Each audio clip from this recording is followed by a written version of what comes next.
Hey everyone. Welcome to Infinity Harry. If you're enjoying our unique takes on Harry Potter and want to see more exciting content, don't forget to hit that subscribe button. Today we will see what if Harry Potter built a time beacon to start the war against fate. Here is short summary. After discovering a forgotten magical artifact, Harry and Hermione launch a secret mission to rewrite the Wizarding War. Before it even begins, with nothing but knowledge, courage, and borrowed time, they wage a silent war against fate itself. But before we start, if you want more stuffs like this, then please support to subscribe this channel and share with your friends. Let's start the video. Harry waved his arms as if he were conducting a symphony. Leaning his head back, he stared at the clouds overhead. I might as well enjoy this as long as I can before I go back with the Dursleys, he thought. After half an hour, his tree-assisted drum solo ended with a head of bushy brown hair. Hermione. Harry was still staring straight up, as his female best friend leaned over him. Hey, Harry. I heard from Ron that you weren't feeling very talkative. Harry frowned. It seems to me you're not telling Ron much, either. Huh? What do you mean? Harry turned around to face Hermione. The time turner? He still doesn't know about that? Oh. Right. Hermione turned her eyes down, looking sheepish. Well, I thought that I would wait until you told him about the whole rescue mission, first.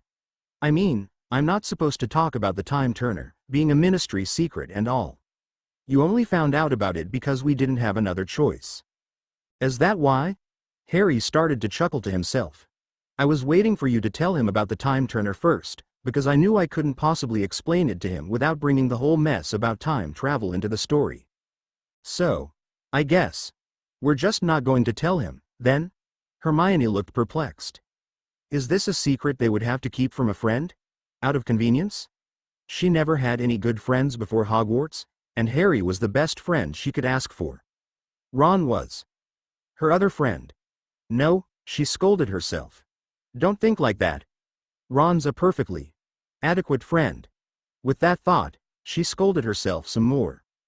Harry, seeing conflicted feelings crossing Hermione's face every second, told her, no, we'll tell him eventually. I mean, if we ever get to see Sirius again, then he'll let the cat out of the bag, won't he? I just don't feel like talking about it now. No. Wait, that's not right. I guess I just don't feel like explaining everything now. He looked at Hermione before continuing. You know, you're the only one who I can talk about the whole incident openly. With Ron, I'll have to deal with the whole mess about going back in time without him. And you know how he'll feel left out that we traveled through time and didn't bring him along. Hermione smiled. Yes, that was definitely Ron. She added, there's also the fact that you gained a godfather and saved a hippogriff, while all he managed to do was get dragged into a hole by a big dog and then he lost his pet rat. Ron just has the worst luck sometimes. Harry bowled over in laughter at that point. When you put it that way, Hermione, I don't think I'll ever want to explain everything to him. They both continued to chuckle quietly for a short while, until Harry frowned.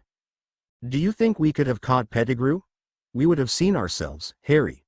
That would have messed things up. Well, we could have waited a sec and then searched the grass. For a rat? Harry, you have to let it go. He ran away from us, and to catch up to him, we would have had to.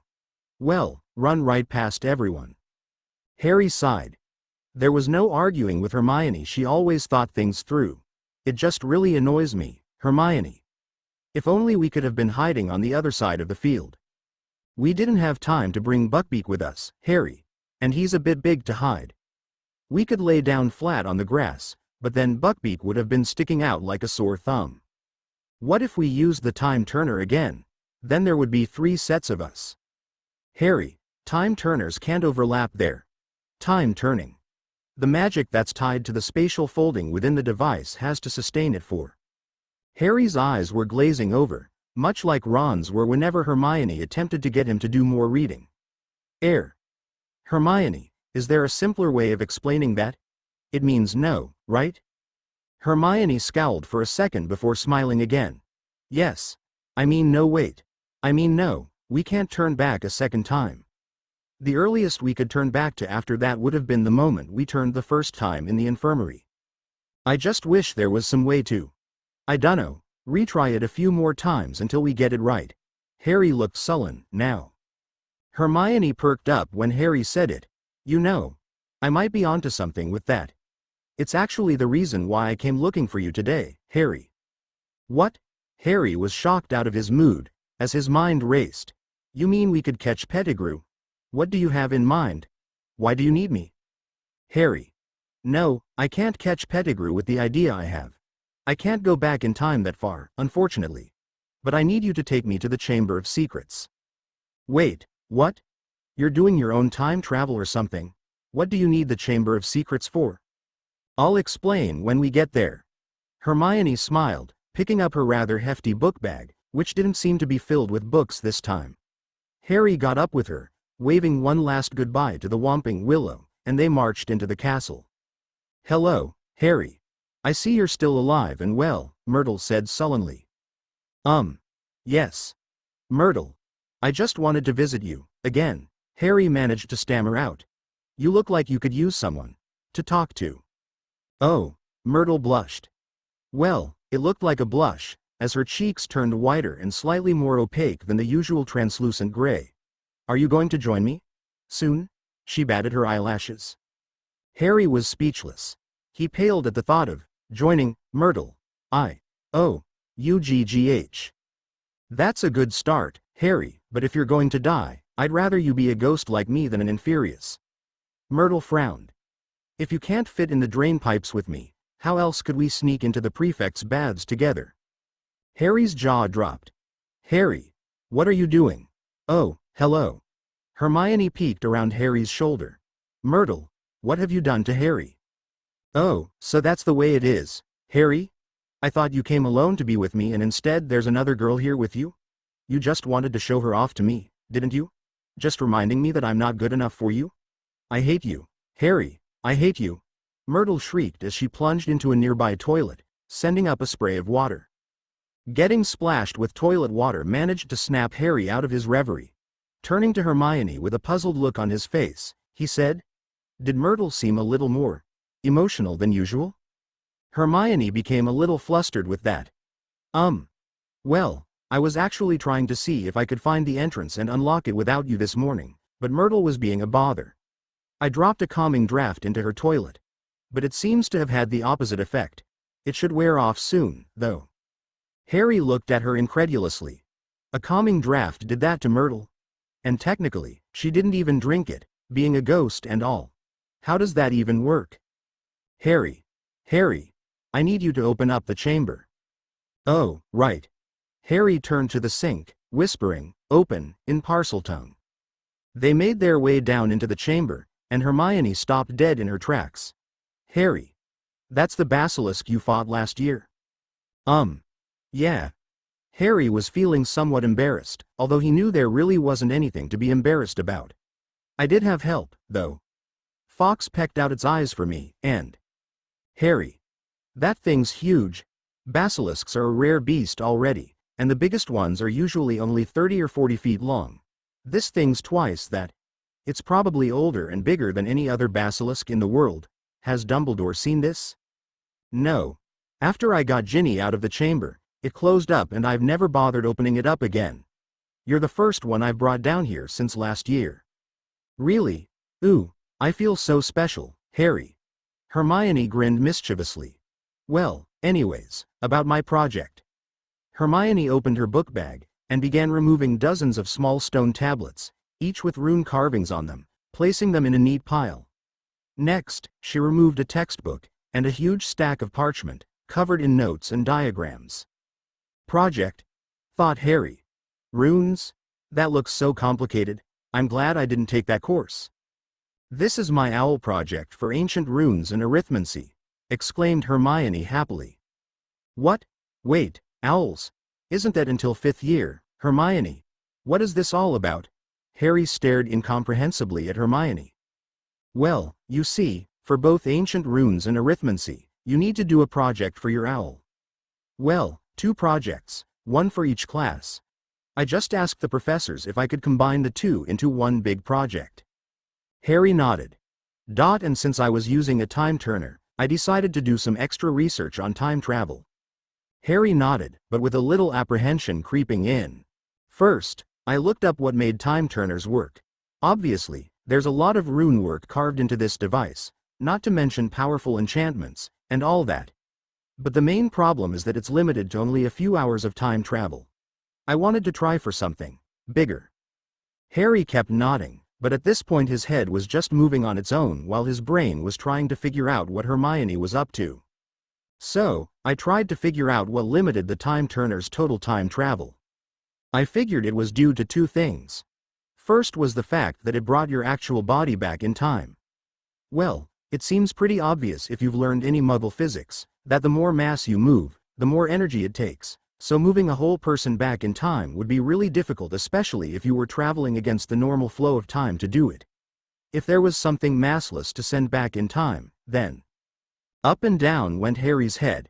He was almost completely lost now. He never got to learn any Muggle physics, other than how much faster he was than Dudley's gang, because he was smaller. Did that count as physics? The next reason is a little harder to explain. Moving backwards in time is difficult to aim. In any case, if you've read anything about thermodynamics, apparently for any given present entropic state, the past contains multiple possible states of lower entropy. As Harry's head continued to bob up and down, his eyes glazed over. The end result of all that is if you attempt to go further back in time, you could end up in a whole other universe or something, or even accidentally not manage to come back forward to the present. Or at least, the correct present. Harry finally stopped moving completely, as his mouth hung open. So that's why I need to use the Chamber of Secrets. The familiar phrase managed to snap Harry back to reality. Chamber of Secrets? Right. Why are we down here again? Weren't you listening to me? I explained it all just now, Harry. I tried. But then you started talking about physics and all, and I couldn't keep up, Hermione. Physics? What part? Most of what I was talking about involved physics. You were saying something about your body and mass. Hermione gaped at him. Harry. That was practically at the beginning. I was talking about that stuff. She glanced at her watch. 20 minutes ago. You should have said something if you didn't understand. Harry shrunk back nervously. Hermione. I just didn't want to interrupt you. You looked so excited to talk about all of this, and I didn't want you to stop. Could you explain it again? A bit more simply? Hermione sighed. All right, Harry. Well, basically, a time turner is limited to a few hours of travel mainly due to two factors. The fact that it brings your body back with it, and the fact that it has to navigate the flow of time backwards. Does that make sense? Harry nodded, with comprehension this time. So, to make it easier to go back in time, you have to change those. Fixing the first one's pretty simple. Instead of sending the whole person back, just send their memories. Memories have no mass, so it's infinitely easier to move them around. That made sense to Harry. The next issue, the navigation, is the bigger problem.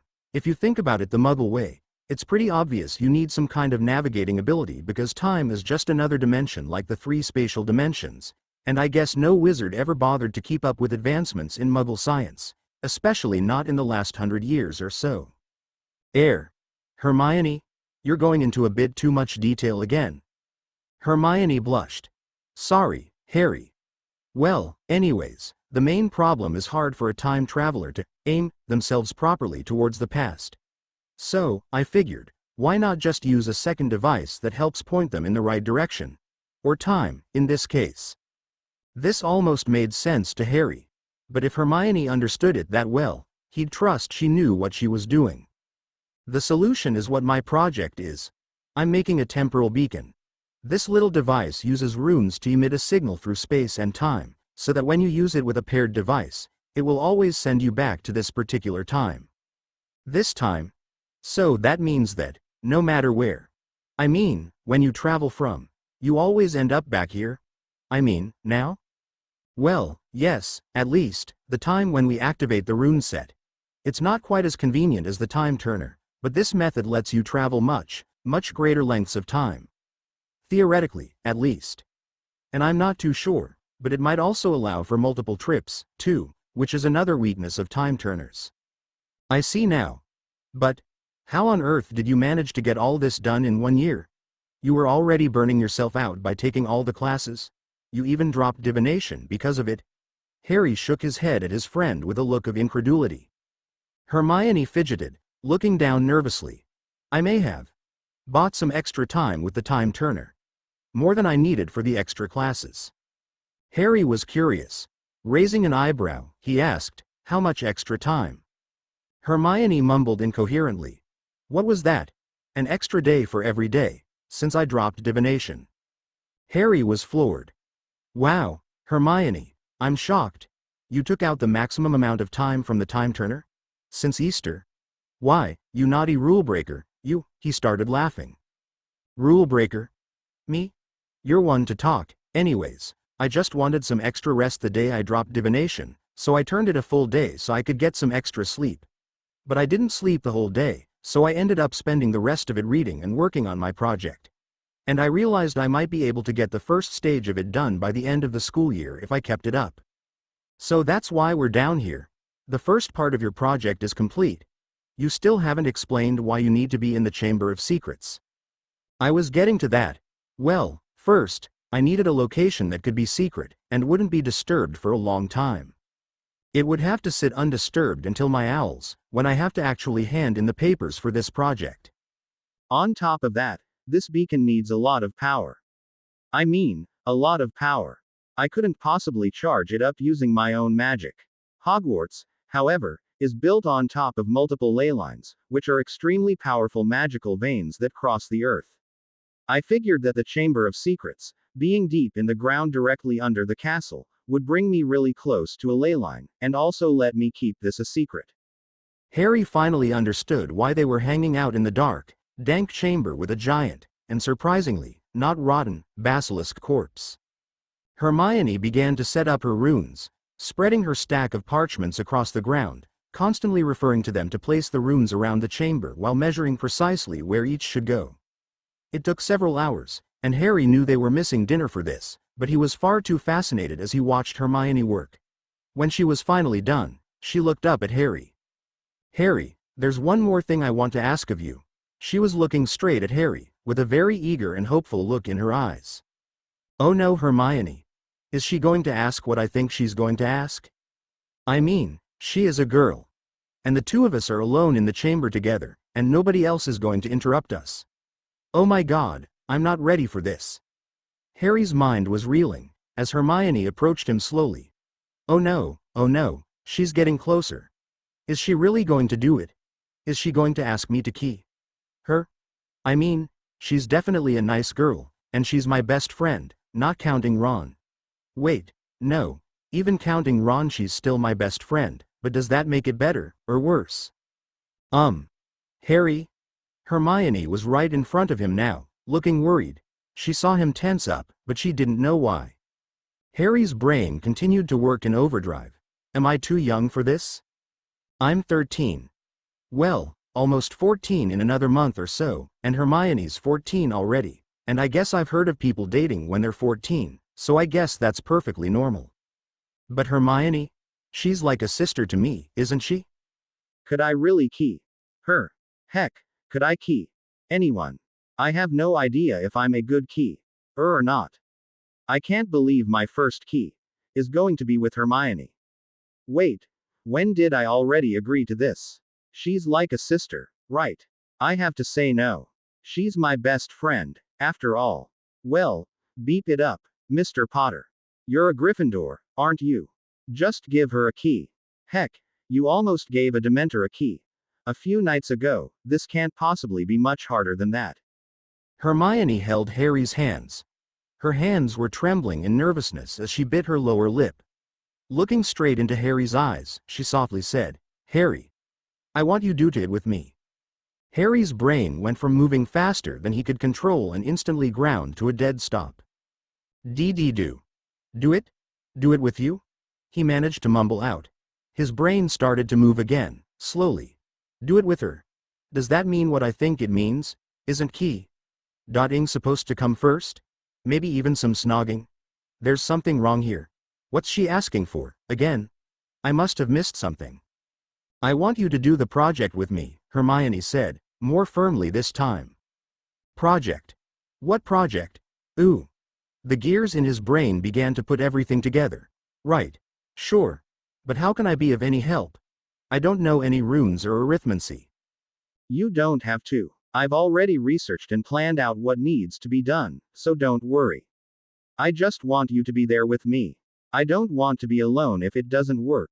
Or heck, even if it does work. That might actually be worse. What do you mean? You're afraid when one of your projects will succeed.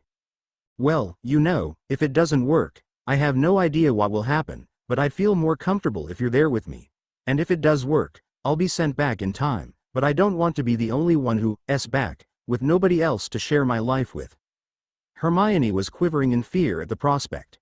Harry saw it, and hugged her. Whispering into her ear, he said, "Well, of course I'll go back in time with you. I'll never leave you behind, Hermione. As long as you never leave me behind." He released the hug, looking into her eyes and smiled. "Besides, since we're doing this inside the Chamber of Secrets, I'll have to be here to let you in anyways, right?" Hermione's eyes lit up and a huge smile grew across her face. Gleefully, she started skipping over to the runes on the ground. "All right, then. I'm going to get everything charged up." She pointed her wand at one rune, muttered a few words, and the rune started glowing lightly. Moving to another rune, she repeated the procedure. Once she activated all the runes, she sat back with Harry, watching the intricately patterned runes on the floor. "I've turned on the power tapping runes now. They should be able to take power directly from the ley lines to charge up the runes with even greater power." "How do we know when it's ready?" asked Harry. I'm not too sure myself. According to my calculations, once the runes are fully charged, they should somehow anchor themselves to a certain point in time, and then it'll become a proper temporal beacon, allowing us to find that exact point in time from anywhere. I mean, anytime." They watched the runes glow brighter and brighter. They were lighting up the entire chamber with their glow, and the light kept getting stronger. Hermione was watching as her excitement grew and grew. It appeared to be working as planned. Once the glow became unbearably bright, there was a huge flash, and the runes vanished instantly. Harry and Hermione both fainted in the same instant. Harry woke up first with a dull headache. Looking around, he couldn't see anything at all, being enveloped in total darkness. Trying to resist the urge to panic, he searched his pockets for his wand, and muttered, "Lumos." The wand illuminated his surroundings, and he quickly remembered where he was. The Chamber of Secrets. Right. He was doing something down here, working on some project with Hermione. Hermione. His eyes darted back and forth across the chamber in search of his friend. Whipping around, he finally saw her laying unconscious behind him. Rushing to her side, Harry knelt beside her, with one hand cradling her head and the other squeezing her hand. "Hermione, are you all right? Hermione?" He was getting desperate. He knew he couldn't lose her now. He had spent ages working with Hermione on this project, and he couldn't bear to see her die because of it. He knew they had shared their lives together, spending a good part of a decade at each other's side, keeping each other's secrets. Wait a minute, thought Harry. Where did that thought come from? I only met Hermione less than 3 years ago. Why does it feel like I've known her for so much longer? And the project. He scrunched up his face, looking at the now empty floor of the chamber. Well, it looks like it worked.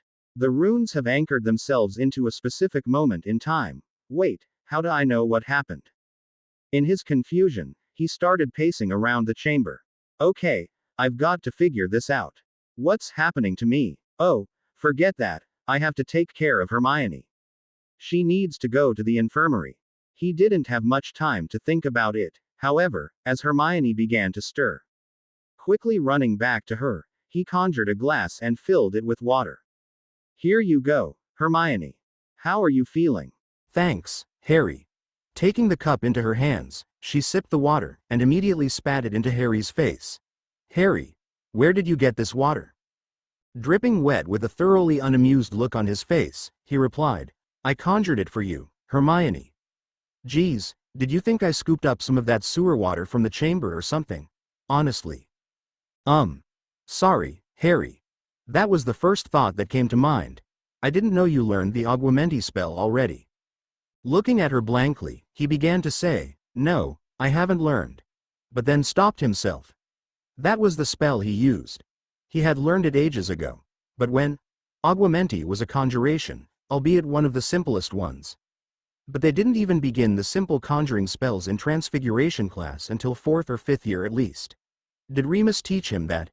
No, he spent all the extra time mastering the Patronus spell. What did you say, Harry? Hermione looked up at him expectantly. I think I did learn the spell, but I don't remember when, Harry stated. That wasn't even half of it. He didn't just learn it, he had become so comfortable with the spell he performed it without thinking as he was running towards Hermione. That's odd. Well, thanks, anyways. I'm just glad I'm not drinking sewer water. Hermione grinned as she took another sip, clearly swallowing it. Where'd you find this cup, anyways? It's really nice. I think I may have conjured that one as well. What? Harry, this is a solid conjuration. This has got to be 6th year material. Hermione held up the glass to her face, studying it while slowly turning it in her hands. It's not just a simple glass, either. It's really nicely detailed. You've got the base a bit thicker so it balances really well, and there's these ridges around the sides so it's really easy to grip. When did you learn this? I don't remember. Wait, no, I do remember. I think. Harry strained as he tried to recall when exactly he got his lessons in conjuration, when an image struck him. Hermione. I think you taught me. What? I didn't. Hermione looked up at Harry as she seemed to remember the same memory that Harry had. She giggled as she remembered Harry's first attempt at conjuration, a simple glass sphere, which ended up being slightly more oblong and squishy than a glass sphere had any right to be. Oh, wait. I guess I did help you with it. Back in 6th year. Both Harry and Hermione paused, stunned at her words. Back in 6th year? They were both even more stunned when they realized that was the truth. Staring at each other, both of them said at the same time, "We need to talk about this." Looking around the dark chamber, which was still only being lit by Harry's wand, he stood up and held his hand out to Hermione. Well, let's not do it here. This isn't exactly the most comfortable place to have some headache-inducing discussions. Grabbing her hand and helping herself up, she said, "You're right, Harry. Do you have a place in mind?" "I don't know. Let's just get out of here first, though." When they stepped into Myrtle's bathroom, their stomachs rumbled. He looked over to Hermione, who was avoiding his gaze and looking to the floor with embarrassment. Grinning, he grabbed her hand and led her out of the bathroom. "Well, that settles it. We'll talk about this in the kitchens, come on." On their way to the basement, Harry noticed the halls were empty and dark. It was clearly past curfew. How long were they out? He muttered with his wand, "Tempus, 12:30, just after midnight." They should have finished their project well after dinner, but before curfew. Around 9 o'clock or so. They must have been out for a few hours. Another thought struck him. What if they were unconscious for more than a day? Quickly, he said. Calendata, June 19, 1994. It was still Sunday of the Hogsmeade weekend. Harry let out a long breath in relief. They were only unconscious for a few hours. Hopefully nobody would miss them, other than their dorm mates, since it was still a weekend. Hermione watched Harry verify the date and time. You know, you could just combine the two with the Calentempus spell. That'll show you the date and time. Harry looked at her and asked, "Is this another piece of that future knowledge you have?" Hermione shook her head and smiled. "Nope, this is one I actually learned back in 1st year. It helps keep me organized, you know." Harry chuckled. Of course, he thought. Typical Hermione. When they arrived at the fruity painting in the cellars, Harry tickled the pair and made his way into the kitchens. Hermione asked, "How did you know to do that?" Harry replied, "Freaky future knowledge."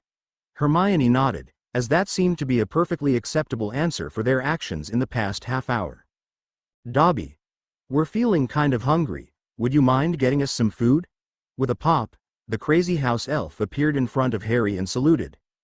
Yes, Dobby is seeing Master Harry as not being at dinner. Dobby is getting food for Master Harry and friend Hermione.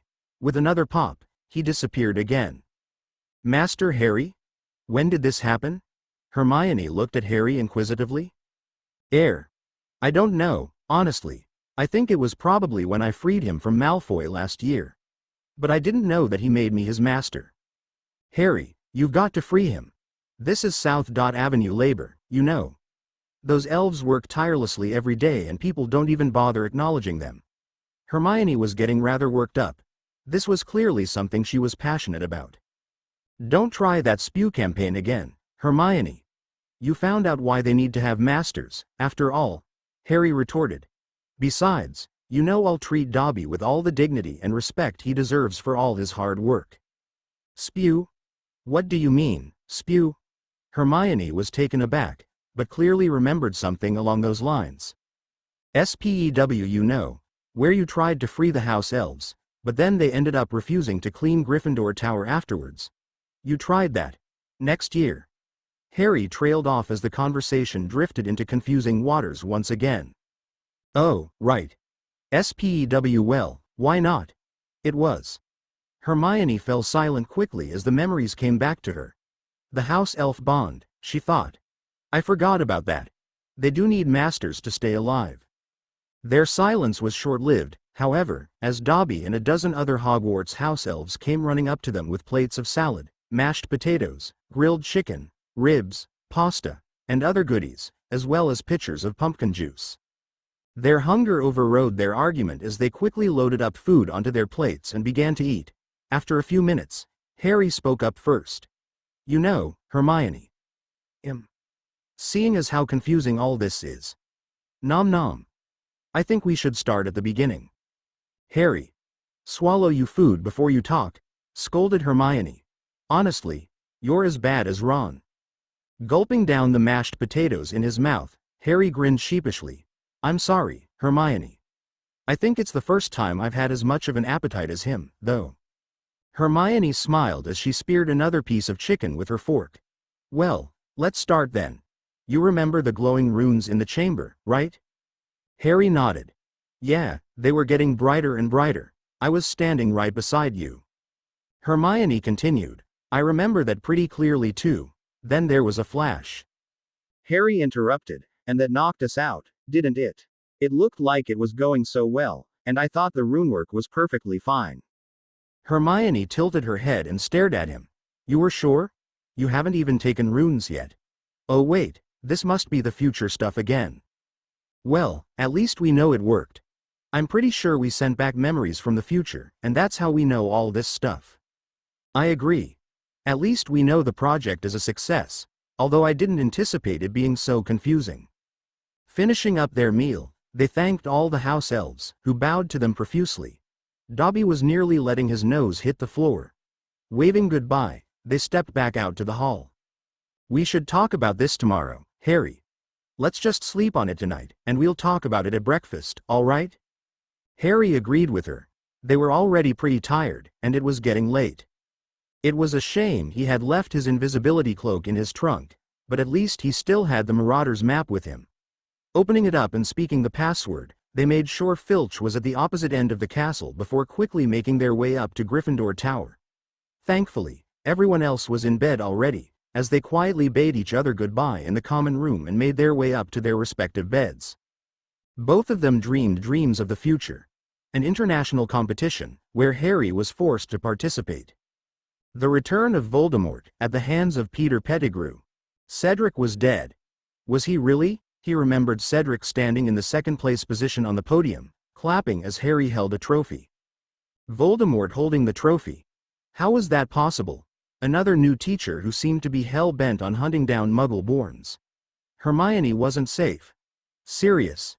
Sirius was dead. Wait, no. He wasn't dead, he was at home, punishing Creature for lying. Where was his home again? There were Horcruxes. Dumbledore dying. And Snape killing him. Or was Dumbledore alive, and Snape dying? What was all of this? Harry got out of bed early, as soon as the first rays of sunlight entered through the windows. He couldn't sleep. While his dreams weren't exactly nightmares, he needed to really sit and think about them.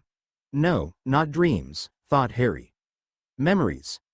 He walked down to the common room and sat on the couch in front of the fireplace.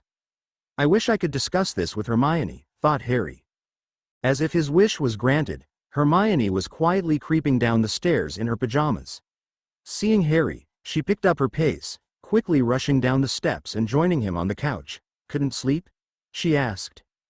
No, but the memories are getting clearer, he replied. Same with me. Do you remember when we went back in time from? Harry scrunched up his face in thought. I think it was in 5th year, but it seems a bit confusing. I'm getting conflicting memories for some reason. Hermione spoke slowly next. Harry. Do you remember going back in time just before our owls? Harry looked at Hermione, more confused than ever. What? No, that can't be right, Hermione. I definitely remember 6th year. I found an interesting potions textbook. And you helped teach me conjuration. That was definitely 6th year, you remembered that one, too. Hermione nodded. But you remember 5th year too, right?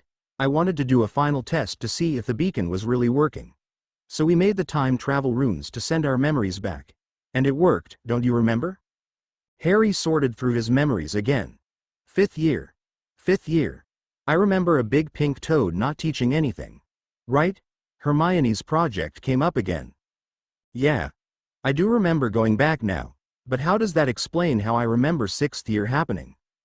Before you ask that, let me ask you, what electives did you take in 4th year? Care of magical creatures and divination, of course.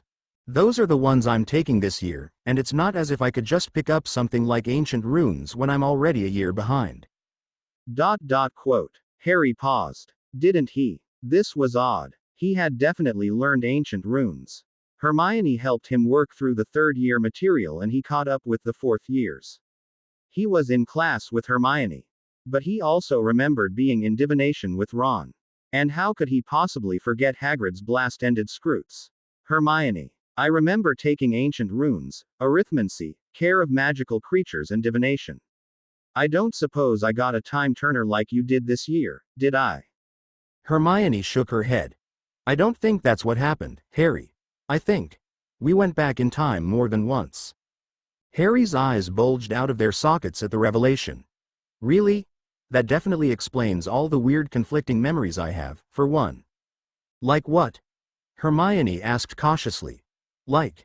Well, Voldemort gets resurrected at the end of the tournament next year.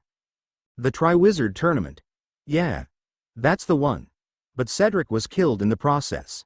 Harry's voice cracked as the painful memory made his heart jump. I'm sorry, Harry. Hermione reached around Harry's back, soothing him. I didn't mean to bring up such a bad memory for you. No, it's all right. In fact, I think it's better than all right, because I also remember pushing him out of the way and grabbing the cup by myself, and he was still alive when I got back. He's not the only one who died, though, is he? Asked Hermione, already knowing the answer. No. You remember it too, didn't you? Professor Dumbledore was murdered at the end of 6th year. I think that was a pretty big reason for us to travel back in time. Without him, the war against Voldemort would be tough, to say the least. Harry growled in frustration. I didn't think that helping you with your runes owl would lead to such a frustrating life, you know. Hermione hugged Harry and buried her head in his shoulders. I'm so sorry, Harry. I didn't mean to do this to you. Harry hugged her back, and quietly spoke into her ear. I didn't mean it like that, Hermione. This thing you made seems to let us have second chances.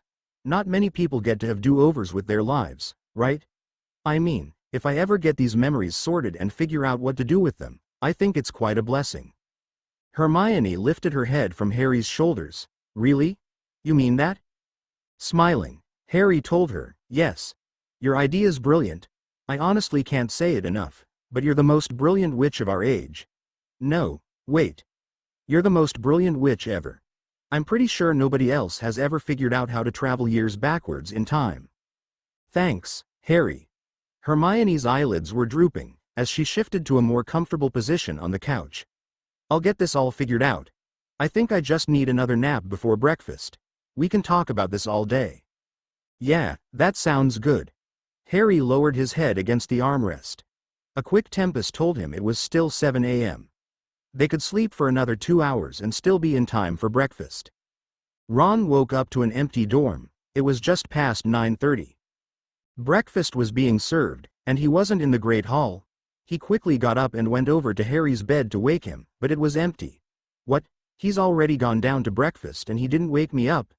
Sunday breakfast during a Hogsmeade weekend were Ron's favorite, and quite possibly the only reason he would ever wake up before noon on a weekend. The chocolate chip waffles are probably almost gone by now. I've got to get down there, fast. Quickly swapping his pajamas for the nearest t-shirt and pair of pants he could grab, he rushed out the door and thundered down the stairs. He was quickly stopped before he got to the bottom by his brothers, Fred and George. "Hey!" shouted Ron. "What's the big idea?" "Quiet, dear Ronnikins," began one of the twins. "This is a momentous occasion here. You'd better sit still and enjoy.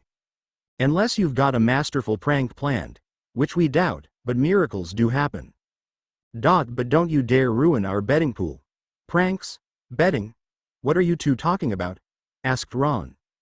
"Keep it down, Ron. We can't wake them up now. So have a gander yourself while they're still napping, yeah?" His view was blocked by a crowd of Gryffindors who were all encircling the couch in front of the fireplace.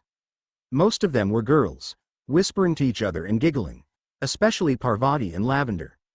A very hushed murmur was going through the entire group. Pushing his way through, he could see a mop of messy black hair on the side of the couch. "Is that Harry?" He turned to Neville and asked him, "Is that Harry? Why's he sleeping down here?" Neville looked at him and replied, "Oh. Maybe you should take a closer look, but before you do, I have to ask you something." "Huh? What do you want to know? Did you see Harry come up to bed last night?" No, I didn't," Ron answered. "He must have come back to the tower really late. Good thing he had the map handy. He must have been doing something late last night, sneaking around the castle or something." "Oh, so Harry didn't come up to bed, either?" Lavender cut in. "Well, I think that confirms it." She turned to Parvati, giggling like mad. Whispering to the group of girls behind her, most of them suddenly squealed in delight. Except for one Ginny Weasley, who looked shocked, and quickly bolted towards the girls' dorm stairs. Why do those girls keep giggling so much? Ron took another step closer, and saw a large, bushy mass of brown hair snuggled right in Harry's lap. "What?" Ron couldn't help but shout at the top of his lungs at the sight. Of course, given where he was standing, he was practically yelling that into Harry's ear. That caused him to jerk awake, flailing his limbs, throwing Hermione off his lap. Hermione, of course, did very nearly the same thing, and the two of them tumbled off the couch in a messy pile. The questions descended on them before they even knew what was going on. Ron was swept aside in the wave of gossip mongers. "So, Harry, how long has this been going on? Hermione, tell us everything. Is Harry a good key?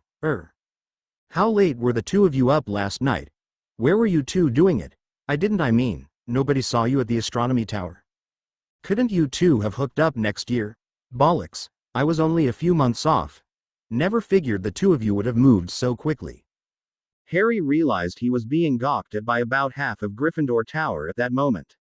To his left were dozens of girls from second, third, and fourth year, and a few older ones as well. The looks on their faces ranged from delight to disappointment, and most of them seemed to be very talkative. On his right were Seamus, Dean, and Neville, his dorm mates, the Weasley twins, grinning maniacally as usual, Ron, looking stunned, and Colin Creevey, clicking away at his camera. "Colin, what are you doing? Why are you taking pictures of me?" "Actually, Harry, he's not taking pictures of you." "Well, not only you," George answered for Colin, as the little boy scrambled away to avoid Harry's wrath. Hermione, who had been completely silent up to this point, let out a small eep. She was blushing furiously. Harry turned to face her when he heard the squeak. Looking back at George, he asked, "You haven't answered my question. Why are you taking pictures of us?" "Well, that's obvious," answered Fred. "We need evidence. Records. Proof. We can't have people disputing the fact that the two of you are together, can we?" "What?" Harry and Hermione managed to shout in unison. "What makes you think that we're together?" asked Harry. Hermione managed to keep quiet, her eyes darting from the people, to the couch, to Harry, to Colin's camera, back to Harry. "Well, Harry, you and Hermione were both up late last night, weren't you?" asked George. Yes. And you were together, weren't you? Where were you spending such a lovely evening?" asked Fred. Harry looked at Hermione. He couldn't possibly tell everyone here about the chamber. And he was such a horrible liar, especially under pressure like this. He replied with the only thing he can think of. We can't tell you. Perfectly understandable, Harry. There's no reason to share all the fine details with us. But do tell, how did the two of you end up on the couch here? Back to George again. How did they keep coordinating things like this? We didn't sleep together here. It sure looked like sleeping to us, Harry. You looked pretty comfortable there. We're pretty sure you just got up from an episode of sleep, not fainting. Unless you got really comfortable with Hermione here and she was nice enough to you to make you faint. The twins looked at each other, then back to Harry and Hermione, wiggling their eyebrows. Anything you'd care to share? Huh? Harry didn't quite catch that last one. People were staring at him with a keen interest. Oh nuts, thought Harry. This is even worse than the whole Heir of Slytherin thing last year. I've got to get out of here. Harry got up quickly, pulling Hermione up with him. Let's go, Hermione. We should get away from everyone. Let's go to Hogsmeade, all right? Hermione didn't have time to protest as Harry pulled her through the passageway out of Gryffindor Tower. Well, I think that settles it. It certainly does, my dear brother. 2 dates in as many days. Not to mention a night on the couch, too. I didn't even think that would happen until the 3rd date, at least. Well, you know Harry. He's a man of action, isn't he? Certainly is. Never a dull year with Harry around. Let's go down to the Great Hall and make our announcement. Most of the school should be at breakfast by now. The Gryffindor common room quickly emptied, save for Ron, who was still slumped on a couch, looking completely shocked. He had completely forgotten about the last chocolate waffles of the year. Hear ye, hear ye. Fred and George stood at the front of the Great Hall. One of them was ringing a bell, while the other was holding a large piece of parchment, much like a scroll. The results of the Harry Potter's Precious Person pool have been compiled. Drumroll, please. The bell was quickly transfigured into a drum set, and George, or was it Fred, began drumming. For bets on June of 3rd year, which pays out at 4-to-1 odds. Congratulations to Susan Bones, Penelope Clearwater, Parvati Patil, Lavender Brown, and Alex Stebbings. Next, for bets on June of 3rd year with Hermione Granger, which pays out at 10-to-1 odds. Congratulations to Madame Pomfrey and Luna Lovegood. Winners, please contact us this evening to collect your winnings. Rolling up the scroll of parchment and putting away the drum set, the twins marched out of the Great Hall. As soon as they were out the doors, pandemonium ensued at 3 of the 4 tables. Harry and Hermione used the secret passage into Honeydukes, since he still didn't have a permission slip to enter Hogsmeade. Most of the students didn't remember that small detail, however, so they only had to be careful not to be spotted by staff members. Having missed breakfast, the two of them quickly made their way to 3 Broomsticks, where Harry ordered a full English breakfast, while Hermione had 2 eggies in the basket. You know, everyone thinks we're a couple, now. Hermione was glancing back and forth between her breakfast and Harry. Yeah, that much is obvious, said Harry, stirring his hash browns with his fork. We can't let that rumor spread, right? No, we can't. Can you imagine? You're the boy who lived, going out with a plain Muggle-born girl. The press would have a field day with you. Hermione seemed to have lost her appetite, and wasn't touching the remaining pieces of toast on her plate. What? You're thinking that's the problem? Hermione, we have to stop them just because it's not the truth. I wouldn't mind if you were my girlfriend, but you aren't, right? You're just my best friend. Harry replied. He thought he saw Hermione's expression brighten for a split second, but she was quickly looking down at her plate again. Right. Of course. We're just friends. This whole situation is one big misunderstanding. Hermione straightened up and looked at Harry. Taking a deep breath and exhaling, calming her nerves, she seemed to want to say something else, but held off. They finished their breakfast in silence, after which Harry paid and they left the inn to walk around town. They spent the rest of the day discussing what they could remember of the future. It was difficult, but the most poignant memories were also the most emotionally intense ones. They both concluded that the first time they went back, Voldemort had returned at the end of Harry's 4th year, at the end of the tournament. At the end of 5th year, Hermione decided to test out her beacon once and for all and go back in time. That started the next 2 trips, but they were unsure of which one was which. In one, Professor Snape suddenly dropped dead at the staff table at the end of 6th year, and Dumbledore died just before the train ride home. In another, Professor Dumbledore died earlier, killed by Professor Snape. All three, however, featured Voldemort returning in 4th year. He couldn't quite remember how it happened each time, but it did have something to do with a trophy cup. As Hermione helped Harry piece together the answers, she seemed to grow more and more distracted by her thoughts. Harry tried to cheer her up by buying her some sweets at Honeyduke's, but quickly remembered that she was raised by dentists, and didn't have much of a sweet tooth. Zonkos was definitely not her thing, but they finally settled on browsing the bookstore for a few hours. Not wanting to dine at the same restaurant twice in one day, they inadvertently wandered into Madame Puddifoot's tea shop, but left as quickly as they could. Eventually, they managed to find Clevekin's Fine Meats, the local butcher who also sold sandwiches, and bought some simple smoked meat sandwiches for lunch. Throughout the day, they had to avoid as many familiar faces as possible, since Harry forgot to bring his invisibility cloak with him in his haste to get out of Gryffindor Tower. Every time Hermione saw a staff member, she and Harry had to quickly duck into an alleyway to hide. When it was nearing dinner time, they felt they had avoided their classmates long enough that, at the very least, they wouldn't fuel any more rumors. They made their way back to Honeyduke's, and took the secret passage back to the castle. As they sat down for dinner, the twins flanked them on either side. "Well, Harry, Hermione. The two of you have made us a lot of money today. We'd like to thank you." Harry was completely flummoxed. "What are you talking about? What did we do?" "Well, you see, many people were unsatisfied with your performance on the couch this morning," said George, sitting to Harry's left. "Then again, we can't speak for Hermione, and she's really the only one that counts, Harry." Fred, on Hermione's right, winked at him. Hermione scowled at him. Even photographic evidence wasn't enough for a few of them. At this, both Harry and Hermione glared down the table at Colin Creevey, who spilled his pumpkin juice. But nobody could deny your second date with Hermione. Both of them looked at each other, and then at the twins sitting beside them, speechless. Hermione recovered first. "Date? What date? Wait, what do you mean by second date? We couldn't imagine a more perfect day for a young couple. Yes, with breakfast at 3 Broomsticks, jaunts to every witch shop around Hogsmeade, including a notable visit to Madame Puddingfoot's, followed by a picnic lunch. Don't forget the snogging. Oh, of course. The most important part of any date. The secretive, back-alley snogging sessions." Both Harry and Hermione blushed furiously at this.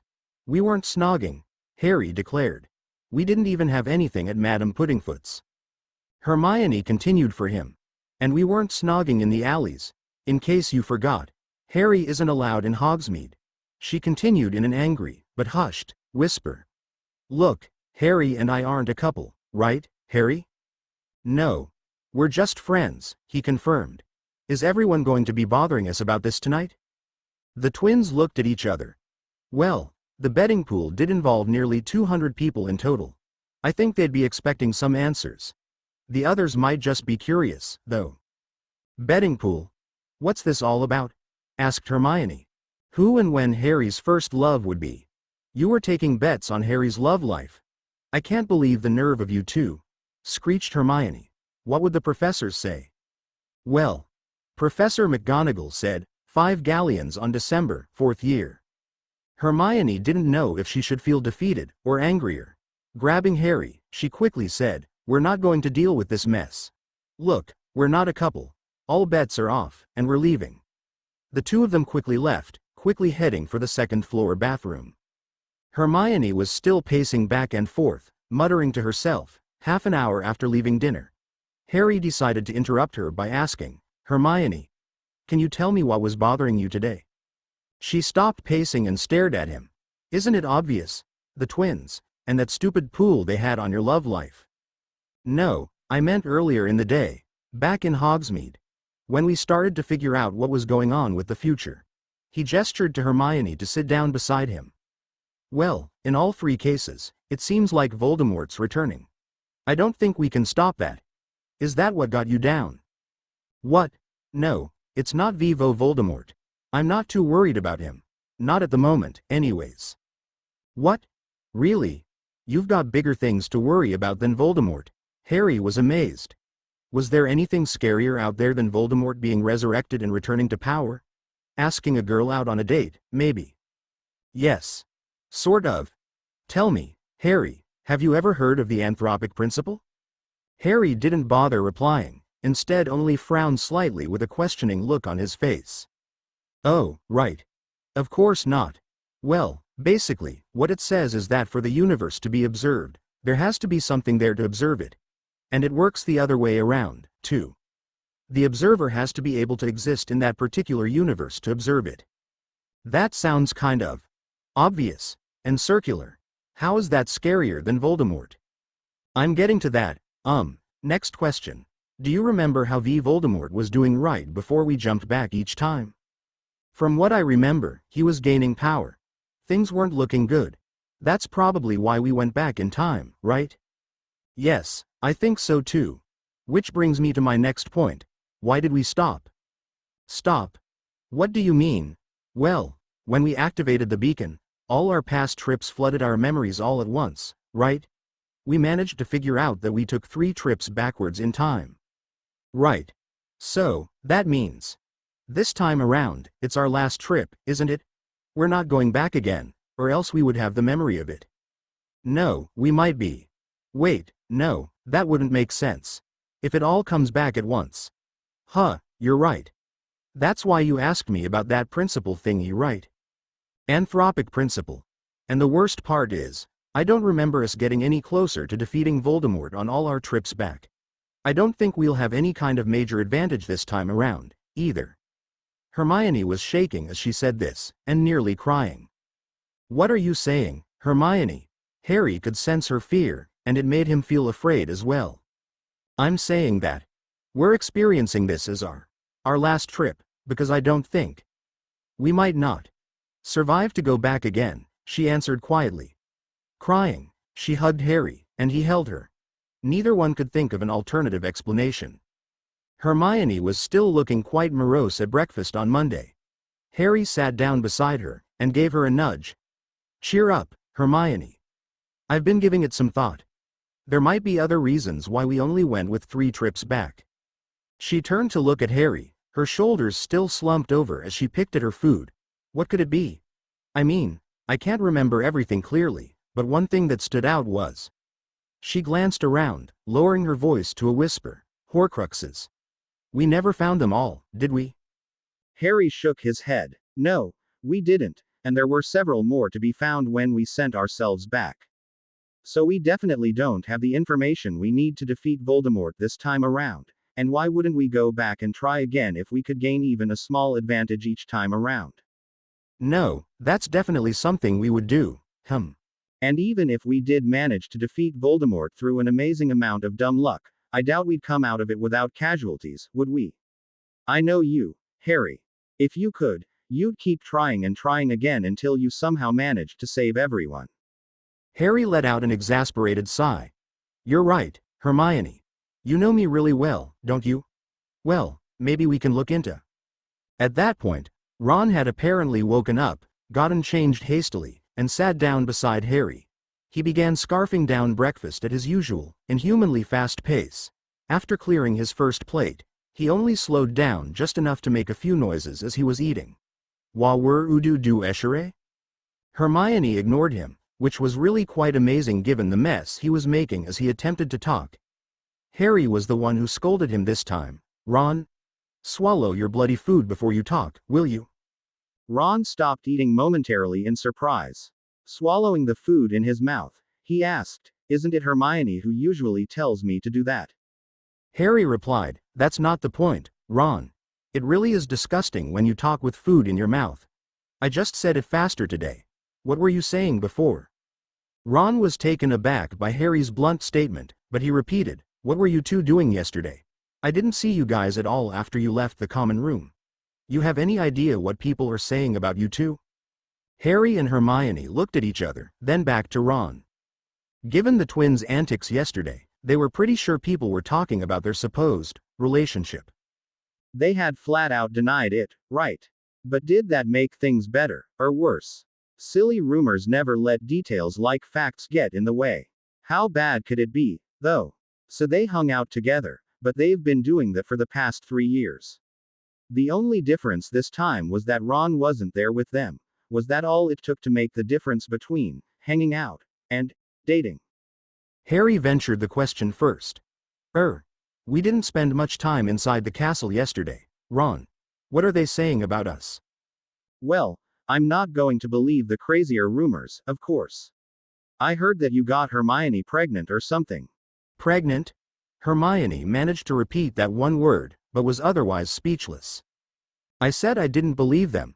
Lavender said something about you looking sick this morning, but I don't know anything about that. Did you manage to catch a cold or something yesterday? You should see Madame Pomfrey about it. I mean, a potion will fix that right away, won't it? Hermione couldn't believe what Ron was saying. Then again, she could believe that Ron was saying it. Evidently, Molly had never given him the talk, but then again, whoever Ron had heard the rumors from probably knew a little too much about all the wrong things. Morning sickness. The supposed date was only yesterday. What on earth were they thinking? In fact, the thought of teenage pregnancy scared Hermione. She knew that, at least in the Muggle world, teen pregnancy often meant dropping out of school. The very thought of that made her want to throw up a little. No, wait, definitely don't want to do that this morning. Deep breaths, calm down. Definitely act not pregnant. Oh dear Merlin, how's Harry taking this? Harry, evidently, had never been given the talk, either. He was looking back and forth between Ron and Hermione in confusion. Ron was still continuing to ramble. So the twins told me that you two never showed up for breakfast or lunch at the castle, and that you were together the whole day. Why didn't you tell me you were dating? Harry held up his hand. Ron, stop. We're not dating. We just spent the day talking about stuff. Stuff? What kind of stuff? Ron asked inquisitively. Come on, Harry. I'm your best mate. You can tell me. Harry turned to Hermione with a pleading look in his eyes. He knew this was something they couldn't share with Ron.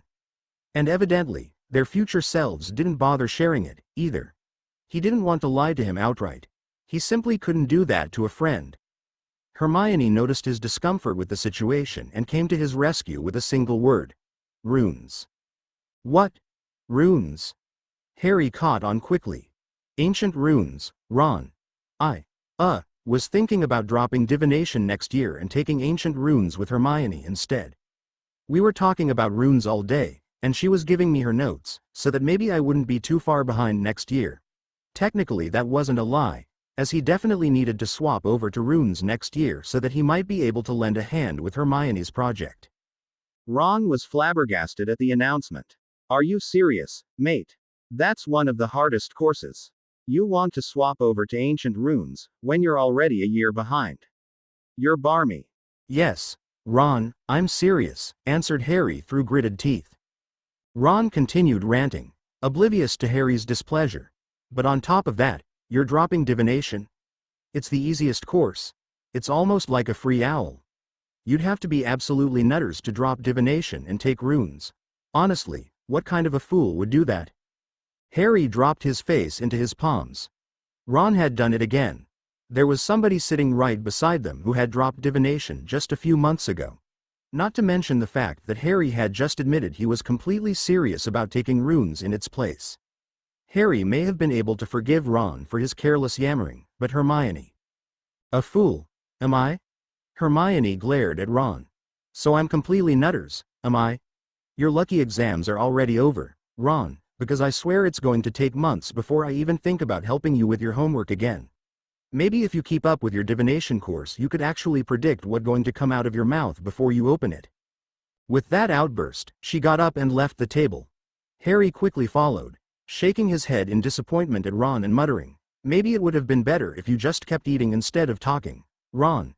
He left Ron at the table, who was looking around, still wondering what he had done wrong. Just outside Professor Flitwick's classroom, they ran into Draco Malfoy and the pair of walking lumps of meat. Harry groaned inwardly. He didn't want to deal with this. Here it comes, he thought. So, Potty, you decided to snag yourself the mudblood, huh? Goodness knows a proper witch would never give you the time of day, he sneered. Oh, shut it, Malfoy, or else she'll punch you again. Harry snickered at the memory. That was one he could always count on for a Patronus. Malfoy kept his haughty tone, and narrowed his eyes at Hermione. That just proves you're worthless as a witch, mudblood, fighting like a muggle. You haven't got the guts to face me in a proper duel. Harry looked at Hermione, who really did look like she was about to punch Draco again. Harry replied, "If you don't remember, Malfoy, it was you who backed out of the duel you challenged me to back in first year. Are you ever going to go through with it, or are you just going to keep running away?" That statement struck a nerve. Draco raised his wand at Harry to hex him, but Harry instinctively threw off a Silencio, Petrificus Totalis, and Incarcerus in single, chained motion. Malfoy wasn't able to speak his first spell off before he was silenced, and quickly fell down to the ground, stiff as a board and bound in ropes. It was at that moment that their charms professor walked onto the scene. 20 points from Gryffindor for raising your wand against another student, Mr. Potter. Now would you care to explain what happened? Harry froze. Looking at the diminutive professor, he put his wand back into his pocket and was about to apologize, but Hermione interrupted. "He was defending me, Professor. Malfoy called me a mudblood. Twice. He was trying to pick a fight, as usual." "Is that so? Well, 20 points from Slytherin then, for use of foul language. I won't have such intolerant words being uttered in my classroom." Professor Flitwick frowned openly at Draco, showing that his partially goblin heritage revealed itself quite prominently in his teeth as much as his stature. Draco paled when he saw the display. Turning to Harry, his attitude lightening considerably, he said, "That was excellent spellwork there, Mr. Potter. I'd ask you to do it again if I didn't have to take points away from you. Where did you learn to duel like that? It certainly couldn't have been from that travesty of a dueling club from last year, could it?" No, Professor. I'm not sure, really. It was just a reflex," Harry answered, fidgeting nervously. "As that's so. Well, it certainly reminds me of my younger days, when I was a professional dueler. With reflexes like that, I wonder how you do with proper training in dueling." The professor smiled. "Well, enough with the chatter. Time to begin our class. Come on, everyone, into the classroom."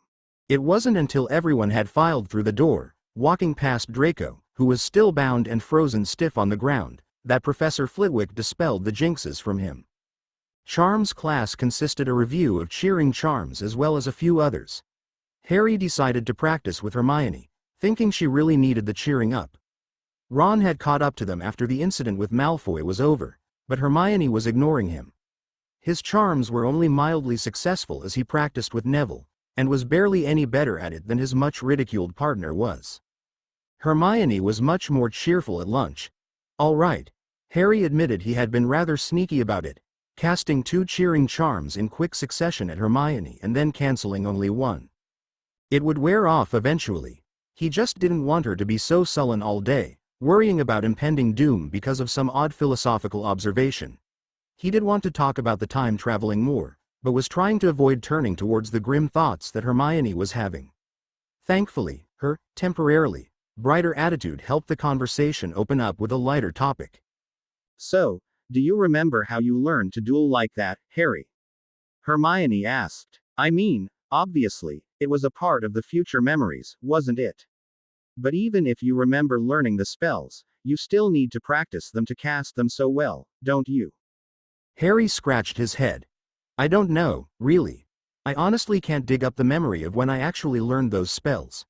But I wasn't thinking of a particular spell when I did it. It was more like a reflex." "You certainly cast those spells quickly. Your wand didn't even stop moving between the spells. You had to have practiced it." "I think I did practice it, Hermione. I got this feeling, when I saw Malfoy draw his wand, that I'd been there before. Well, since I've lived through the future 3 times already, I guess I had been there before. But it was still a rather vague feeling, like, I don't know. Deja vu, I guess. I think I've been through a lot of duels in the future, and I opened up with that spell combination for most of them. I get the same feeling when I'm reading my notes. It's like some of them are more important than others, and that I have to do something with the information, but I just can't seem to recall exactly what it is I have to do." A thought struck Harry. Hermione. What if this is the best that the beacon can do? Hermione turned to him. What do you mean, Harry? I mean, what if all these vague feelings and fuzzy images of the future are all that we can manage to send back? I mean, my spellcasting has improved a little bit, and we have a very rough idea of what's going to happen in the next few years, but what if that's all we get? Then there's no point in sending ourselves back over and over again if we're never able to use the information. Hermione looked at him for a while before speaking, and smiled slightly. Yes, that does make sense. Oh, I'm so relieved. At this point, Harry wondered if the cheering charm had finally faded, as her expression quickly turned to a frown. Darn. I was hoping it would be so much more useful than that. I thought I was going to revolutionize time travel. Harry kept his face blank as he grabbed Hermione's shoulders. Hermione, listen to yourself. You're disappointed that you haven't managed to revolutionize time travel while you're in third year. He started laughing. You've already done the amazing, and you've pretty much proved to me that time travel is technically possible, going years back. Maybe we can improve on your ideas in the future, but I think it's safe to say you've already done something more amazing than any other third year has done, or will ever do, in fact. With a huge smile on his face, he hugged her tightly, whispering into her ear, "You're the most brilliant witch of our times, Hermione. Never doubt that. You'll always amaze me." Hermione left lunch that day with a genuine smile, no cheering charms needed. The two of them would, however, need cheering charms to get through the afternoon without losing their tempers. Professor Snape strode into class, his cloak billowing behind him. Today, class, we will be brewing the scouring potion. I dare say that some of you, he said, looking straight at Neville, could possibly end up with a cauldron even dirtier than a proper scouring potion could clean. Hey, where were you at lunch? Ron whispered to him. Looking at Hermione's runes notes, Harry answered. Potter. Brewing a potion does not require you to open your mouth, Professor Snape snapped. 10 points from Gryffindor. The rest of potions class continued as usual, but Professor Snape seemed to be especially vindictive today. Harry figured he was still seething at Sirius's escape, and despite not having any evidence, blamed Harry for it.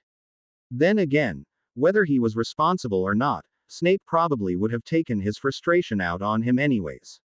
He managed to lose another 50 points by the end of class, and despite brewing a potion that was only a slight shade lighter than it was supposed to be at the final step, Snape declared it worthless, and vanished his work before he could complete it. Harry glared at Snape when he did that, and the moment their eyes locked, Harry felt a presence in his mind. There was something pushing, searching. No, he thought forcefully. He must be searching my mind. He's done this before. I know it. Harry vaguely recalled sitting across from Snape, losing all his precious thoughts to the bitter man. I have to protect myself. Shields, mental shields. Harry, again, reflexively put up a mental shield, blocking the force that was poking into his head. Snape was taken aback slightly, but continued to stare at him. Harry was unable to break his gaze, and felt a more directed force in his head. Sirius. How did Sirius escape? The words edged inwards, prodding his barriers. Thoughts of Sirius and Buckbeak began to rise to the forefront of his mind, but Harry quickly quashed them down. He wasn't going to give an inch. He was determined to leave Snape empty-handed. He finally managed to break eye contact with Professor Snape, who stumbled back a step. Potter. You insolent little boy, I'll have you, began Professor Snape, enraged. Do what, Professor? You're going to try to expel me? For being attacked by you? Don't bother sending me to the headmaster, Snape. I'm going there already. Harry gathered his brewing equipment, packing quickly, and strode out the door. As soon as he was in the hallway, he ran straight for Dumbledore's office. He could hear a shout of, "Detention! Potter!" echo from the dungeons. When he got to the gargoyle that guarded Dumbledore's office, he realized he didn't know the password. Drop? Sugar Quill? Honeyduke's chocolate? Bernie Bott's every flavor beans? Bernie Bott's earwax flavor beans? For future reference, Mr. Potter, I do prefer my password to be sweets that I enjoy. Professor Dumbledore was standing right behind him. The password for today is cockroach cluster. Now, Please, step into my office. Is there something you'd like to discuss? As they walked into Dumbledore's office, he sat behind his desk while Harry took a seat in front of him. Fox trilled in greeting. "Hello, Fox." Harry waved to the phoenix. The sight of the majestic bird always managed to lift his spirits. Turning to Dumbledore, he began recalling what had just happened in potions. Potions class was, well, it was pretty standard for what Snape teaches. "Professor Snape, Harry. Do continue." "Sorry. Well, just after Professor Snape vanished my potion, he looked at me straight in the eyes. I suddenly felt that I couldn't look away, and felt something in my mind, trying to grab at my memories. I think he was searching for something about Sirius. I managed to break away before he could get anything. That's when I left the classroom and decided to come to you. He may have given me detention for it, too, but I didn't stick around long enough to hear it." A look of astonishment managed to cross Dumbledore's face for a second before returning to his kind, grandfatherly expression. "You're saying you felt Professor Snape probe your mind? And you managed to fend him off?" "Yes, sir." Harry was growing agitated. Didn't Dumbledore care about what Snape had done to him? This had to be against the rules. If there were rules about this, at least. Harry wasn't sure about that. "It certainly felt like he was invading my privacy," he said with a scowl. Dumbledore straightened up. "Harry, rest assured that what Professor Snape did to you was most certainly not proper conduct for a professor of Hogwarts. I will have words with him about this. I have one request, however." "What is it, Professor?" "I would like to test your mental shields. Please trust that I will not take anything from you that you do not wish to give me. I only want to see the strength of your defenses." Harry thought for a moment. Professor Dumbledore can do that too. Well, at least he's more trustworthy than the greasy git. "Very well, Headmaster," he said as he looked straight into Dumbledore's eyes. He immediately felt some tendrils sweeping around his mental barriers, much more gentle than the prodding he felt from Snape. He felt more and more pressure from them, however, but just before he felt his shields crack, the tendrils retreated. "Very interesting, Mr. Potter. Where did you learn to do this?" Professor Dumbledore's eyes were twinkling merrily. "I'm not sure, sir. I didn't know I could do that until Professor Snape invaded my mind this afternoon." Professor Snape burst into the room at that moment, his face red with anger. "Albus, that boy is not to be trusted. He is keeping secrets, dark secrets. He couldn't have learned occlumency on his own. He must have helped that convict Black escape." Occlumency, thought Harry. The word triggered a flood of emotions and images in his head, but he kept silent. Professor Dumbledore stood up to face Professor Snape. "Severus, you will calm down this instant. Harry Potter has not wronged you in any way. If you do not learn to let go of your old grudges, Severus, they will only haunt you for the rest of your life." Turning to Harry, he said, "You may go, and your detention has been cancelled. I will need to have some private discussions with Professor Snape." Harry Potter left the office, confident that he had actually won a battle against Snape, for once. Harry caught up to Hermione, who was making her way back to Gryffindor Tower. She was still making a point of ignoring Ron, and made a beeline for Harry when she saw him. "Harry, what did you do? What did Professor Snape do?"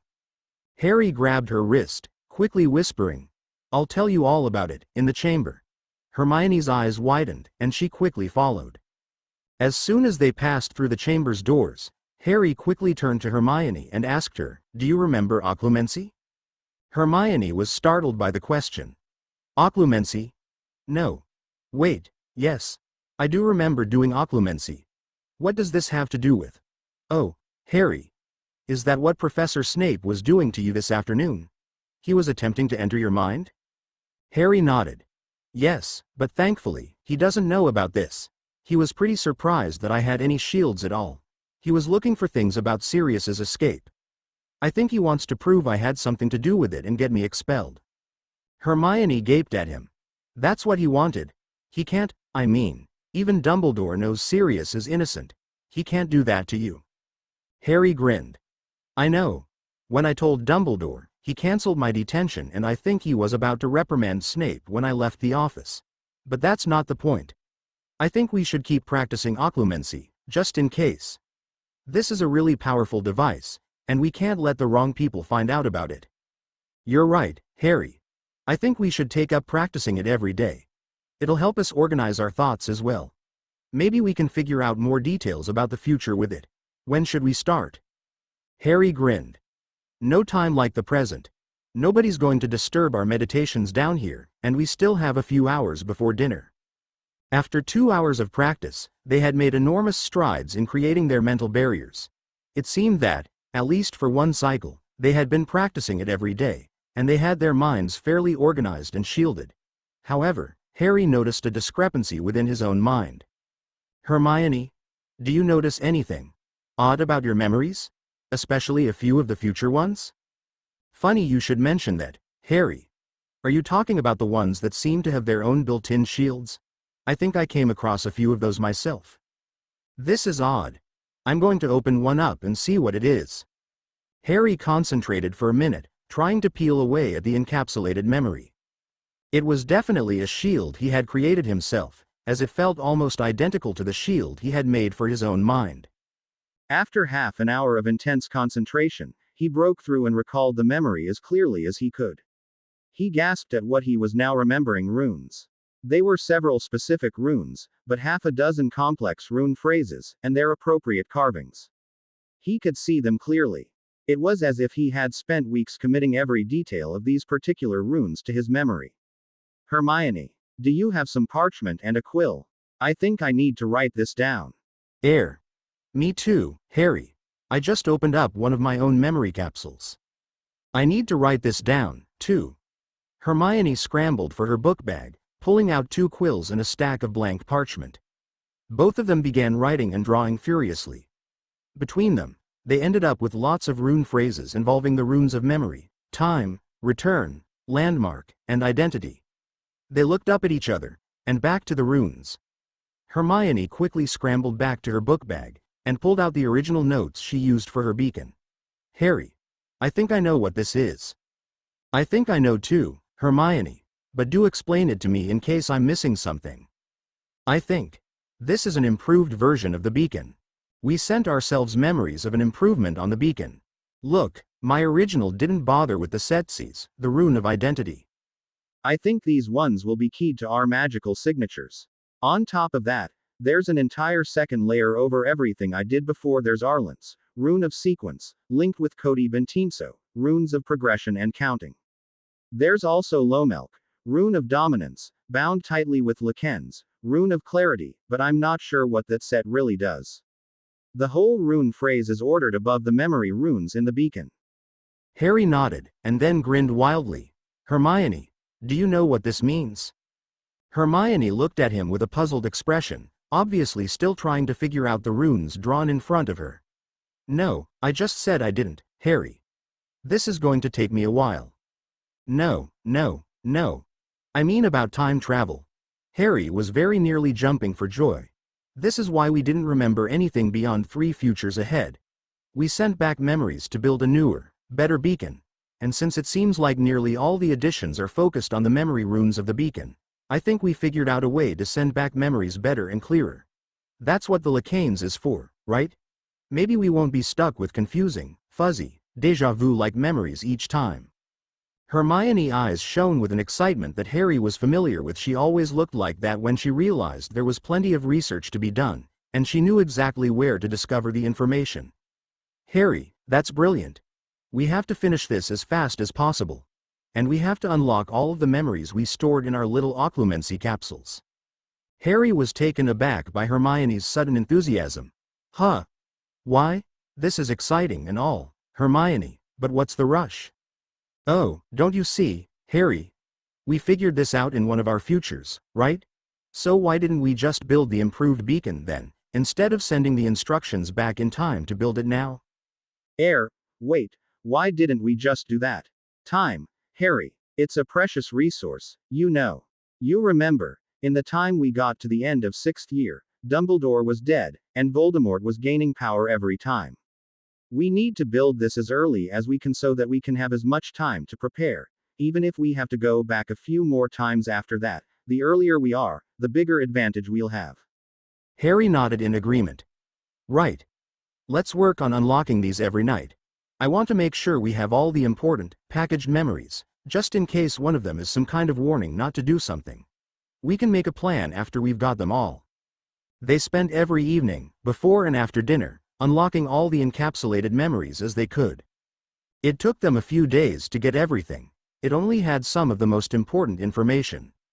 Aside from the partial temporal beacon upgrades, he had sent himself information on the known Horcruxes, a ring that would injure Dumbledore. Slytherin's locket, which was fake. The diary, which was already destroyed. Ravenclaw's diadem and Hufflepuff's cup. And the prophecy. Hermione had sent herself information on where to find the Room of Requirement, as well as the rune setup required to actually send a person's memories back. Hermione was excited with this information, as she said it was the harder part of her project, and she had expected to keep working on it until her Runes Owl project was ready to hand in. Both of them had sent themselves back memories of how to actually encapsulate memories in their own occlumency barriers. Apparently, it was the only way they could figure out how to ensure a memory would be retained clearly. There was a very limited amount of memory that could be sent back with this method, so they only stuck to the most pertinent information and dedicating entire rune sets, with Arithman seed measurements and layouts, to memory severely limited the other information. While they received the memories of the improvements to the temporal beacon, it took them, mostly Hermione, actually, several more days to understand its new functions. The clarity runes, linked to every memory rune, were obviously there to make sure the memories arrived in the past distinctly. The experience, control, and dominance runes had an interesting function. They ensured that the last memory to arrive would be the dominant memory, so they would arrive in the past remembering what they have done, instead of feeling like they had a bunch of images from the future shoved into their heads. On top of that, the sequence, order, and counting runes tied to the dominance memory also allowed them to fully experience each trip in order, instead of receiving an overwhelming flood of every single trip through at once. The last modification had little to do with the runes themselves, and everything to do with what they were carved on. Hermione had, in one final, tiny encapsulated memory, reminded herself that her original runes were carved in soft sandstone, the standard stone used in Ancient Runes class. To make a much stronger, more powerful, and durable rune, they were to use marble. And there was plenty of marble within the Chamber of Secrets itself. The weaker material was the real reason they only dared to go as far as 3 years ahead before returning. With their plans all laid out in front of them, tools at the ready, and only 5 days before the Hogwarts Express arrived to take them home, Harry and Hermione set their plans in motion. Carving the runes was quite simple, once they figured out how to do it. The advantage of marble over sandstone was also the main problem. It was incredibly difficult to carve, but the carvings would be able to channel several orders of magnitude more magical energy than a sandstone rune would. The basic runic carving kit that Hermione had purchased was only good for making the barest scratches on marble, damaging the tools more than the stones. Then she realized why she had locked the memory of Room of Requirement, and the procedure to open it, away so tightly in her mind. It would be the key to their success. The room provided a large, fully furnished, professional warder and enchanter's workshop. They were the two main industries in the wizarding world that used runes on a daily basis. Warders often worked on large stones, etching deep, powerful runes that would protect large properties. Enchanters, however, carved small, delicate runes for permanent enchantments in small objects, such as brooms. Hermione had use for both sets of tools, apparently. The next 4 nights involved much use of the invisibility cloak and the Marauder's map. They waited until after curfew each night, levitating large, heavy slabs of marble from the depths of the chamber and running all the way up to the 7th floor to the Room of Requirement, often taking detours to avoid Filch, Mrs. Norris, professors, and prefects that were patrolling the halls. After that, they spent a few hours each night carving the runes into the slabs. They decided to sleep in the room itself, partly because they didn't want to risk an extra trip through 5 floors of the school, and partly because they were too tired each night. Setting an alarm early in the morning just before sunrise, they got up just before sunrise to transport the completed slabs back down to the chamber. There were almost no patrols at all that early in the day, so the trips back were much easier. Finally, they would sneak back into Gryffindor Tower and crawl into their beds for an extra hour or of sleep. On the night they carved the final runes, They decided to forego sleep to activate the new beacon as soon as possible. They laid everything out, checking every rune phrase, and every cluster to make sure they were carved and placed correctly. Satisfied, they activated the runes, and a dull, pulsing glow began to emanate from the runes. It was charging up much more slowly than the original one, so they decided to sit down against a wall and rest. The rhythmic glowing from the runes in front of them was very calming, and they soon fell asleep beside each other. Several hours later, with the runes fully charged, they flashed brightly and disappeared. During the course of their nap, they had shifted from their sitting positions. Harry had tipped over in his sleep and ended up using Hermione's lap as a pillow, while Hermione's head was drooping down over his, only a centimeter away from bumping into each other. Harry reacted to the flash of light first, waking up with a start and jerking his head up. This, unfortunately, caused him to smack his mouth straight against Hermione's, rather painfully. Harry rolled away, clutching his mouth while Hermione jerked up, quickly coming to full alertness. They looked at each other, realizing what happened. In a flash, there was a 10-foot gap between them. Oh, flaming Morgana's underpants, what the hell just happened? Hermione swore in her mind. That hurts. She touched her lips, which were still feeling sore. Did Harry just key me? Was that my first key? Does it even count as a first key? My God, that hurt. She glared angrily at Harry. That has got to be the worst first key in history. I mean, Harry's certainly brave and noble, and the best friend I've ever had, but ow, that hurts. Is my lip bleeding? Touching the inside of her lip, she realized that yes, in fact, she was bleeding slightly. Her glare turned to an outright blazing flame that burned from her eyes straight into Harry's.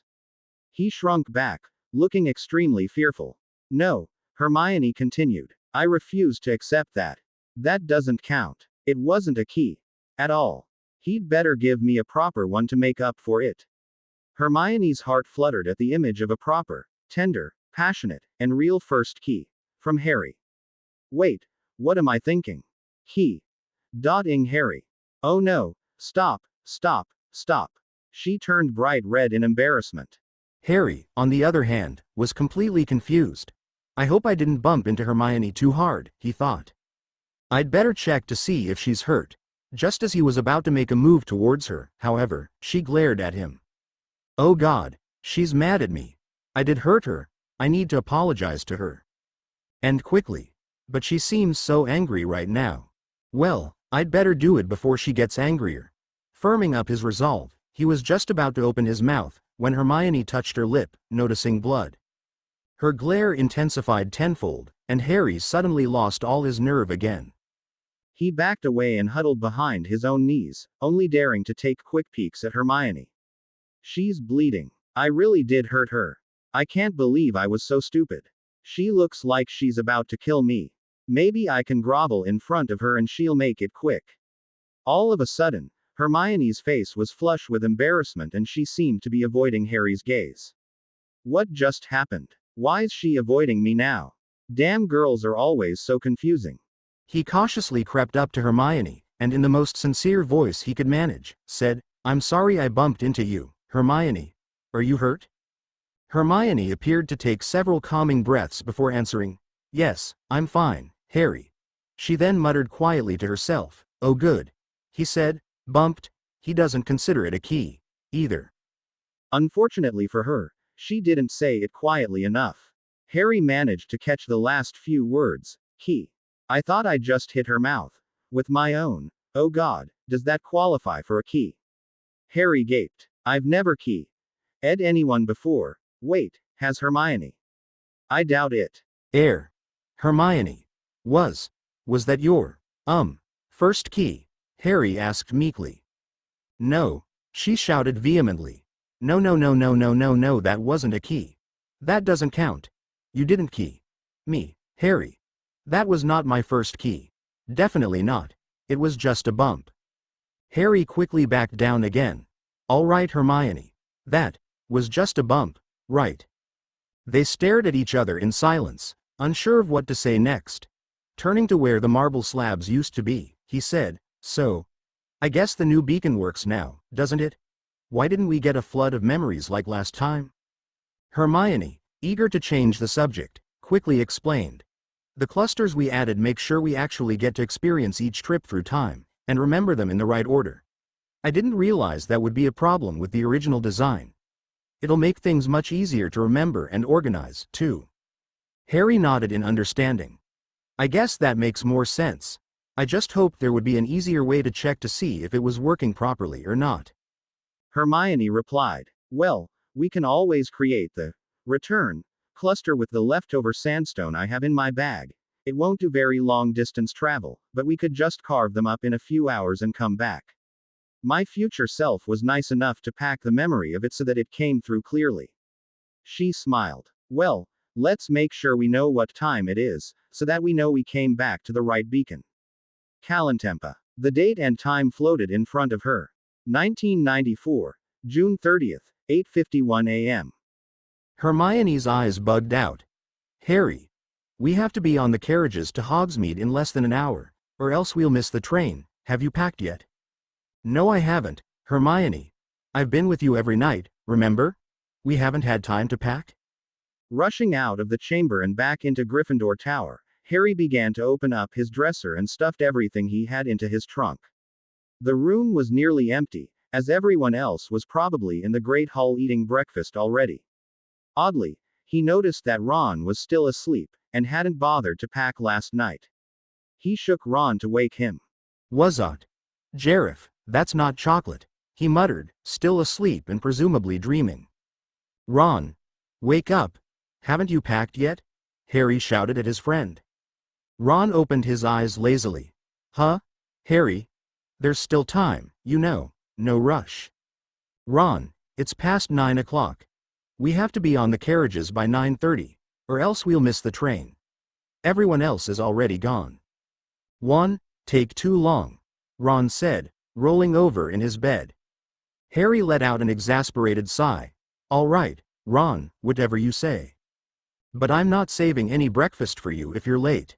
Ron slowly started to get up, stretching and yawning lazily. Since his friend was acting mostly awake, Harry went back to his trunk to begin stuffing all the clothes, textbooks, and school supplies into it haphazardly. He did take care to place the Marauders map and invisibility cloak carefully, however. He was finished in 15 minutes, and levitated the trunk out of the room downstairs. It took Hermione 5 minutes to catch up to him. She grinned at him as they stepped out of the portrait hole. Let's catch up to Ron downstairs, Harry. Harry chuckled. He'll have to catch up to us, actually. I had to wake him up when I got upstairs. Last I checked, he was still packing. Hermione let out a very unladylike snort. I should have guessed. Well, I'm not waiting for him. We still have a few minutes left to grab a quick bite from the Great Hall. Let's go. Harry and Hermione just rounded the corner to the carriages when they both stopped. Standing before them were no longer the horseless carriages they remembered, but ones that were being pulled by dark, winged horses.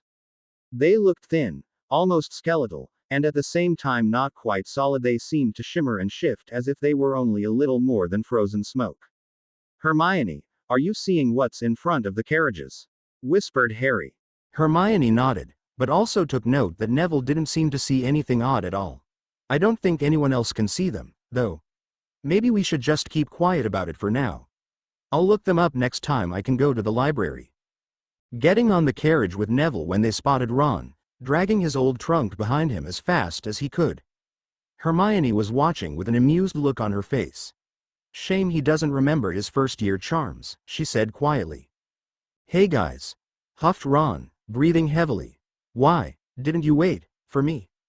We didn't want to be late for the train, Ron, Hermione said, rolling her eyes.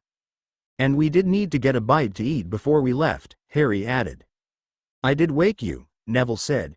You waved me off, saying you'd be ready in time, so I left. Harry looked at Neville. Really? You tried to wake him too? He was still asleep when I got back to the room to pack my trunk. All three of them turned to glare at Ron, who shuffled in his seat uncomfortably. He quietly muttered, well, you guys could have helped me with the trunk, at least. Hermione replied dryly, don't tell me you've forgotten how to cast Wingardium Leviosa already, Ron. Ron looked sheepish, but declined to comment. When it was clear he had nothing more to say, Neville spoke up. "Where were you this morning, Harry? I thought you packed early because you were already out of bed, but you weren't at breakfast with everyone else this morning."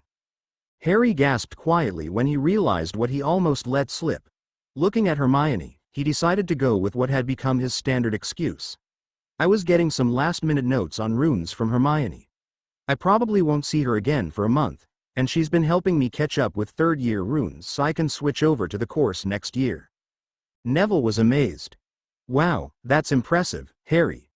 I have to admit, runes is pretty useful, even though it's such a tough course that I'd never take it myself. What course are you dropping?" Ron answered for Harry. "Divination. I still think he's barmy for doing that. You can practically guarantee yourself an A on the owl just by making things up. Why would you throw away such an easy chance at an OWL? I don't know. Passing all your tests isn't the point of school." Ron, Harry and Neville were rather surprised that it was Hermione who said that. "Oh yeah? I never thought I'd hear that coming from you, Miss Know-It-All," Ron shouted back. "Ron, don't you dare talk like that to Hermione. She's your friend." Harry rushed to Hermione's defense. "Yeah, she gets good grades, but more importantly, all the things she knows are actually useful," he said that with a knowing smile, looking at Hermione. The carriages had arrived at the Hogsmeade station, and they made their way onto the train in silence. They made their way into a cabin, whereupon Hermione immediately began removing some blank sandstones from her trunk, as well as a few notes and carving tools. Neville looked interested at the sight, while Ron just goggled. "We should get started right away, Harry. This should take us a few hours, and the train ride should be the perfect amount of time for us to finish it." Ron looked at Harry and said, "Wait, you're serious, mate? You're actually doing runes?" Harry looked at Ron in disbelief. Yeah, Ron. I've told you a dozen times this past week. But, don't you see how crazy that is? I've been trying to convince you not to. You'll fail the course." Harry felt that this was the last straw. "Convince me? You just called me barmy every time I told you. That's your idea of convincing me not to take the course? Look, if you can't accept the fact that I'll be taking runes, don't ask again, because I'm not changing my answer. Hermione and I will be practicing the entire train trip back, because it's the last time she can help me before summer vacation." Ron turned to Harry, then Hermione, then back again. Shaking his head and muttering, he left the cabin. Neville, who had backed away from the trio during the spat, spoke up. "You guys don't mind if I stay, do you?" Hermione gave him a warm smile, saying, "Of course not, Neville. I mean, we won't be very talkative, but we certainly don't mind if you watch." They settled down into their seats, and Hermione began instructing Harry on how to use the tools and carve the runes. She got set, carving all the most intricate runes while Harry took the simplest ones, which were mostly made up of straight lines. Neville watched with rapt attention, but he was too shy to interrupt their work. About 3 hours later, just past the midway point in the train ride, they were finally done. Seeing that they were finished, Neville finally spoke up. "So, could you tell me what all this stuff means? It looks awfully confusing." Harry thought for a moment. It is pretty confusing, actually. But I'm sorry, Neville. If it doesn't work, we can't explain it to you. If it does work, well, we won't be able to explain it to you." Picking up one set of runes, which were arranged and merged into one large cluster, he held it against his chest. Hermione did the same. Both of them brought out their wands, holding them against the cluster of runes, and murmured the activation sequence. The runes glowed as Harry and Hermione forced more and more magic into their runes, until it ended with a sudden flash. Harry suddenly found himself laying down instead of sitting, and jerked his head upwards in disorientation. His mouth smacked into Hermione's. Hermione woke immediately, once again clutching her mouth. "Sweet Morgana, did he have to do that to me again?" thought Hermione, as she looked at her fingers. "Yep, my lips bleeding again. The nerve of him. Couldn't he just wake me up properly? Oh nuts to Merlin, not again," Harry was thinking. "I have got to stop myself from doing that. Is her lip bleeding again? I hope she'll forgive me. I really think I'll need to grovel this time." "That one still doesn't count," blurted Hermione. It's okay, Hermione. I don't count that one, either," Harry answered awkwardly. Good. She huffed in reply. Wait, why am I so mad about this? It didn't mean anything to either of us, I think. She's still mad. This isn't good. Maybe she was expecting something from me? Pondered Harry. Did she actually want me to key her? Is that why she's so angry, since I seem to keep delivering such bad key? Wait, they don't count as key. She said so herself. I'll never understand her. So, you remember the last time then? When we, did what we just did? Harry was far too embarrassed to say it clearly. Of course I remember. Why wouldn't I remember you doing that too? Oh, Hermione's eyes lit up in realization. Calentempa.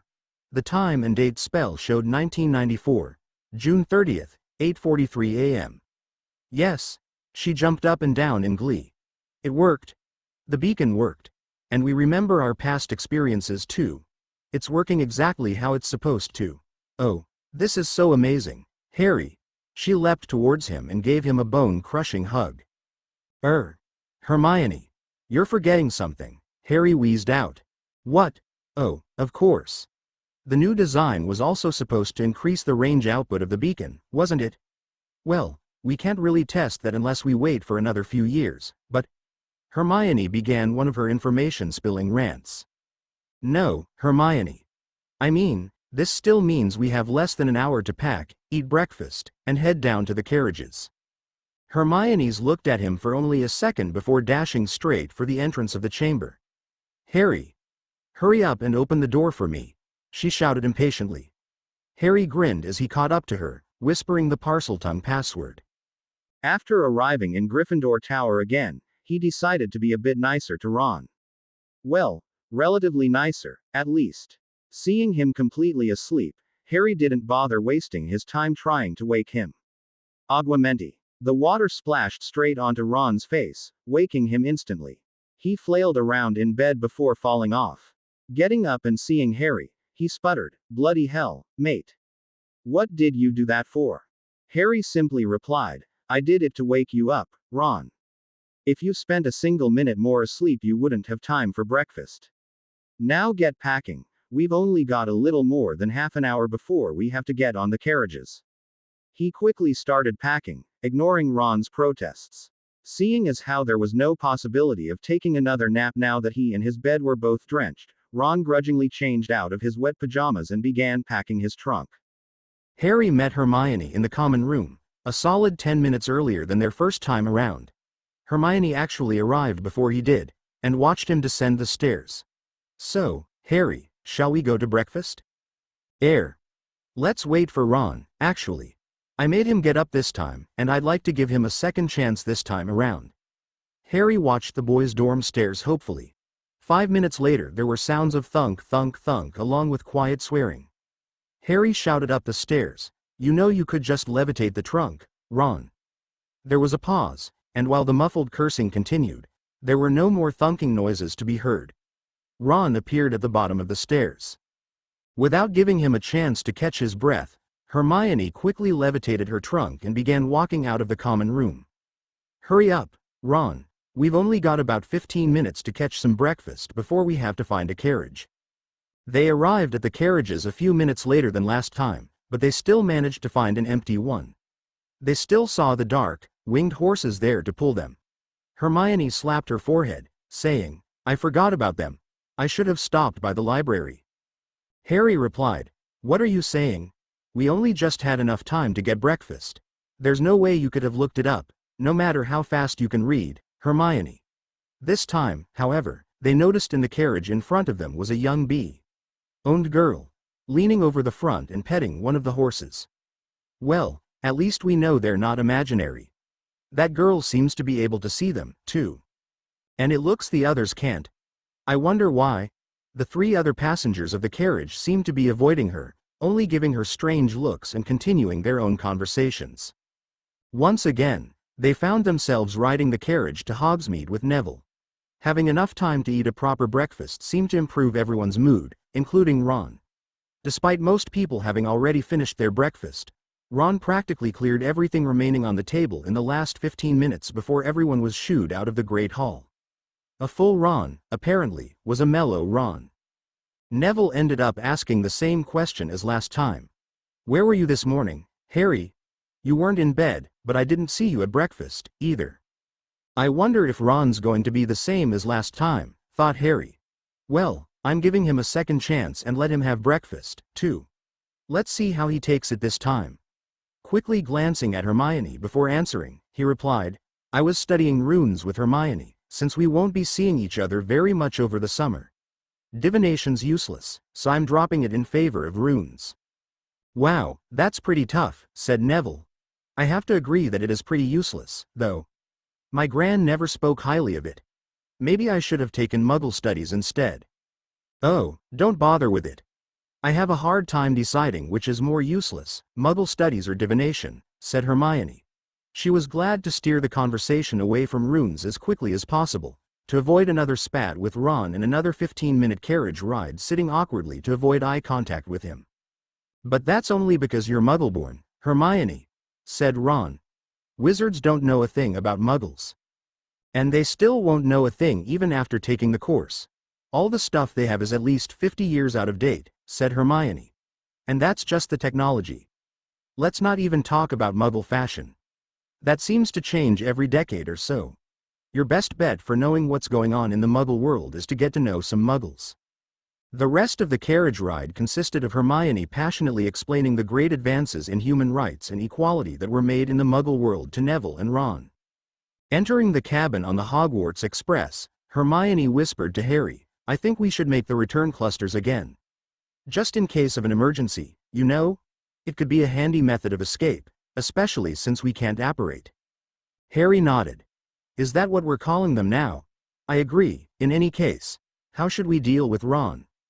Well, if he handles it better this time around, I'm willing to forgive him, but I'm not going out of my way to stop him from opening that reckless mouth of his, Hermione said firmly, and brought out the blank sandstones once again. Wow, you two. You really are studying up to the last minute, aren't you? Neville asked, surprised. What's with you two? It's summer vacation. You should be celebrating, not working, Ron shouted. My summer vacations, or work, growled Harry. I'd take studying with Hermione over the Dursleys any day. In fact, I love studying with Hermione. She always knows how to explain things to help me understand. His expression softened, as he looked into Hermione's eyes with a sense of understanding, and she loves teaching me. You've never noticed how happy she becomes whenever she has the chance to share her knowledge with someone. I don't think I've appreciated her enough. I'm sorry, Hermione, for not noticing before. I could even give up Quidditch for you, Hermione. Hermione was watching Harry with rapt attention as he made his little impromptu speech, with absolute joy filling her face as he finished. She was just about to say something in return when Ron shouted out loud, What? Give up Quidditch? For a girl? There's no way you could do that. Quidditch is the greatest game in the world. In fact, the next World Cup is going to be held here in Britain. You should come over to the Burrow and listen to the game on the wireless. You'll never think about dumping Quidditch again. Harry only nodded as he and Hermione began to work on their set of runes. Ron turned to Neville to satisfy his Quidditch fever for the next few hours. Just as they finished, the tiniest owl they had ever seen came flying in the window, with a letter from Sirius. The excitement of the last 2 weeks made Harry nearly forget about his new godfather, but now he had written a letter stating that he was doing fine, for an escaped prisoner.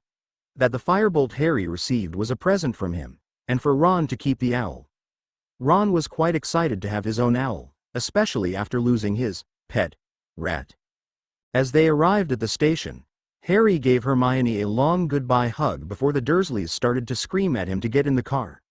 Waving goodbye from the window, he realized it was going to be one of the longest summers ever. 2 days. It had only been 2 days since arriving home that Harry felt the urge to write a letter. He didn't have anything in particular to talk about, but there were enough interesting developments at home that he managed to eke out a short letter to Hermione. Dear Hermione, I know this is pretty quick, but I just wanted you to know how things are at my home. The Dursleys are actually a little nicer to be these days. By nicer, I mean they all seem to be too miserable to bother me as much as they used to. For once, we're all eating the same amount of food. No, they'd never dare to give me a proper meal, But apparently somebody has noticed that Dudley has difficulty seeing his toes, and forget about touching them. The school nurse said he needed to eat less and move more. When Uncle Vernon went to school to complain about it and demanded to see a doctor, they brought one in and he said both of them had to go on a diet. Now they constantly complain about not getting enough food, but they can't blame me for it, and Dudley's too tired to chase me around with his gang. Besides the chores, I'm going to try studying. When I said I enjoyed studying with you on the train, Hermione, I meant it. I know the Dursleys would never stand to have you visit, but could you send me your notes and textbook for ancient runes? I'd like to learn as much as I can. Harry, the idea to learn more about runes came to him as he was writing the letter. He had seriously begun to appreciate the idea of not letting his time go to waste, and most of it was already being wasted doing chores for the Dursleys. He was glad Vernon had become too lethargic to stop him from sending letters with Hedwig, and she was a very clever owl who knew how to sneak out quietly for her deliveries. Tying the letter to his owl's leg, he whispered to her, "Stay with Hermione until she replies. Don't be afraid of asking for food, because you might be carrying a heavy load coming back." Hedwig hooted softly and took off. Harry wasn't too surprised that the reply letter, along with textbooks and notes, arrived the next evening. Hedwig was obviously tired from carrying the huge load, and Harry had only managed to sneak a bit of sausage and a few owl treats for her to eat. Giving her a gentle pat, he said, "Thanks, girl. You did a great job. I'm sorry I couldn't save any more food for you. All this stuff must have been pretty hard for you to carry." Hedwig straightened up and gave him a haughty look. Harry chuckled at the sight, and reassured her, "Oh, no, Hedwig. I'm not doubting you at all. I just want to make sure you're well rested and fed." Hedwig nipped at him lightly with her beak, and after Harry untied all the packages from her leg, she flew out the window to do some night hunting. Sorting through the stack of parchment Hermione had sent, he picked out the letter she had written him first, eager to read her reply. Dear Harry, I'm so glad you wrote to me. I haven't got an owl of my own, and I didn't realize until it was too late that I never knew your address or phone number, so there was no other way for me to contact you. I hope you keep writing often, and I'll keep a window open for Hedwig all summer. I haven't thanked you enough for everything you did on the train, including letting Ron try not being a git. Sure, he lets his mouth run loose and it really gets on my nerves, but I'm glad you managed to patch things up a bit the second time around. You two are my best friends, and I know I can't stand to lose one of you. Although I have to admit I'd miss you a lot more than I'd miss Ron, but don't tell him that. When you stood up for me in the train, I was just about ready to jump across the cabin and hug you, but then Ron interrupted again. Him and his Quidditch. Although I think the World Cup is a pretty big deal, especially since it hasn't been hosted in Britain for decades. Would you really choose me over Quidditch? Not that I want you to, Harry. You look so happy when you're up in the air. I'd never want to take that from you. Lastly, I can't believe you asked for my notes. If you can catch up, then we can have another class together next year. First, the textbook I gave you isn't the official third-year runes text, but I found it was a lot more useful when studying. My notes are organized by. The letter finished off with a lot of Hermione's studying tips and a guide to reading her notes, highlighting the most important pages of the textbook, and other advice to get him through all the course. Rereading the letter, Harry smiled to himself. Hermione was really that happy when he said those things. He just said what had come naturally to him, but he was glad he had made her day before Ron interrupted. That brought the thought of Ron back to him. He mentioned the Quidditch World Cup, didn't he? Maybe he could spend the last few weeks at the Burrow again. He decided to write a short letter to Ron, hoping it might help him get out of the house a bit earlier. Dear Ron, how are you doing, mate? You said there was the World Cup coming soon, didn't you? When is it happening? Do you think I could stay over at your place so we can listen to the game? I'm sure Hermione would love to come, too. Say hello to your mum and dad for me. Harry he decided to wait until Hedwig had returned and finished her meal, a small squirrel. For an animal without hands or utensils, Hedwig managed to be an extremely clean eater and left no traces for Vernon or Petunia to find.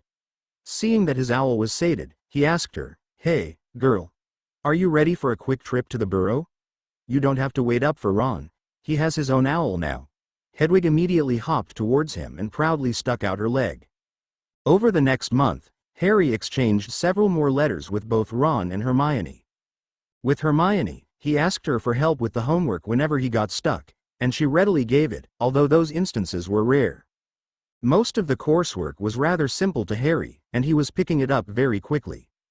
Again, vague feelings of having taken the course before stirred in his mind as he studied, helping him pick it up as quickly as he did. They also discussed what they should do with the beacon and if they were going to keep trying to improve it for the owl projector, in fact, whether they should present it at all, or keep it a secret. Hermione had also discovered what the winged horses were. They only appeared to those who had faced death before. The reasoning was obvious for Harry, but Hermione must have experienced something horrific in her memories, even if neither of them completely remembered the future. His letters to Ron remained pretty simple, as Ron could hardly contain his excitement about the World Cup, and had filled Harry in on some of the details. Bulgaria had one of the greatest rising stars of Quidditch, Victor Crumb, whose fantastic seeking skills nearly carried the team to the championships. Ireland was known for having extremely good teamwork, to the point where some people had accused them of cheating using mind-linking devices. All of which were false, of course. The two teams were expected to face off at the World Cup finals. His birthday came and went with no celebrations from the Dursleys, as he expected. It was still an extremely good day for him, however, because he received a few gifts and letters he received from his friends. He was worried that the extra owls would make the Dursleys angry, but apparently Hedwig had the foresight to fly around the neighborhood and warn the other postal owls to only deliver during the night. He gave her a dozen owl treats for that. One of his greatest surprises was a letter from Sirius. His godfather had remembered his birthday. He happily opened up the letter first. "Happy birthday, pup. I'm so thankful you gave me a chance back when we met in the Shrieking Shack. All I want is to see you grow up to be a proud, powerful wizard. I'm sorry I can't give you very much for your birthday, but here's some notes on how your father and I learned to become animagi. We started training in 4th year, and we managed to complete the transformation in 5th year. I hope my notes help, and I hope you'll take the Marauders into the next generation at Hogwarts. I'm out of the country for the moment, so I'm sorry to say that I can't see you for your birthday. I can't receive owls from you or else they might find me, and I'm already taking a small risk sending you this letter, but I just had to wish my godson a happy birthday. Love, Sirius Animagus Training." He felt a little dejected that, although Sirius was out of prison, he still wouldn't be able to contact him. Sirius, however, still managed to give him the perfect gift. He could learn a useful skill, and it felt like connecting to his father in a roundabout way. Putting the notes aside, he opened up the package from Hermione next. "Dear Harry, happy birthday. You've made so much progress with runes, I'm so proud of you. I decided to get you a basic rune carver's kit, which should last you until we graduate from Hogwarts. I also got you the book, Cracked. The Craziest Cursebreakers, which has stories on some of the most intricate wards ever found and the people who managed to break through them. I wish I could present these to you properly at a birthday party, but maybe we can have a belated party when we get to the Burrow. Speaking of the Weasleys, you know that we still haven't had any revenge on Fred and George for their betting pool. I still can't believe them. We really need to prank them back, and I have the perfect idea." Harry had completely forgotten about the twins. He grinned at the thought of Hermione putting her mind to getting revenge on the twins, at their own game, and at their own house. She really didn't do anything by half measures. Ron's letter was short and to the point, as usual. "Happy birthday, Harry. We're all set to see you next week at the Burrow, and Hermione too. I got you Quidditch scores and statistics so you'll know more about what's going on when we listen to the game." Harry opened the book and saw that it was, quite literally, a book on the statistics of all the professional Quidditch teams in Europe, as well as records of their matchups and scores for the past several years. He was already pretty shocked at the fact that Ron had sent him a book as a gift, but was almost completely floored by the fact that the book Ron had sent him was more boring than Hermione's gift. He set the book down and picked up the Cursebreaker book instead, immediately fascinated by the multitude of runes and schemes that some ancient pharaoh or dark wizard had set up to protect their earthly possessions. He was reading well past midnight before he finally fell asleep. Harry Potter found himself sitting, cradled, in a large chair. He noted it was in an old, dilapidated, but formerly exquisite house, if the elaborate door was anything to go by. Looking down, he saw his own body, which was small, wrinkled, and deformed. Oddly enough, he wasn't shocked at the sight. He was feeling anticipation. Wait, thought Harry. That's not me. That's someone else feeling it. Realizing the emotions were not his own, he instinctively threw up his occlumency shields.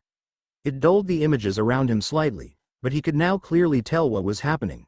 It was obvious to him that he wasn't dreaming, he was inside somebody else's mind. It is done, my lord. A quivering voice came from behind the chair. The chair swung around, and the speaker came into view. Harry saw who it was: Peter Pettigrew. He was angry, frustrated, and desperate to know where he was, where Pettigrew was.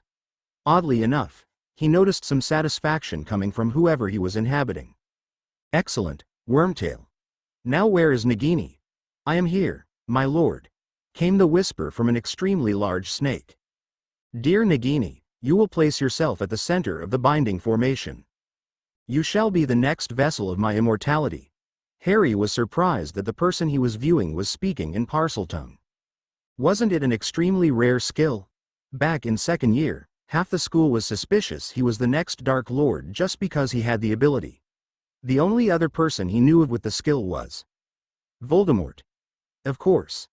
Peter Pettigrew had run back to his old master, Lord Voldemort, and now Harry was seeing inside his head. They were performing some kind of ritual, with chalk outlines drawn across the floor in front of the fireplace, and some potions brewing off to the side. Master, there is a muggle standing just outside the room. You could complete the ritual immediately with him, could you not? Suggested the snake. An excellent idea, Nagini, replied Voldemort.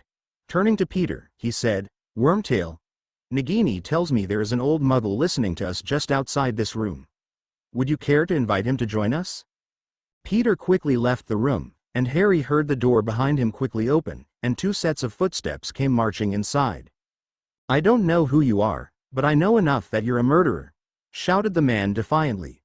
I'm calling the police, and don't you dare touch me, because my wife knows I check this house every night, and she'll call the police as well if I'm not back home soon.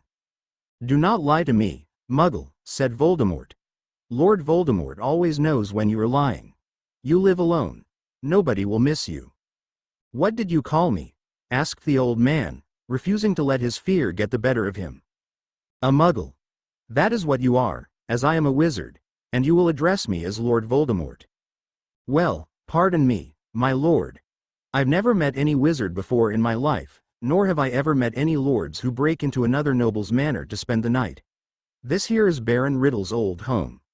Why don't you turn and face me like a man? A coward like you doesn't belong in the Riddle Manor. Harry could feel a geyser of rage ready to burst from Voldemort. He had far too much pride to let that comment slide. Very well, Voldemort replied. I will face you, but I will tell you that I am no coward, nor am I a man.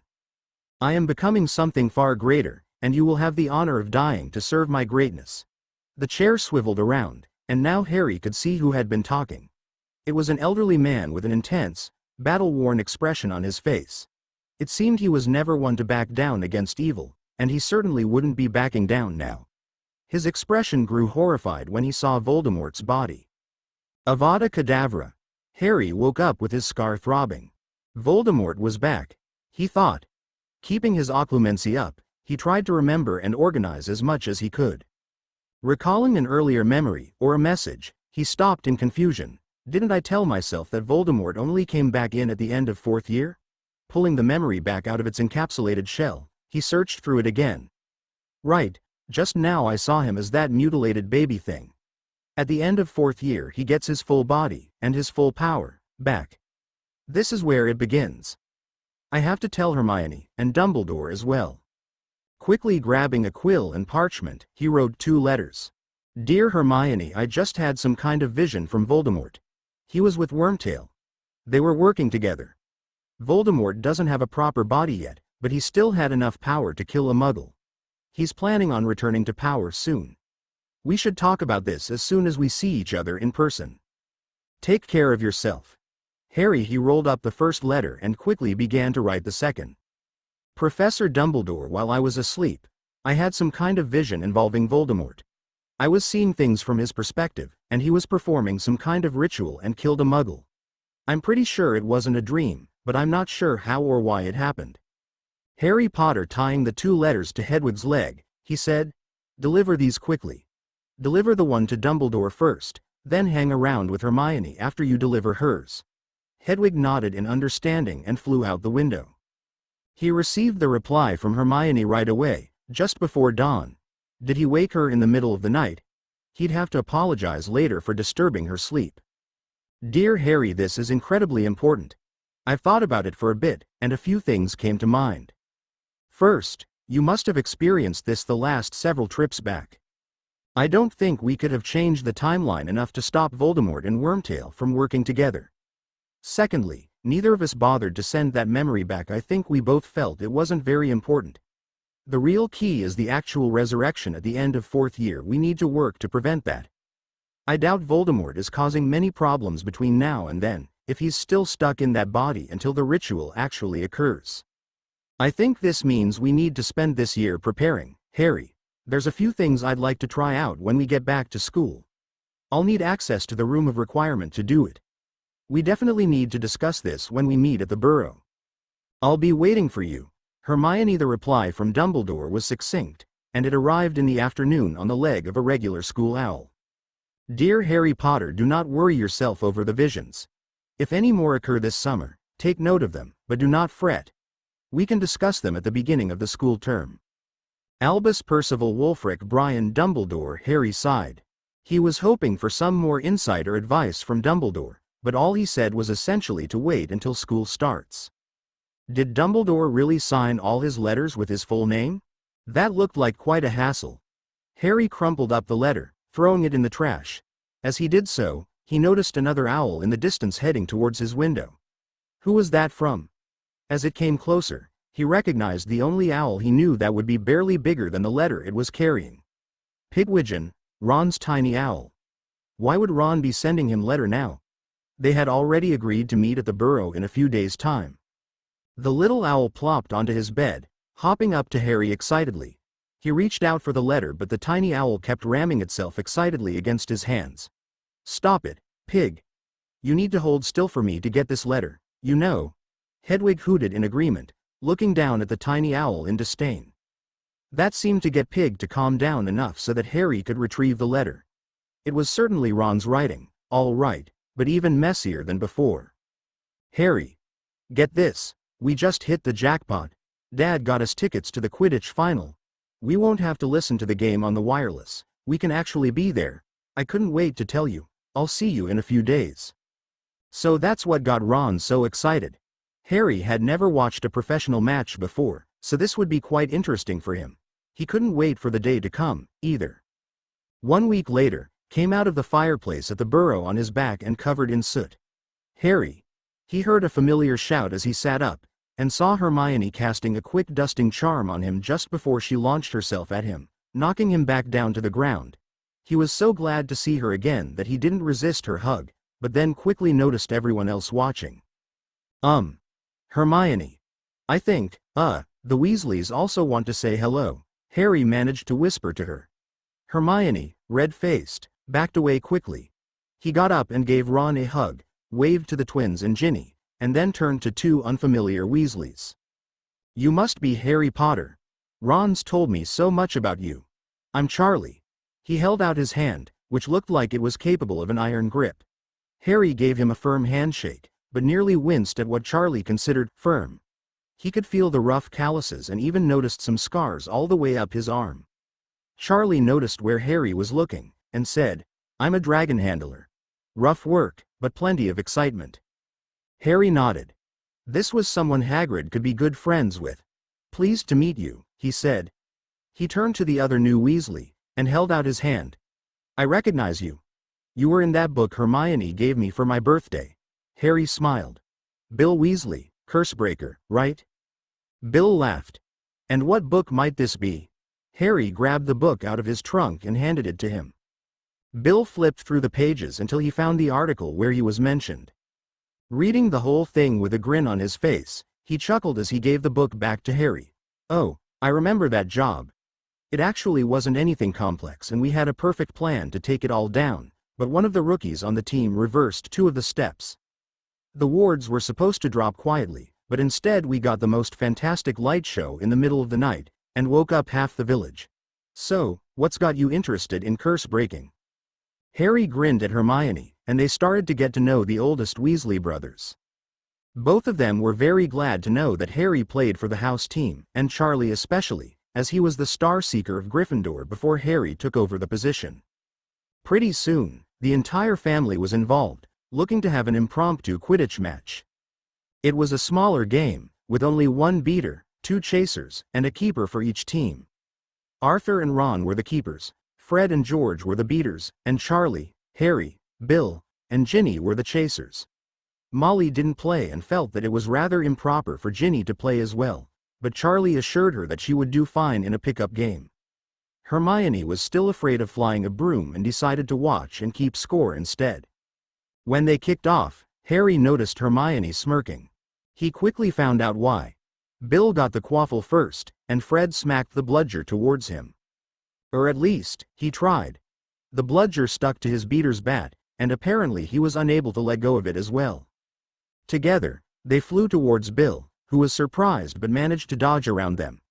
Ginny was right behind him, and George quickly smacked the Fred bludger combo away from his sister and realized he was stuck to it as well. Stuck together and facing opposite directions, they kept spinning in spirals for several minutes until they managed to land on the ground in a heap. Everyone else couldn't stop laughing when they realized that the twins themselves had been pranked. Hermione walked up to them, smiling sweetly, and said, "That was for taking bets on Harry's love life at school. I hope you'll be more considerate in the future." The twins nodded, so she cancelled the charm. "We do believe we've found ourselves a new Hogwarts prankster." The twins grinned at each other. "Although, we did notice, you pranked us for taking bets. Not that we bet on the wrong results." Before Hermione could respond, they took off again, laughing. The second game lasted an hour.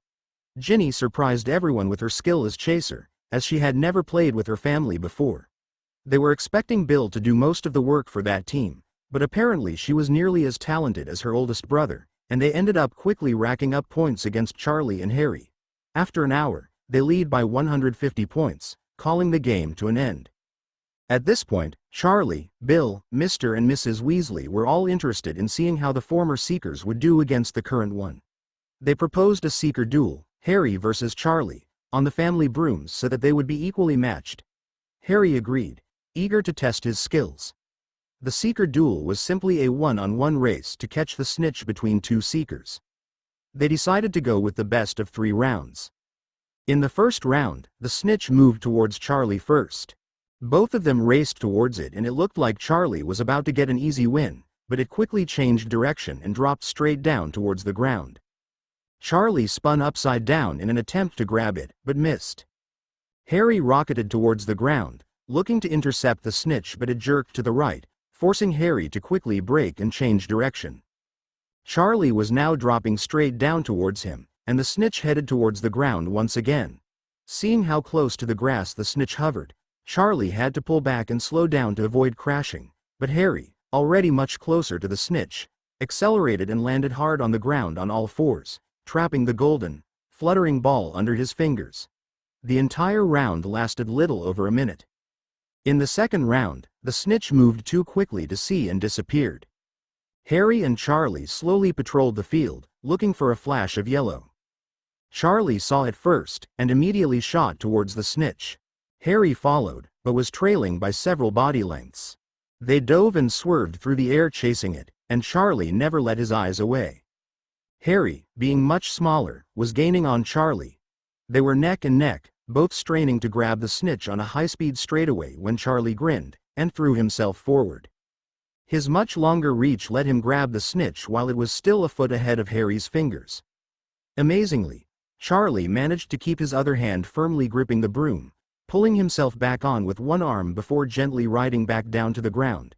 Grinning, he said, "When you've reined in a few dragons yourself, jumping off a broom isn't all that scary anymore." Molly, watching from the ground, had nearly fainted. In the third and final round, the snitch seemed to be getting sneakier. After several short chases, where it kept disappearing into the grass, it reappeared directly in between them. Racing towards each other head-on, the snitch bobbed up and down and they could only guess where it would be the moment they came close enough to grab it. Charlie decided to go high, and Harry, apparently, mirrored his movements. They seemed to be playing a game of chicken when, at the last second, Harry copied the move Charlie made in the first round, spinning around and flying upside down, grabbing the snitch as it bobbed downwards again while very nearly clipping Charlie's feet with his own. Everyone cheered for the fantastic display of skill the two seekers had shown them, as they headed back inside to get cleaned up and prepare for dinner. The duel was the talk of dinner, as Harry learned there were official names for some of the moves they had performed. He had never realized there was so much terminology to the game he played so often. After dinner, Harry strode out to the field behind the burrow where they had played Quidditch, relaxing and enjoying the fresh summer air. Hermione walked up beside him with a smile, and said, "I was really amazed at how well you fly, Harry." "Thanks, Hermione," he said. "You played a pretty amazing prank on the twins, too. I think they learned their lesson." "Do you think you could teach me to fly?" Harry was taken aback, but delighted, by the question. He never expected Hermione to start becoming more interested in flying. "Sure, Hermione. I'd be glad to, especially since your notes helped me learn all about runes this summer." "Oh, thank you, Harry. I always felt the school brooms were so rickety, and I was always scared of going very fast, but you look so happy when you fly, that I thought I should give it another try, too. I think the Weasleys' brooms are in much better condition than the school ones, so since I was here, maybe I could practice with them. Can you give me some notes on broom riding? And what kind of exercises you do for Quidditch warm-ups? I could also read some books on broom flying techniques, but if I had some of your notes I think that would." Harry couldn't keep the amusement to himself. Hermione. I don't have any notes. I just fly the broom." Hermione stopped, and her face fell. "But how will I learn about it? Oh, I was hoping I'd be able to learn from you." Harry chuckled. "Hermione, you just have to get on a broom and fly it. I'll teach you. I promise. In fact, let me get my firebolt right now, and we can ride it together." He ran inside to get his broom before Hermione could stop him, and minutes later came rushing out with his high-end, professional broom. "Harry, I can't fly that thing. It's a professional broom. It's fast.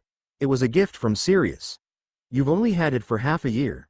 I have to study first before I try flying." Hermione was panicking. "Hermione, calm down," said Harry. "I'll ride the broom with you, so don't worry. Flying is something you have to learn by experience, so we'll start our lessons right now." He grinned, moving behind her. "Here, just step over it. I want you to grip the handle." Hermione held the broom nervously and inhaled sharply as Harry wrapped his arms around her, gripping the broom just behind her hands. They began to rise slowly, hovering a few feet above the ground. Harry pushed the broom forward slightly, and they began to move forward. They glided slowly, between a walk and a run, until Hermione got used to speeding up and slowing down. When it came to practicing changing altitude or turns, Hermione was too nervous to lean over, causing the broom to move jerkily when they tried to change direction. The jerky motion only caused her to tense up even more, so Harry attempted a different approach. Pulling her in closer and holding her across her stomach with one hand, he said, "All right, Hermione. Just close your eyes, relax, and forget the broom. Just hold on to me, and I'll fly." Hermione was hesitant, but trusted him. She held on to his arm, closed her eyes, and leaned backwards, pressing against him. Harry began by pulling back, angling upwards and rising into the air, reassuring Hermione as she rested against his body. He began a few wide, lazy turns while gently leaning to each side, forcing Hermione to rock back and forth as they performed a slow slalom. Eventually, they slowed to a stop and Harry said, "Open your eyes, Hermione." She nearly shrieked, seeing how high they were, but noticed their feet were dangling just above the roof of the burrow. In front of them was a beautiful sunset that took her breath away. Harry smiled. "I think this is one of the reasons why I love flying so much. You can get such a fantastic view." Hermione wanted to turn around and hug him right then and there, but was too afraid of falling off the broom to do it. They watched the sunset for the next half hour until it dipped just below the horizon. Over the next few days, Ron and the other Weasleys were getting more and more excited. Mornings were spent listening to the Wizarding Wireless, covering the quarter and semifinals of the World Cup, after which they did a few chores around the house. In the afternoon, They had impromptu Quidditch games which often lasted until dinner.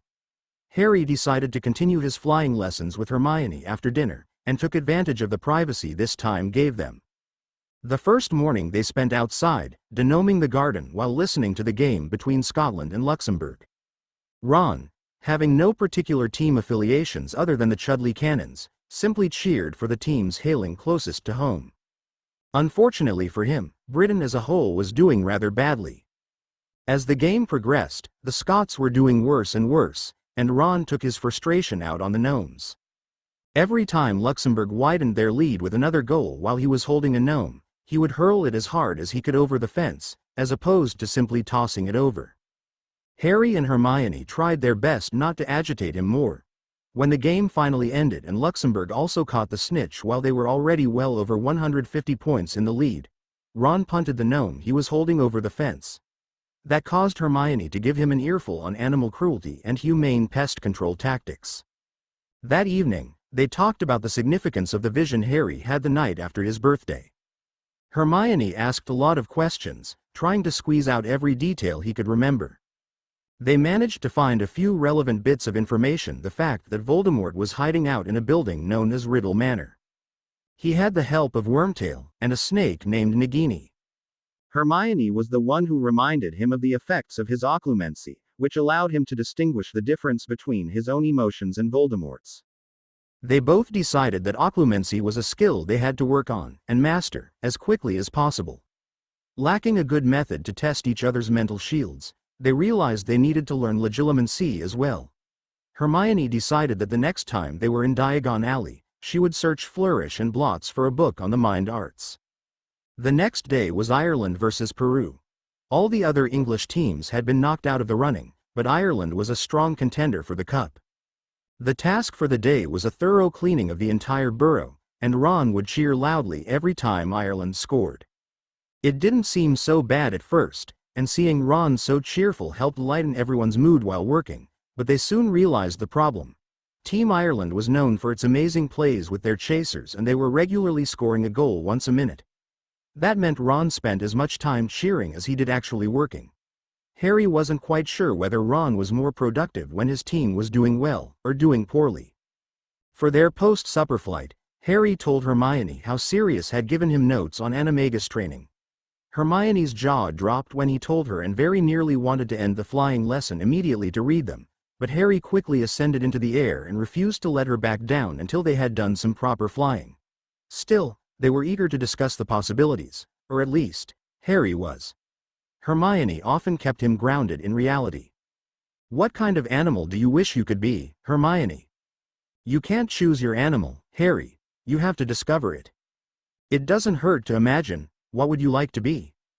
"Oh, I don't know. Maybe a lioness. It just seems natural, being a Gryffindor and all. Although, I doubt that if everyone in Gryffindor became animagi that we'd all become lions or lionesses." "Well, if you were a lioness, then I wouldn't mind being a lion," mused Harry. Hermione glanced over her shoulder at him, catching a glimpse of his jet-black hair flying wildly in the wind. "A lion? I don't know, Harry. I think you'd do better as a Black Panther." "A panther? What makes you say that?" asked Harry, as they changed direction and started circling the burrow. Quickly whipping her head back around and concentrating on looking straight ahead, she replied, "No reason. Actually, I pegged you for being some kind of bird. Like a hawk, maybe. You certainly love flying." "That I do, Hermione. I wish I could be a phoenix, like Fox. I'd be able to flash in anywhere and come to your rescue," said Harry absent-mindedly, with images of the battle against the basilisk in second year passing through his head. Her heart fluttered at the image of Harry, a knight in shining armor, no, wait, a knight in flaming armor, descending from the skies to her rescue. "Why, you see, can't be a magical creature," she said, trying to calm herself down. Harry noticed her nervousness, and quickly tightened his grip on the broom. "Oh, I'm sorry, Hermione. Are we too high up? Let's drop down lower to the ground. And yes, I know we can't be magical creatures in our animagus form, but I can always imagine it." "Oh, Harry, you silly prat. You have no idea what you're doing to me," fumed Hermione. "What do you think I'd become, Harry?" "Well, I always thought you'd be a raven or an owl. Your intelligence has always been what I like best about you. They're both birds, Harry. Have you forgotten that I have absolutely no talent for being in the air? You're getting better at it, aren't you? In fact, tomorrow I'd let you ride the broom yourself while I fly beside you. Harry grinned, speeding up and climbing higher into the air. Harry. Hermione took control of the broom, slowing down and leveling out. See? You're so smart. Your flying's improved so much in just 3 days. Well, I have you to thank, Harry. Besides, if you think my intelligence is my best trait, maybe I should become a dolphin, or an elephant. They're some of the smartest animals on the planet. Well, I'm not sure how useful a dolphin would be. I wouldn't want you to transform and then flop around on land, or transform back to a human in the water and end up with your clothes soaking wet. No, I don't think that would be useful, either. I wonder how many animagi are actually sea creatures. I don't know, but I'm certain I won't be. I've never been to the ocean before. But if you turn into an elephant, that would be pretty interesting. Would you let me ride you? Hermione turned beet red, but Harry didn't notice, being right behind her and his view blocked by her hair. Ride me? Yeah, you know, I could climb on your back and then. Harry suddenly realized what he was saying, and blushed furiously himself. They finished the flying lesson that day in silence. The last day before they were set to leave was a day off for the children. Percy finally came home from his job at the ministry, giving only a short, formal hello to Harry and Hermione. In fact, he brought some of his work home with him, continued to toil away in his room. The twins, of course, wasted no time in their attempts to ruin his productivity and force him to take a day off. Hermione, ever the organized one, was already carefully packing and getting ready for the trip, which would begin early in the morning the next day. Harry followed her lead and packed his trunk, while Ron continued to listen to the last semifinal match on the wireless, Bulgaria versus Luxembourg. Ginny watched Hermione pack her trunk while sitting on her bed. Like last year, Ginny shared her room with Hermione during the last week of summer and had become fast friends. This year, however, she had remained relatively quiet. She was silent for several minutes, but suddenly said, "Hermione, can I ask you a question?" Without slowing down her packing, Hermione said nonchalantly, "Sure, Ginny. What do you want to know?" Ginny got up from the bed and closed the door to her room. "Hermione, do you like Harry?" "Oh no," thought Hermione, as she froze. Ginny's had a thing for Harry for years. "What do I tell her?" Slowly turning to face Ginny, she asked cautiously, Why do you ask?" "You know why," Ginny replied with a hint of pain in her voice. "I've always loved Harry, ever since I was little, but these past few days I've seen you with him. Even though you said you weren't going out with him." "I'm not," said Hermione defensively. "There's nothing going on, at least, not yet." "Not yet? Do I really want this? Harry's so sweet to me even though he doesn't seem to realize it. Maybe I should tell him after the World Cup is over," she thought. "So you do want him, don't you? How could you, Hermione? I told you last summer how much he means to me. I've loved him for so much longer than you," cried Ginny. "What? You've barely talked to him. I don't think you exchanged more than a few words ever since you met. How could you possibly love him?" Hermione shot back. "But I do. I grew up with all the stories about him," answered Ginny. Hermione grabbed Ginny and looked at her, face to face. "Ginny, those were just stories. If you haven't talked to him in person, how could you possibly know? You barely know him better than any of the other thousands of girls who grew up with stories of the boy who lived." But, Ginny stammered, searching for an explanation. "But Harry saved me in first year. He rescued me from the Chamber of Secrets. He's so special to me. And he must care for me more than the other girls." "Ginny, this is exactly what I mean," said Hermione. "You don't understand Harry. You don't realize how he grew up never knowing his parents. Or how hard it is for him to make a real friend in the wizarding world. Or how he would have risked his life to save anyone without thinking twice. Or how he can be so romantic without even realizing it," she said to herself. "Anyone? What do you? How do you know that? He saved me," she asked, nearly in tears. "Ginny. Harry went to stop the basilisk to save everyone in school. He didn't even realize you were the one who was captured until he got down there. He told me the whole story when I was cured of the petrification. Ginny started bawling as she understood. I see, can't believe it. I always thought IW was special to him. She sniffed loudly. Now it's like I've lost him. He doesn't even notice me. She cried harder with that thought. Hermione sat beside her and patted her back. Ginny, you've never lost Harry. You've lost the boy who lived.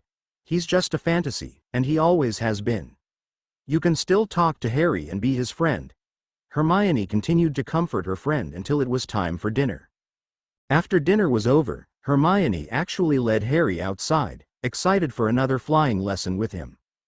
Ginny's conversation had stirred her feelings and forced her to admit, to herself at least, that Harry was a very sweet, brave, and kind boy. She could hardly wait for another flight with his arms wrapped around her. He would whisper some advice in her ear, and she'd perform admirably, and he'd hug her a little tighter in congratulations. She snapped out of her little daydream to see Harry standing in front of her with a wide grin. He was holding 2 brooms.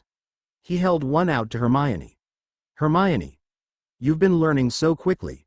I knew you could learn things without having to read about it. Since today's the last day we can have these little lessons, I thought you could try riding a broom yourself. Hermione's jaw dropped. But I want to ride the broom with you. I want you to be right there with me pressed against my back. She thought furiously, but she didn't dare embarrass herself by saying it out loud. Harry tilted his head to the side. What's wrong? Oh, don't be nervous. You'll do fine, don't worry. I'll be right there with you. Come on. Without waiting for any more protests from Hermione, he hopped on his own broom and began floating up.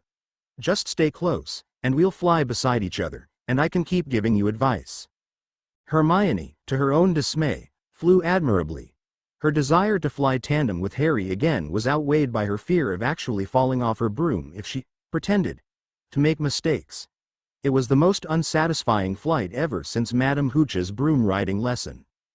Around midnight, while everyone in the house was sleeping, Ginny crept downstairs and sat on the couch in front of the fireplace with her favorite books. She opened the first one. Harry Potter, the boy who lived once upon a time. There was a beautiful witch and a powerful wizard who loved each other very much. They were the Potters, and they had a beautiful baby boy named Harry. Ginny sighed. The books rarely talked about Harry's parents, and they were often only mentioned in passing. What were their names again? She didn't even know. And you know who came knocking at the door? Let me in, he shouted. Never. You'll never find out how to get inside, came the reply from the Potters. I will tell you how to sneak in, said Sirius Black, you know who's most trusted man. The Potters made me their secret keeper. I know of a secret trapdoor in their garden. I can show you where it is. Ginny knew the story of how Sirius Black had betrayed the Potters. Ron told her later that it was actually Peter Pettigrew, who was actually Scabbers, who was the secret keeper. Oh, it was so confusing. But leading Voldemort to a trapdoor in the garden. That couldn't possibly be what it meant to be a secret keeper. I will stop you with my spells, said Mr. Potter. He cast all the most powerful spells at you-know-who, but it wasn't enough. They fought and they fought, but you-know-whose spells were more powerful than Mr. Potter's. He defeated Mr. Potter and walked upstairs. I will stop you with my potions, said Mrs. Potter. She threw her most powerful potions at you-know-who, but it wasn't enough. You-know-who blocked them with his shield, and Mrs. Potter ran out of potions. He defeated Mrs. Potter and walked into the bedroom.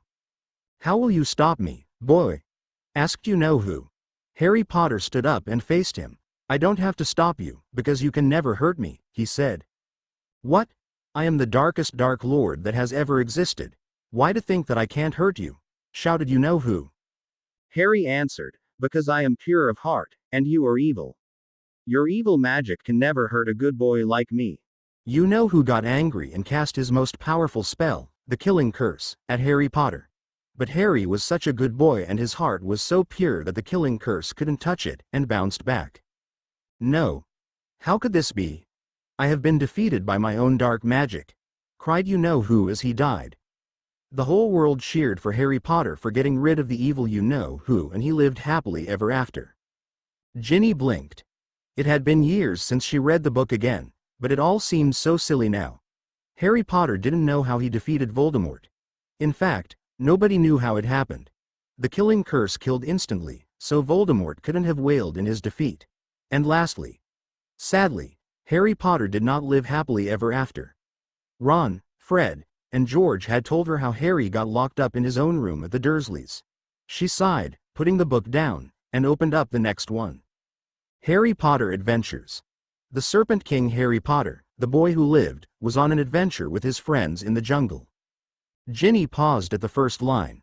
There were so many errors right in the very first line. Harry had no friends until Hogwarts. His only friends were Ron and Hermione. He had never been on any vacations, never traveled outside of London, and certainly never marched through a jungle. The Serpent King can talk to snakes. He commands them to attack our village. He is an evil wizard, said another villager. Harry Potter knew that you know who talked to snakes, too. The Serpent King must have been using dark magic. Harry Potter knew he would have to defeat him or else his evil would spread throughout the world. Ginny paused here. Obviously, nobody would have guessed that Harry Potter himself was a Parselmouth. He was the living proof that being a Parselmouth didn't make you a dark wizard. You can never defeat my monsters, said the Serpent King. Now, you will have to face the most powerful snake of all, the Hydra. The Hydra was a giant snake with 7 heads. The Serpent King hissed and whispered to the Hydra. I just told my Hydra to attack you. What are you going to do? Harry Potter walked up to the 7-headed beast and pulled out his wand. He cast a spell to cut one of the monster's head off. It was so big that it shook the ground when it fell. Right away, the Hydra grew its head back. Ha ha. You can never defeat my Hydra, Harry Potter. It can keep regrowing its heads as long as one of them still remains. You can't cast your spells fast enough. Harry was supposed to have a wand when he was underage. Somehow, it never occurred to her that he never should have owned a wand in any of these adventures. Harry Potter said, maybe not by myself, but I have friends to help me. Let's defeat it together. All 7 children cast the spells at the same time, and all 7 of the Hydra's head were cut off at the same time. Ginny thought back to Harry's real adventures. Ron told her about their first year, and Harry ended up facing Quirrell alone. In her first year, Harry ended up facing Tom and the Basilisk alone. Harry really seemed like he was always forced to face his attackers by himself. They tied up the Serpent King and brought him back to the village. The villagers all thanked him. Harry Potter and his friends left the village to search for the next adventure. Ginny closed the book. Harry had certainly had his fair share of adventures, but he never really did go looking for trouble, did he? All this time, she had been reading from authors, and the authors obviously had no idea who Harry Potter really was. She didn't bother opening the last book. She knew it only contained more fantasies. Hermione said that Harry had never even seen these stories himself. What would he think if he saw them? Laugh? Cry? Get angry? She couldn't even hazard a guess. She really didn't know him, after all. Walking up to the fireplace, she tossed all 3 books into the fireplace, with a few silent tears falling down her cheeks as she watched them burn. The next morning was even more frenetic than September 1st, which was amazing, since half the house was still half asleep.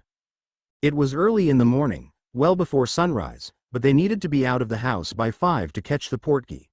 Every 2 minutes it seemed like somebody had forgotten something, rushing up to their rooms and back downstairs. After a hearty breakfast, they began their walk to the scheduled portkey site. Only the children who had yet to come of age would be taking the portkey, so Bill, Charlie, and Percy would apparate on their own, letting them sleep in. The group of them arrived at the site, and were greeted by the Diggory family. Apparently they would all be traveling together. Everyone gave pleasant, but tired, greetings, and Mr. Weasley showed them the portkey. An old, tarnished metal bowl. When Cedric reached for the bowl, however, an uncomfortable feeling came over Harry and he grabbed Cedric's wrist. Cedric looked at him in confusion. Harry, unsure of what he was doing, looked back at him. Cedric. Have you ever had any unpleasant experiences with portkeys? Cedric raised an eyebrow. What do you mean? Well, I had my first portkey ride when I was 6, and I felt nauseous afterwards. I've gotten used to it since then, though. First time for you, Harry?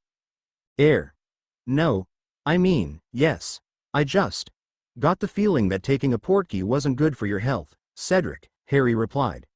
He had the déjà vu feeling again. Something about Cedric, portkeys, and winning. They didn't mix. Well, what are they winning here?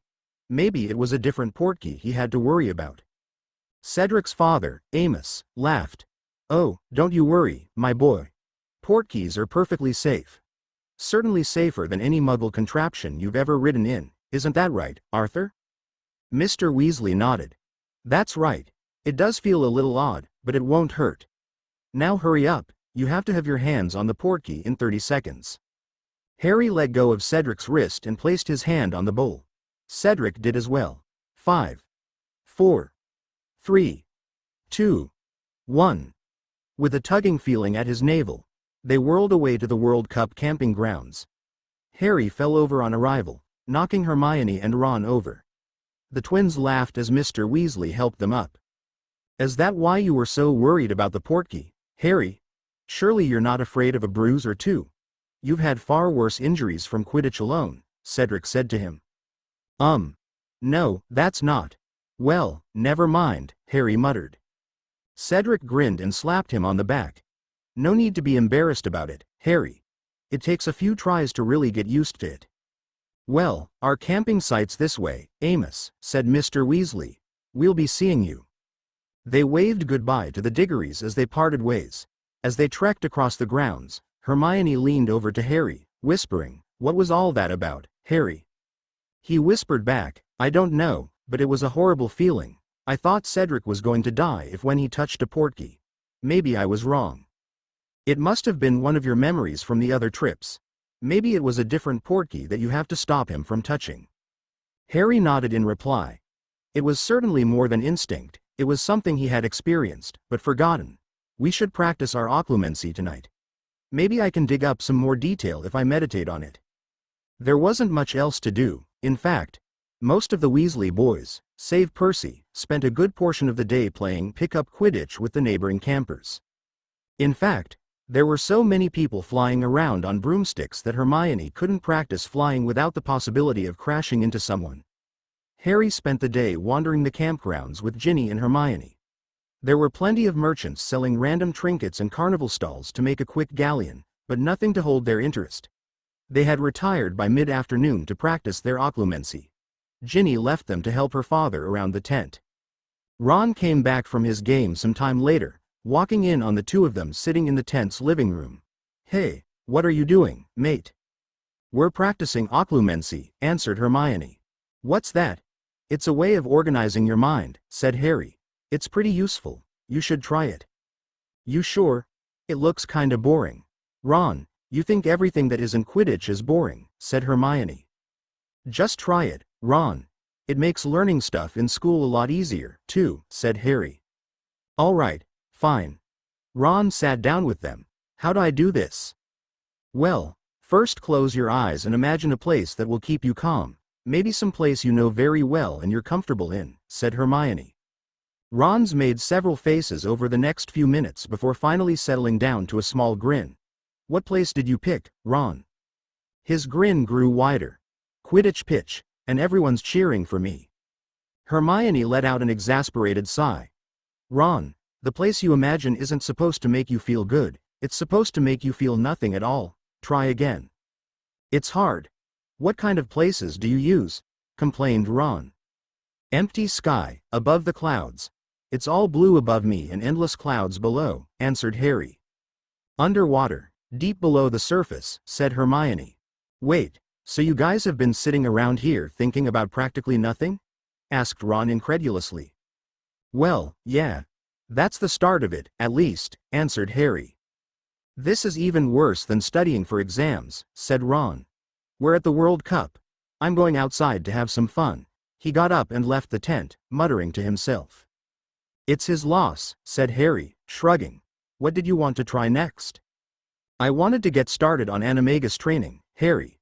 Hermione grinned. "I've been reading through Sirius's notes a few more times and I think it actually overlaps with occlumency exercises." "Really? How do we begin?" "Well, the key to finding your inner animal is to tap into your most basic, primal emotions.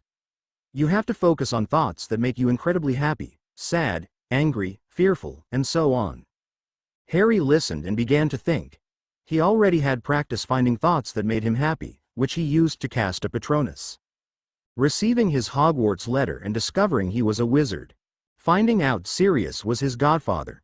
Catching the snitch for the first time in Quidditch. He could feel very happy with those memories. Fear was nearly as easy, as he could remember the effects of the Dementors, the chilling feeling and the screams of his mother coming to mind. Anger, though, was more difficult. Had he ever truly been angry? He supposed the Dursleys did make him mad, but after living with them for over a decade, it was all he had known, and he had gotten used to the neglectful attitude of his aunt and uncle.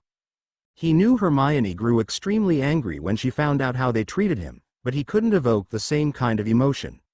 Draco Malfoy was certainly an annoyance at school, but for the most part, he was only that, an annoyance. He would have to search his memories harder to find something that truly made him mad, as well as the other primal emotions. The two of them continued to meditate until everyone was back in the tent for dinner. Everyone was excited about the match tomorrow, and they were all discussing the strategies and plays they were expecting to see in the game. Hermione was not happy to find out that the twins had placed a bet on the outcome. Their argument that they had bet with the director of magical games and sports, Ludo Bagman himself, didn't help at all. The discussions and debates ran well into the night, when all of them finally crawled into their beds for the game, which was to begin at noon. The events surrounding the game had been as exciting as the game itself. The mascots for each of the teams were very good at swaying the crowds and supporting their team. The Irish naturally had leprechauns, who conjured gold for the crowds and taunted the opposing team in an extremely distracting manner. The Bulgarian team's mascots were Vila, a very wise choice, given the audience in attendance was mostly male. They were extremely beautiful women who quickly swayed the crowds to them when they let loose some type of aura. Harry immediately felt it intruding on his mind, compelling him in some way to give himself over to them, but quickly threw up his occlumency shields and the thoughts disappeared. Ron and the other Weasleys, however, weren't quite so lucky. Bill was the only one who also seemed to be completely resistant to the charms.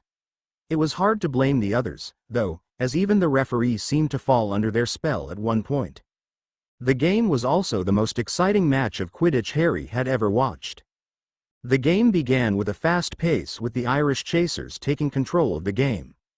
They never let up, but the Bulgarian beaters and keepers kept a strong enough defense to keep the game exciting.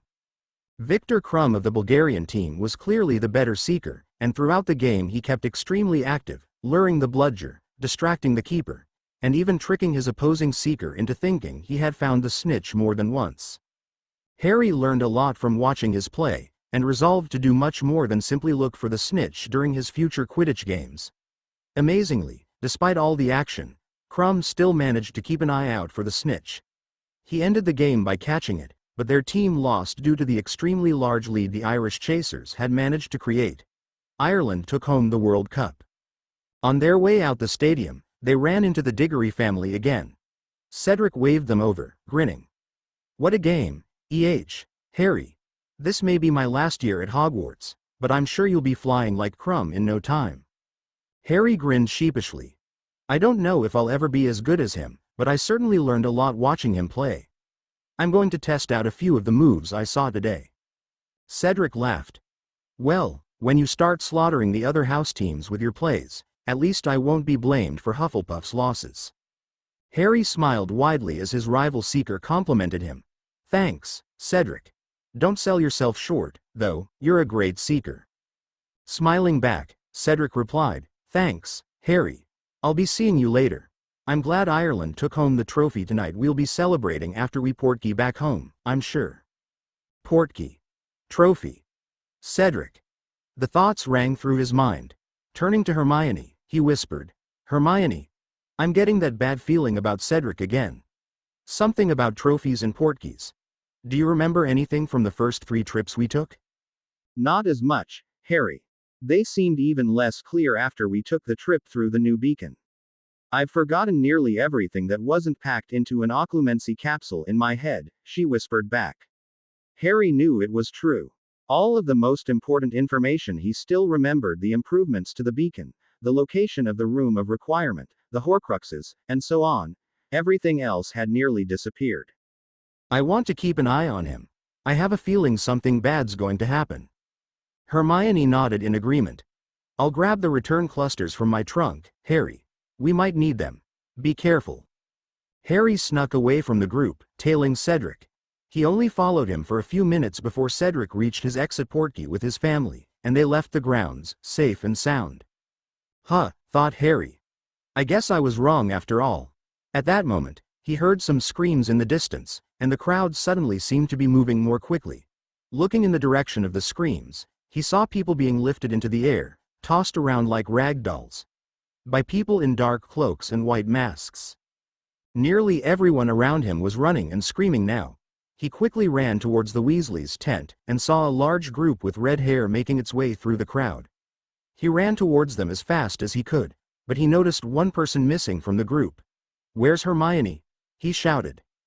"Isn't she with you, Harry? You both gave us a fright wandering off by yourselves," Arthur said to him worriedly. "No, she's back at the tent. I have to go get her." Harry ran off as quickly as he could, before anyone could object.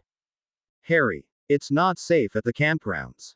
We have to evacuate. Let the oars handle it." He heard the shouting behind him. He couldn't do that. He had to save her. The oars might not get there in time. She could get hurt. Or she might already be hurt, he thought. He didn't dare slow down until he reached the Weasley tent. Well, looks like I can finally have some fun with this mudblood here, he heard as he entered the tent. He saw one of the masked, robed men. He immediately cast an Expelliarmus from behind, disarming the man, followed by a Stupefy. He quickly rushed over to Hermione, who was slumped down beside her trunk. Fear and horror rushed over him. He grabbed her, holding her close, but noticed she was still breathing. Good, he thought. I haven't lost her. Just then, he heard another voice from the entrance of the tent. "What's taking so long? Don't tell me you're shagging some bint in there, oi." He heard heavy footsteps come into the tent. There was obviously no place to hide in the tent, so he did the only thing he could think of: attack. He ran out of the bedroom, casting an Expelliarmus at the second intruder, followed up by banishing a chair towards him.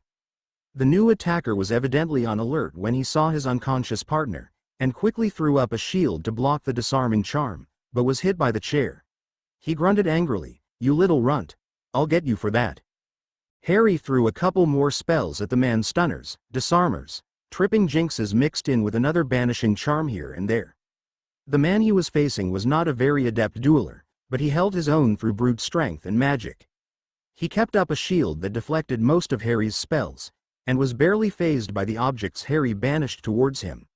He sent a bludgeoning curse at Harry, knocking him back into the bedroom, and turned to revive his partner. Harry knew he was completely outclassed once he got hit by the bludgeoning hex. It hit him harder than anything he could remember. It broke a few of his ribs and threw him backwards a good 10 feet. Obviously his opponent was the type who lacked finesse, but made up for it in spades with sheer, brute force. Now that he had to face two of them, both of them right outside, there was no escape for the two of them. Thinking quickly, he banished the bed towards the entrance, and threw a sticking charm. He hoped it would hold for just enough time. Picking up a rune cluster, he pressed it against Hermione's chest and forced as much magic as he could muster, quickly charging it up until it flashed a bright white. Wasting no time, he grabbed the other cluster and held it against his own chest. He heard some amused laughter from behind the bed. "Looks like the runt thought this could stop us. Hey. Reducto." The bed practically exploded, sending splinters of wood flying into Harry. He managed to shield his face with his arms, but pieces of wood pierced both his arms and legs. He could barely hold up his wand now, and he was almost magically exhausted. Forcing every last bit of magic he could muster into the runes, they began to glow. "What do you have there, kid? You still want to fight, Defendo?" Pain erupted through his right arm as the severing charm sliced it open, causing him to drop his wand. Just a little more, he thought. With every last bit of effort, he picked up the wand with his left hand and kept it pointed at his chest, forcing more magic into the cluster. "I'm almost there." "I'll take care of this one," said the first man, pointing his wand at Harry. Muttering something incomprehensible, Harry could only see a flash of light before he fell unconscious. Hermione was trying to remember where she was. She could remember huge crowds, much like being at a football game. There was shouting, running, She was getting something important. Someone had attacked her. Her heart jumped, the small adrenaline rush bringing her to full alertness. Lifting her head, she noticed she had been hovering just over Harry's face. The position was very familiar. Using her wand to light up the room, she confirmed they were back in the Chamber of Secrets. Why are we back here? I never got a chance to activate the cluster, thought Hermione. She looked back at Harry. Unless he came back for me. Hermione realized that this must have been what happened. He must have risked his life to save hers. I owe my life to him, she thought, gently caressing his face. He looks so peaceful sleeping like this. I could watch him for hours.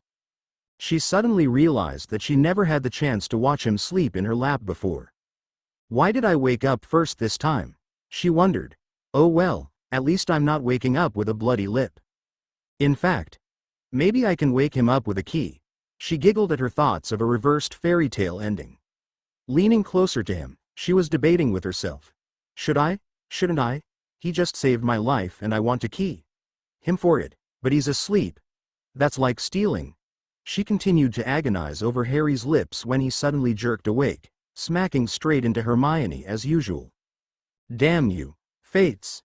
Do we have to do this every time? Thought Hermione grudgingly. She didn't let it distract her, though, as she rushed over to Harry and immediately hugged him. Harry, she cried. You saved me, didn't you? Harry, ever the modest one, didn't quite know how to answer such a blunt question. I guess I did. But you saved me just as much, getting those return clusters out. Don't say that, it's my fault you had to come after me in the first place. You had to fight off the man who attacked me. Hermione sobbed into Harry's shoulder. I can't imagine how hard that must have been. Oh, him? I disarmed and stunned him before he saw me. He, wasn't the problem. What? Why did you have to send both of us back in time, then? Couldn't you have caught up with everyone again?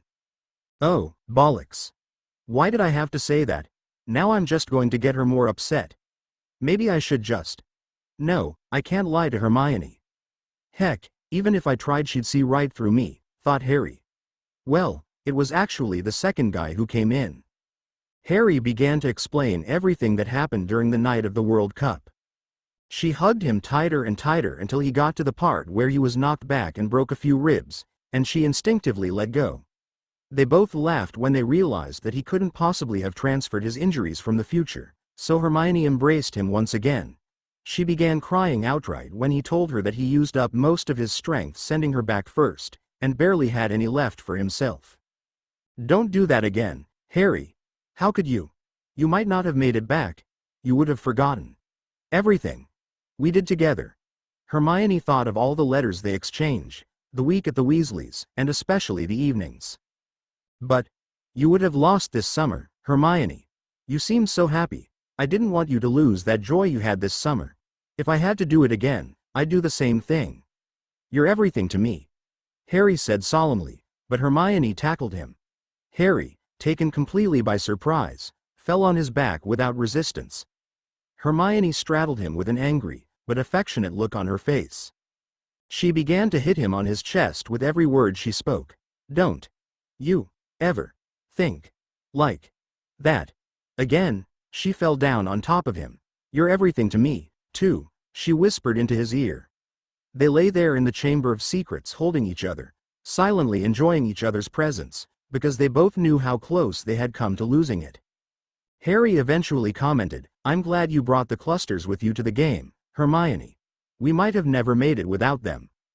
Hermione, still laying on top of Harry, whispered, yes, that was what I thought of first when you mentioned Cedric, and you thought he was going to get hurt because of one of the futures you experienced.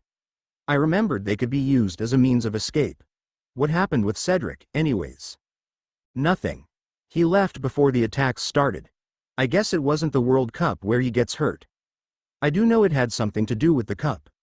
Or a cup. And a portkey. Harry took a deep breath, and stroked Hermione's hair.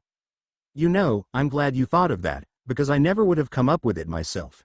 I only did it because I noticed you had brought them out of your trunk when I ran over to you. I'm just glad I charged them up in time.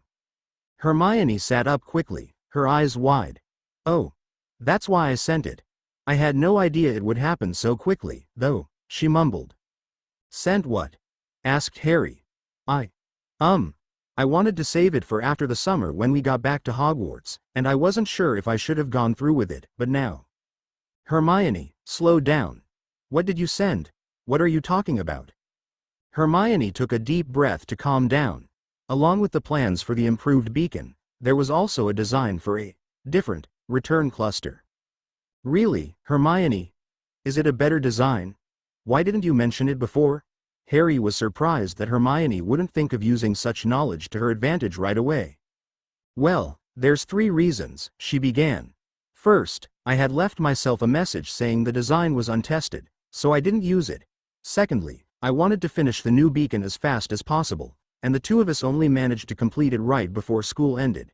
And the last, she hesitated. What is it? It can't be that bad, can it? Asked Harry. It's essentially a blood ritual, she cried. I'd have to carve the entire return cluster into your body, along with a few extra ones. And they'd need to be permanent, so they would have to be scarred. I didn't want to do that to you. Harry goggled at her, but kept calm. But there's some advantage to it, right? I mean, more than keeping it with me all the time, because we could always just make the return cluster into a necklace or something if we needed to keep it nearby. You wouldn't have invented it if there wasn't some huge advantage, would you? Well, it's supposed to be bound to your life, said Hermione. If you ever died or came close to dying, it would activate automatically without your having to charge it up. Harry's jaw dropped. You're telling me that there's a way to automatically come back if I die? We're testing this thing out. As soon as possible. How long will it take? Hermione was shocked at his sudden acceptance of the idea. It could take a couple hours. Wait, we don't have time to do this. We'll miss the train. Harry had completely forgotten what they had come back to. They would always come back to an unpacked trunk just before it was time to go. Gah! He cried, bolting to his feet. How much time have we got this time around? Kalantempa. The time spell showed 1994, June 30th, 11:40 a.m. Both of them stared at the time. The Hogwarts Express had left the station well over an hour and a half ago. Why did we wake up so late this time?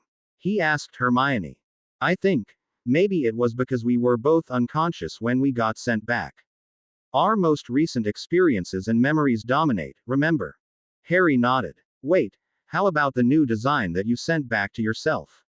Won't that kind of send us back? Dead? He asked awkwardly, unsure of how to phrase it properly. Hermione shook her head. No, that has to do with a few of the modifications for this one. I'll explain it in detail, but essentially it continually makes a copy of your memories, so if you die, it sends back your memory and experience of about 5 minutes beforehand.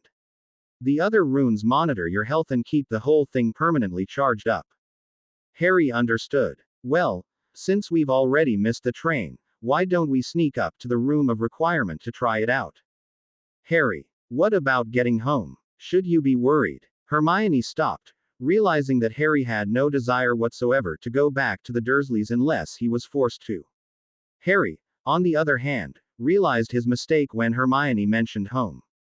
Oh, I forgot about your parents. I'm sorry, Hermione, maybe we should leave this until we get back at the end of summer. No, Harry, this is more important. We didn't even make it all the way through the summer last time. We have to do this now, she said firmly. But maybe I can borrow Hedwig and all my parents telling them I missed the train, and that we'll meet them some other way. Harry pulled out his cloak and the map. Well, Hermione, shall we? It took them nearly an hour to get to the Ollery, send off the note, and sneak into the room of requirement. Obviously Professor McGonagall had noticed that Harry and Hermione's belongings were still unpacked when she checked Gryffindor Tower, and she had alerted the rest of staff. Not wanting to explain how they were sneaking around school and preparing to perform a blood ritual, they decided to be as cautious as possible and stayed under the cloak, using the map to take detours as much as possible. Arriving at the hallway of the room, they waited until nobody was nearby, and Hermione led the summoning of the room. I need a room to secretly etch blood runes into Harry's body for the next few hours without hurting him, she thought as specifically as possible, while walking past the blank wall 3 times. A tiny doorknob appeared in the stony wall, but no door appeared. Curious, she twisted the knob, and the camouflage door opened up, and they both ran inside. The door sealed itself quickly behind them. Inside, they found a room somewhat like an operating room. There was a large sink and shower at the back, along with dozens aprons, gloves, and other tools to ensure cleanliness. A soft, diffuse glow emanated from the entire ceiling, so there were very few shadows. At the center of the room, there was a diverse set of knives, all gleaming and perfectly clean, sitting on a tray beside an odd chair. The chair was slanted, cushioned, and had a face rest, much like a masseuse's chair, and was obviously made for Harry to comfortably rest face down. A large whiteboard was at the wall facing the table. Hermione grinned, running over to the whiteboard, and began using her wand to quickly copy down all the notes she had on the procedure, along with a detailed diagram. Harry decided that he should shower while Hermione was preparing for the procedure. "No peeking," he said, just as he stepped into the shower stall, pulling the curtain behind him. Hermione, who had been so focused on writing everything out, turned when she heard his voice. Her jaw dropped when she saw a pile of robes on the floor and Harry's bare shoulders sticking out of the curtain. "Did he just strip in front of me?" thought Hermione. "I didn't think he had the nerve, and I missed it." She nearly hyperventilated when she squeaked out, "Are you BPD?" Harry laughed from behind the shower curtain. "No, Hermione. I just took my robes and shirt off. I'm not going to completely strip down in front of you." She couldn't see it, but he was nearly doubled over in laughter. He had correctly guessed that Hermione would have seen the clues and let her mind go into overdrive. He tossed the rest of the clothes over the curtain and began to shower. After he was done, he opened the curtains a peek and grabbed the towels and his pants again, and half-dressed himself. Hermione was waiting for him, all dressed up like a surgeon. She was taking great delight in playing doctor. In fact, her parents had wanted her to grow up to become one, at least until she found out she was a witch. The dream never quite died out, of course, as she realized she could pursue the best of both worlds as a magical healer. Harry sat down, and Hermione placed her hand on his shoulder before he lay against the face rest. "Harry, are you sure you want me to do this?" "Of course I'm sure. Why wouldn't I be? I'm just afraid that I might hurt you, or mess up the procedure." "Hermione, don't say that. I have complete faith in you. I know that you'll do this perfectly," said Harry. "Don't even think for a second that you're hurting me. You could very well be saving my life with this." His complete conviction to the task helped reassure Hermione. Harry leaned into the chair and Hermione began to copy the entire diagram carefully onto his back. When she was done, she picked up her wand and cast the most powerful numbing charm she could muster. "Vacuous Centurus. This'll numb your back, Harry. It's not quite as effective as the numbing potion and it will wear off faster, so if you start feeling any pain at all, tell me to recast it, okay?" After a simple, "okay," from Harry, she began to work. Tracing the lines she had already drawn with a sharp scalpel, she cut into Harry's flesh. Thankfully, he didn't twitch at all. "Did that hurt, Harry?" "No, Hermione. You cast that charm perfectly, I barely felt it. Keep going."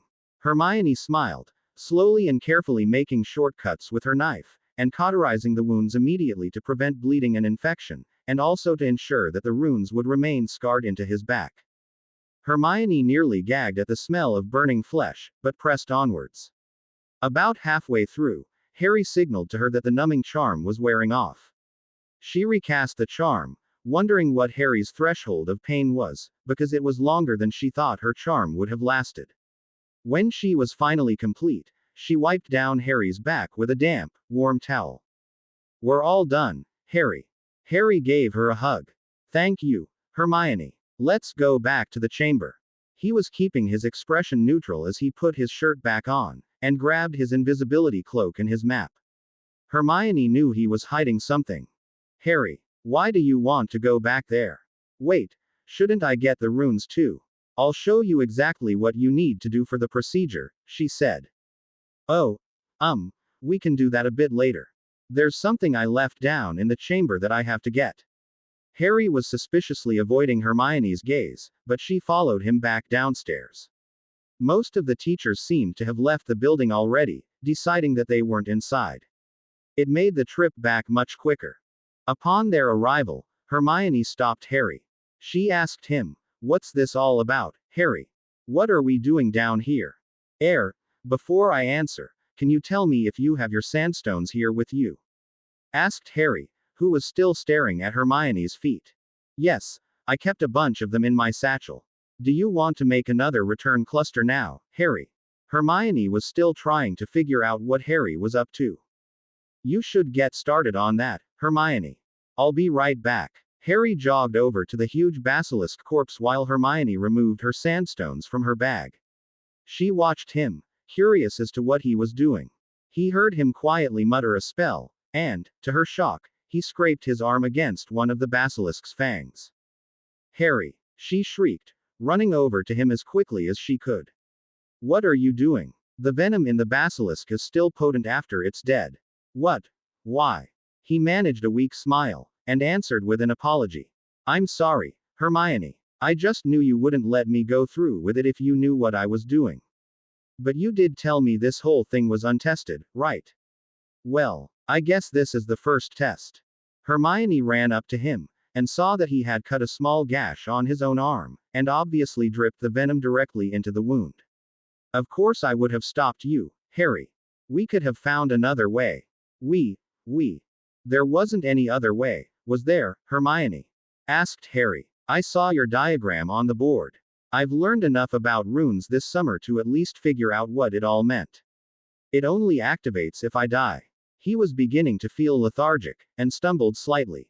"I guess that was why it was untested, wasn't it, Hermione? Well, if it doesn't work, you can just tell me right away before we go through all of this again." Hermione knew he was right, but she didn't want to admit it. Supporting him under his arm, she helped him sit down in a more comfortable position. "That didn't mean you had to go and do this, Harry. You stupid, reckless, fool of a boy." She began to sob. "You just had to do this. To me, right after I decided." "Decided? What?" Harry looked up at her. The venom was burning through his arm and making its way through his body. I decided," Hermione began. "Oh God, he's dying right in front of me and I'm hesitating. I have to tell him now, or else I'll never have the courage to," she reprimanded herself. "I decided that, after the World Cup, I would tell you that. I love you, Harry. And now you just had to poison yourself just before I had the chance to admit it." She began to cry openly. Oh, no," said Harry, weakly. Hermione drew a sharp breath between her sobs. "Oh no, is that what he says? He really does see me as just a friend, doesn't he? All those sweet things he did all summer was just because he's my friend, and nothing else," she thought. "Oh dear Merlin, it's the same thing I told Ginny. That's just Harry. He'd do that for any of his friends, wouldn't he? I'm not that special to him, and now I might have ruined the friendship." She could barely hear Harry continue to speak. "I've hurt you more than I thought, didn't I?" he whispered weakly. "I didn't know you cared for me that much, Hermione, or else I would have admitted it to you. I love you, too, Hermione." His last few words managed to capture Hermione's attention again. "What was that?" she asked, whirling back around so her face was inches from Harry's. "I said, I love you too, Hermione. I'm sorry. I was stupid. I didn't realize that doing this would hurt you this much." Harry's voice was getting weaker. Hermione's eyes widened as he said the words. "Hermione, will you be my girlfriend? You have to wait until you're dying to ask me that," she shrieked. Burying her face into his shoulders again, she whispered to him, "Of course I will, you silly prat. I can't believe you asked now. What if this doesn't work?" Harry closed his eyes, as he felt his eyelids getting too heavy. "Don't think about that, Hermione. If it does work, I'll remember, and we'll have all summer to enjoy it." He slumped down into a more comfortable position as his breathing became labored. Hermione watched, cradling his head in her arm. Just after his breathing stopped, the runes on his back flashed. Giving his lifeless body one last hug, she began to carve her own return cluster in sandstone. Harry awoke on Hermione's lap and saw a worried, but hopeful, look on her face. Harry, she asked softly, do you remember? He smiled, reaching up around Hermione's head and pulling her closer, and said, I love you, Hermione. He pulled her down, pressing their lips together gently. Hermione didn't resist at all. In fact, she pulled him in closer so that she could enjoy the feeling of his lips pressed against her own, while he relished the sensation of Hermione's caressing his own with her soft touch. After what must have been ages, but far too soon for both of them, they broke apart. Harry broke into a wide grin, and so did Hermione, but her face suddenly turned into a scowl. She slapped Harry in the cheek. Don't you dare do that to me again. She huffed. Harry was in shock. Didn't she just tell me that she loved me? I thought she enjoyed it too. It felt so right when we were ing. Hermione continued. Do you know how long it took me to carve those runes with your dead body laying in front of me? 5 hours, Harry. Every time I managed to finish one rune I'd look up, and then I'd cry because I was seeing in front of me exactly what could happen if I really did lose you, and then I'd have to calm myself down all over again. I had to redo 4 of the runes because my hand was shaking so much. Harry, you are such a prat. She furiously gave him another slap, and just as quickly pulled him in and gave him another key. This one was powerful, angry, and passionate, and Harry didn't dare try to stop her. She pulled back, and gave him another slap, albeit a much gentler one. And that's for making me wake up with a bloody lip 3 times. I can't believe it took you until your 4th try to get it right and give me a proper key. But, we weren't a couple the first few times, Hermione, Harry said meekly. Oh, shut up, Harry. I'm still mad at you. She shouted, as she pushed in onto his back. Okay, Harry mouthed, barely making a sound. Hermione lay down on top of him and gave him another long, passionate key, tilting their heads every which way and moving their lips across each other's. When they finally finished, Hermione smiled, and said, that one was for finally giving me a proper first key. Thank you, Harry. She got up, and pulled Harry up with her. All right, we've got to move quickly if my plan's going to work. Plan? What plan? Asked Harry. Oh, in between figuring out how to get back at you and waiting for you to wake up, I realized we had to move quickly to keep all this a secret. First off, for safety's sake, we need to redo the rune cluster on your back, and I need you to do one for me, too. We're going to miss the train. What? But how are we supposed to get home? And won't the staff be looking for us like last time? Asked Harry. Oh, that's easy. We'll have to pack our trunks, and I mean right now, to make it look like we're all set to leave. We'll put them in the chamber. By the time anyone notices we're not on the train, it'll be halfway to London already. I'll just send an owl to my parents telling me that I'll miss the train and I'll wait for them at the Leaky Cauldron instead of King's Cross. After we finish the carving, we just use one of the secret passages to sneak out of school, to Hogsmeade, and then flow from 3 broomsticks or something. Harry furrowed his brow. But, the Dursleys wouldn't ever let me. Hermione gaped. You don't actually want to stay with them, do you?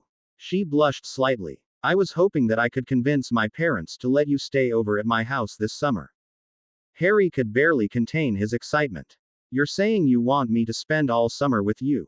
Hermione. He bounded over, hugged her and kissed her on the cheek. Thank you. You have no idea how much this means to me, Hermione. I do, said Hermione. That's why I'm doing it. Now let's go. It's just past 9 and we probably have less than 15 minutes to pack and hide our trunks back in the chamber. They decided to send the letter to Hermione's parents first, so they wouldn't have to double back later, and also gave instructions to Hedwig to wait for them with the Grangers. They got to Gryffindor Tower at around 9:10, or with about 20 minutes to go. With another trip to the tower, Harry once again found Ron asleep on his bed. Is he really not going to wake up unless I do it for him? Harry thought. He was just about to douse Ron with another augmenti spell when he thought of something. If the professors are busy scrambling to get Ron out of the tower, maybe they won't notice me and Hermione missing. He decided to let Ron lie in bed as he quickly packed his trunk, then met Hermione once again in the common room. We should head down to the Great Hall, Just so a few people see us at breakfast and know we're packed up and ready to go, said Hermione. Good idea, said Harry. I left Ron in bed. He's still asleep. Hermione looked at him and nearly burst out laughing. They made their way down to the Great Hall, just as most of the other students were walking out. They grabbed a bagel each, and began to follow the crowd.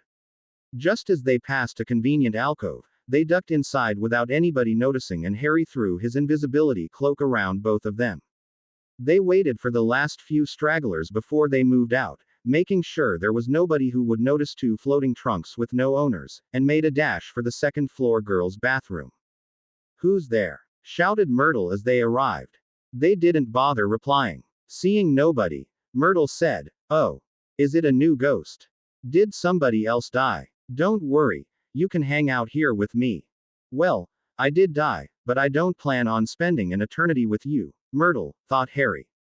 Maybe with Hermione, though, he added. Leaving their trunks in the chamber, they watched the map until all the students, except for Ron, had left the school. The heads of houses were beginning their walk through their respective dormitories, and McGonagall was sure to find Ron any minute now. This was the perfect time for them to make their move up to the room of requirement. Hermione made the request for the room again, except this time asking for a room where both of them could get blood runes etched. The only difference with this room was that it provided two shower stalls, separated by a large partition and separate changing areas for the two of them, and two sets of carving knives. Hermione decided to move the whiteboard so that it lay on the ground in front of the chair, so that Harry could read the diagram while she was etching the runes into his back. Hermione did an excellent job explaining the technique for cutting the runes into their bodies. She was rather squeamish the first time, but was far more comfortable with the procedure the second time around and finished it much more quickly. Since most of the runes were identical to the ones used in their regular return cluster, Harry had little trouble understanding them and concentrated on the new runes, which provided the life monitoring and charging functions, as well as a literal dead man's switch which would release as soon as the life monitoring runes failed. When she was finished with Harry's runes, they both took showers and Hermione meekly kept herself covered until she sat down on the chair, facing away from Harry. As Harry drew the outlines on Hermione's back, he let his hand brush across her skin. Dear Merlin, Hermione's beautiful. How could I not realize it before? Noticing his hesitation, Hermione asked, Is something wrong, Harry? No, nothing's wrong. It's just that, you're so beautiful, Hermione. I should have noticed before. Are you sure you want me to carve these runes into your back? He asked. Hermione gulped. You think I'm beautiful? Really? You're not just saying that, are you? No, Hermione. I guess I never noticed before under all those robes, but seeing you lying down here in front of me, there's no way I can say you're anything less than gorgeous, he answered sincerely. Hermione's heart suddenly beat twice as fast in excitement. Harry thought she was beautiful. Her, the little bookworm that everyone always made fun of for being nerdy and ugly, was gorgeous, according to Harry. All the insults that other children had teased her with over the years simply melted away in the face of the one person for which who truly mattered. She twisted around in the seat and gave him a quick key, while hugging him. Thank you, Harry. I'm glad you don't think I'm ugly. Harry suddenly stiffened, and his face grew very red. You're welcome, Hermione. I can't think of any part of you being ugly at all. He couldn't help but let his eyes drop down. Especially not your body. Hermione looked down, and just then remembered she was topless. Eep, she squeaked, turning red and jumping back down onto the chair. Harry, let's just finish this, all right? They finally completed the procedure by late afternoon. They both washed up, got dressed and checked the map. It seemed like nobody had noticed they were missing. Most of the professors seemed to have left the castle, presumably back home, and the rest were in their offices or the staff room. They retrieved their trunks from the Chamber of Secrets, and then took the secret passage through the one-eyed witch to Hogsmeade. They were both excited to spend the rest of summer together and chatted during the entire walk. Madame Rosmerta was glad to lend them some flow powder when they made an excuse about missing the train, and Hermione stepped into the fires first. It was only after Harry leapt into the flames that he realized he would be meeting with his girlfriend's parents, and all that would entail. As Harry tumbled out of the fireplace, he thought of the importance of first impressions. As he lay on the floor covered in soot in a messy heap, he thought the first impressions the Grangers would have of him would not be good. He prayed that they hadn't noticed him like this, but those hopes were dashed when he heard Hermione's voice. "Mum, Dad, I'd like you to meet Harry Potter." Mrs. Granger seemed to be amused, while Mr. Granger was apparently having some reservations. Quickly getting up, Harry dusted himself off and held out his hand. "Don't act nervous," he said to himself. "Stay calm, be confident." "Hello, Mrs. Granger. Mr. Granger," he said in a flat monotone as he shook their hands. He knew he was utterly failing to impress Hermione's parents. To his surprise, Hedwig flew in at that moment to land on his shoulder. She hooted in greeting. "So you're the one that owns this beautiful snowy owl," said Mrs. Granger. "She's remarkably intelligent, you know. My name's Emma, and this is Dan. Don't be afraid, we won't bite." She gave a welcoming smile. "Hermione's mentioned to us in her letters that there always seems to be a lot of excitement surrounding you. Would you care to explain?" Harry looked at Hermione, who was standing behind her parents, shaking her head furiously. He looked back at Emma, and said, well, you see. I play Quidditch. I'm the seeker on the house team. It's the position that gets the most attention. So, things kind of get hectic around me." Hermione was nodding in approval in the background. Dan Granger became a bit more interested with this. "Oh, it's a sport then. How often do you practice? And are you any good?" He was a bit more gruff when asking his questions, almost like it were an interrogation. "Dan, don't be so rough on the boy," exclaimed Emma. "Sorry, but he's quite protective of our dear little Hermione." "He's not the only one," thought Harry. "I'm not little anymore, Mum," Hermione complained. "You'll always be our little Hermione as long as we live," said Emma, smiling. While the two women were having their little argument, Harry decided that it was the best time to get on Mr. Granger's good side. "Well, to answer your questions, sir, yes, Quidditch is the main sport for wizards. The practices change depending on the school schedules, but Captain Wood gets us out on the field about 4 times a week. And, well, I don't mean to brag, but I've only lost one game out of all the ones I've played so far. Our team won the Quidditch Cup this year." Harry relaxed a bit, now that they were talking about a subject he could be rather confident about. Hedwig noted his tension fade and decided to be a little friendlier, as well. She nipped his ear, as if asking for an owl treat. Harry looked at her, and said, "Later, Hedwig. I'll buy you the freshest ones from Elop's, all right?" "Oh, don't be so modest, Harry," exclaimed Hermione, hopping over to his side. "He's the youngest seeker Hogwarts has ever had in a century. In fact, he's still the youngest player out of all the teams at Hogwarts," she said, rather proudly. "It looks like our Hermione has found herself quite an accomplished young man, hasn't she?" Emma whispered to her husband. Dan simply whispered back, "We'll see. He'd better not just be some jock type who's playing with her feelings." Hermione led the way out of the leaky cauldron, and said to her parents, "Mom, Dad, Harry and I need to stop off at the bookstore to grab some textbooks before we head home. Is that all right?" "Oh, we'll have to stop off at both the normal and the wizard banks, then. We didn't bring much cash with us," said Emma. "Don't inconvenience yourself, Mrs. Granger," said Harry. "I can just take some gold out of my account." Dan replied, "Harry, we can't have you buying things for our daughter." He was still looking at Harry questioningly. "Oh, that's not it, Mr. Granger. The textbooks are for both of us. Hermione and I wanted to learn some more about things that the school doesn't teach, so we're going to study ourselves over the summer. It's as much for me as it is for her. My parents left me my trust account for my schooling, so it'll be fine." Harry explained. To be honest, he really wanted to get in their good graces as quickly as possible, and saw this as a way to do it. "Well, Harry, just make sure you don't spend too much of your money. You need to have a budget to take care of your finances," said Emma. "Textbooks aren't cheap. We don't want you to have to explain to your parents why you suddenly spent a good chunk of the money they're giving you. Harry paused, wondering how he was going to explain his parenting situation. Hermione was giving him an apologetic look. It seemed she hadn't told her parents, and wasn't expecting the subject to come up, at least not in this manner. I'll tell you about my parents later, said Harry. They made their way to Gringotts, and Harry told Hedwig to wait for him outside Elop's. She took off when they stepped inside the bank. Dan and Emma followed Harry as he walked up to the counter. I'd like to make a withdrawal, please. The goblin didn't bother looking up. Name and vault. Harry Potter. My vault number is, 687. Here's the key. Would you like to visit your vault or shall I make the withdrawal for you, Mr. Potter? Harry looked back at the Grangers. He remembered how uncomfortable the Weasleys were when they saw his vault, which was stacked with galleons.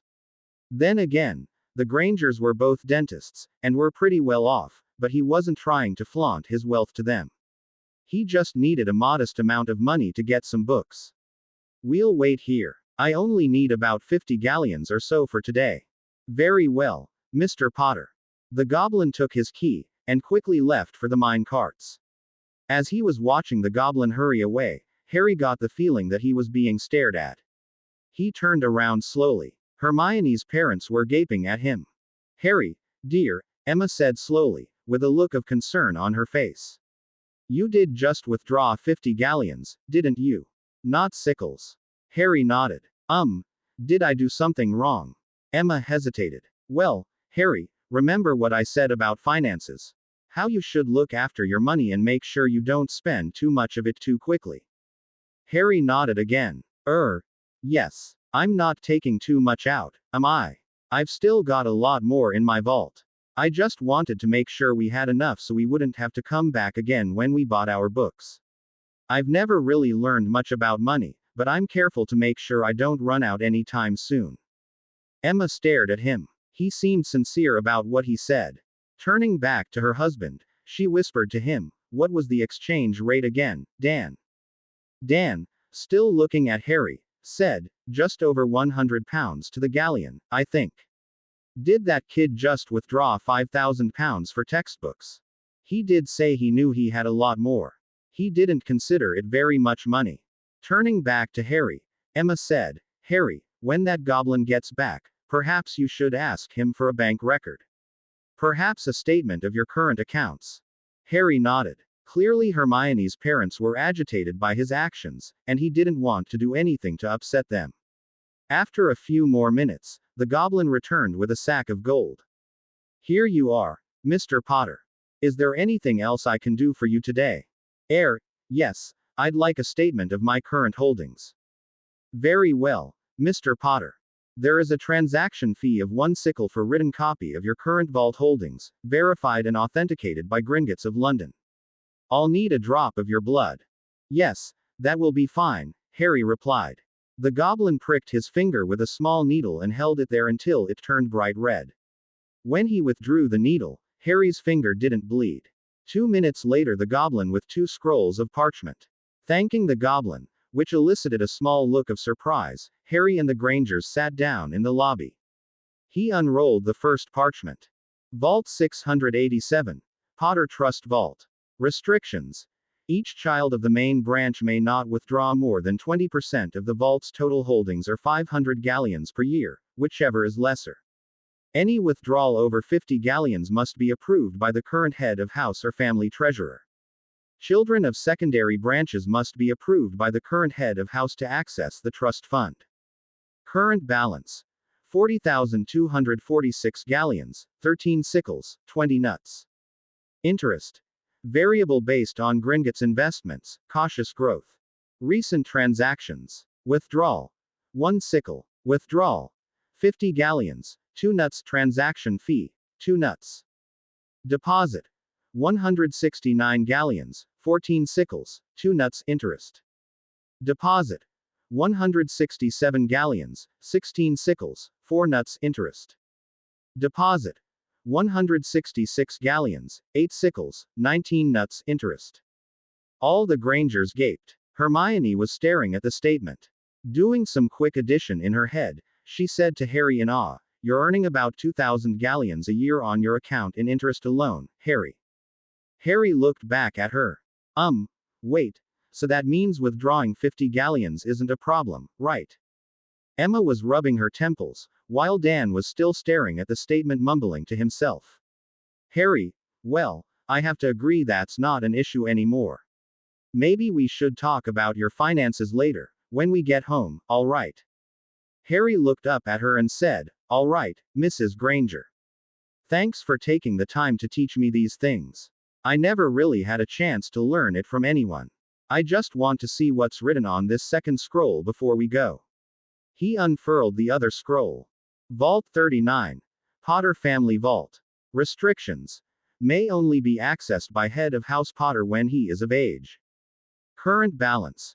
4,163,846 galleons, 11 sickles, 10 nuts. Interest. Variable based on Gringotts investments, aggressive growth. Recent transactions. Deposit. 37,760 galleons, 4 sickles, 22 nuts. Interest. Deposit. 25,246 galleons, 2 sickles, 3 nuts. Interest. Depost. 40,465 galleons, 10 sickles, 6 nuts. Interest. The list continued. Emma nearly fainted. Dan suddenly seemed to be looking at him with greater approval. Hermione was hyperventilating. 4, maybe 500,000 galleons in interest per year. Oh my God, Harry, I had no idea you were this rich. Harry fidgeted uncomfortably. Well, let's just get the textbooks and we can discuss this back at home. Hermione nodded in agreement, and dragged her shocked parents out of the bank. Harry followed closely behind. They made their way to Flourish and Blots, where Hermione expertly navigated the huge stacks of books around the store. She practically dove into a large, old stack of books at the back of the store, rummaging around for several minutes before coming up with several books. Mild Mental Meditations, Safely Stowing Secrets, Locking Your Mind, and Intruder Beware, Mental Snares. These are books to help us learn occlumency, Harry. She shoved them into his arms, and quickly ran back to another stack of books. After another few minutes, she had picked out Trust and Truth, Know Your Enemies and Detecting Deceit. And these ones are for legilimency. She stacked them on top of the ones Harry was already holding, and then rushed off to another part of the store. She was much quicker this time, as this section was neatly organized into shelves.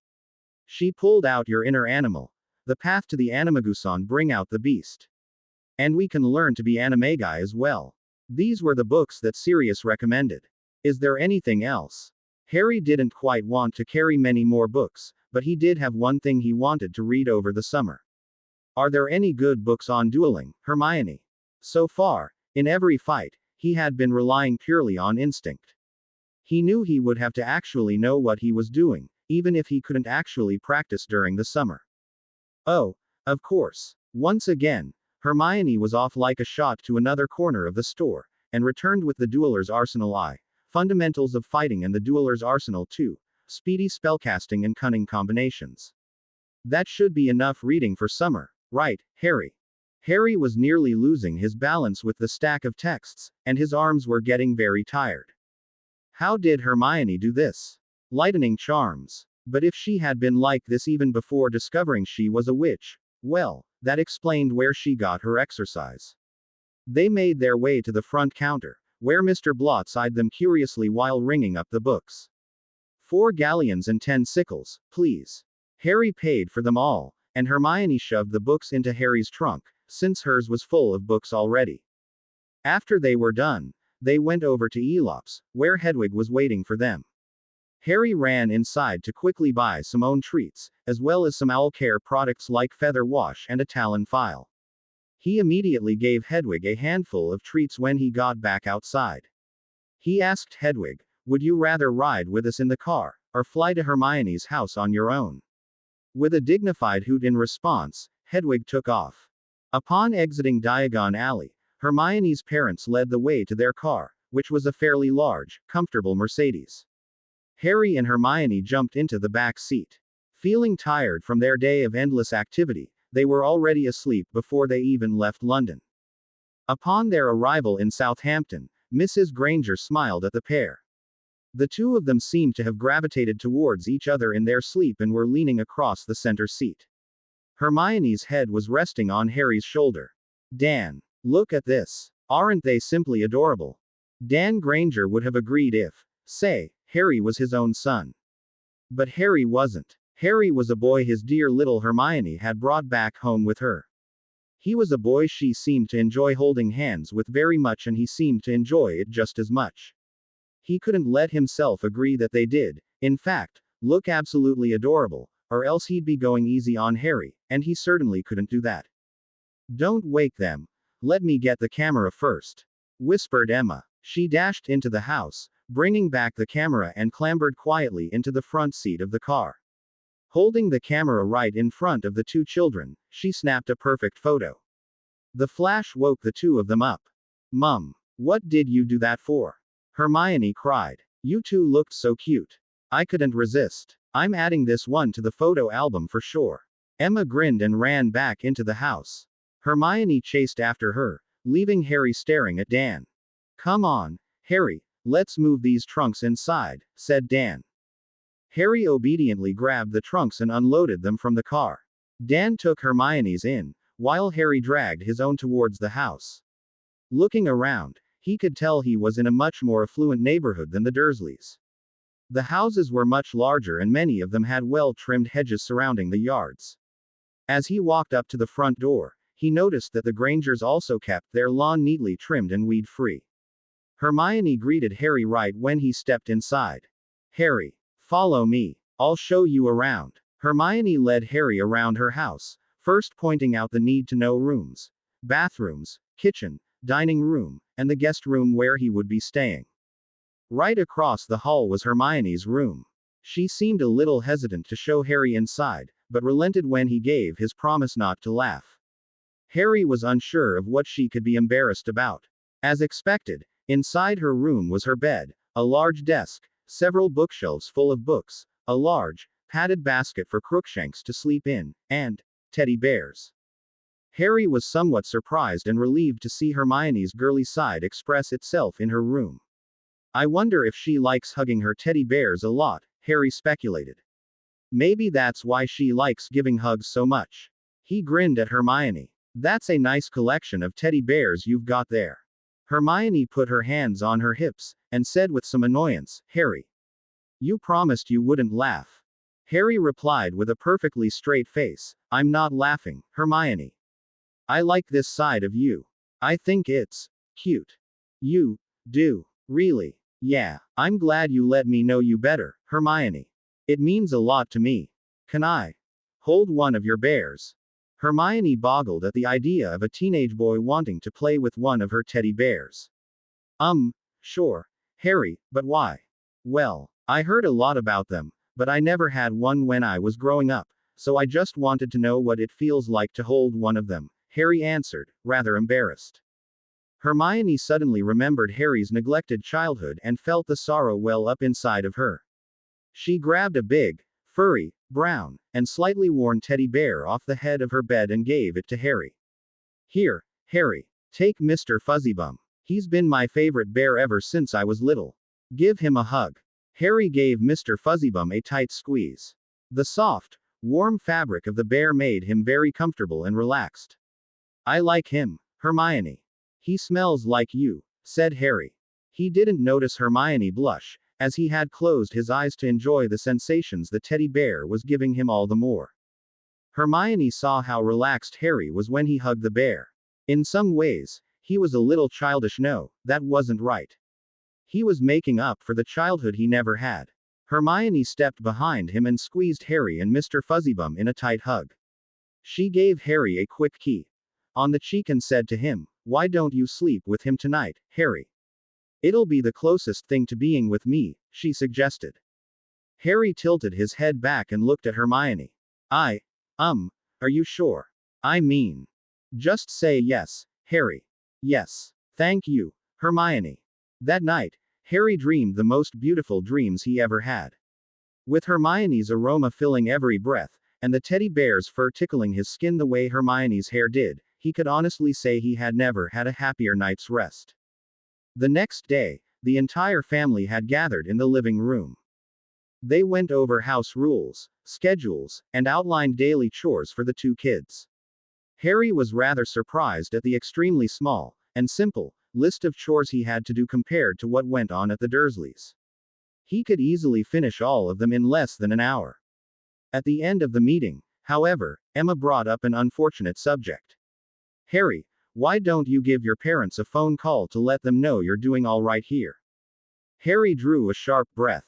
Hermione placed her hand on his lap to reassure him. She leaned over and whispered, I think you should tell them. Don't be afraid, Harry. Harry nodded, and said, Well, my parents died when I was a baby. I've been living with my aunt and uncle. Emma gasped, and quickly knelt down in front of Harry. I'm sorry, Harry. I had no idea. Dan, however, furrowed his brow, noticing Harry's attitude change. He seemed to have come to terms with his parents' death long ago. That wasn't the real issue here. He crossed his arms, and asked, You don't want us to contact them, do you? Are you running away from home? Hermione jumped to his defense. Dad, they're horrible people. They treat Harry like a South Avenue around the house, and they hate him just because he's a wizard. You can't possibly make him go back there. Dan had rarely ever seen Hermione become so passionate about anything. In fact, she was always a good girl, following the rules, respecting her elders, but the letter she wrote to them said that Harry had permission to stay over for the summer. For the first time in his memory, Hermione had lied to them. So why did it have to be for the sake of a boy? He thought, sighing. I'm sorry, honey. They're his legal guardians. They need to know where he is.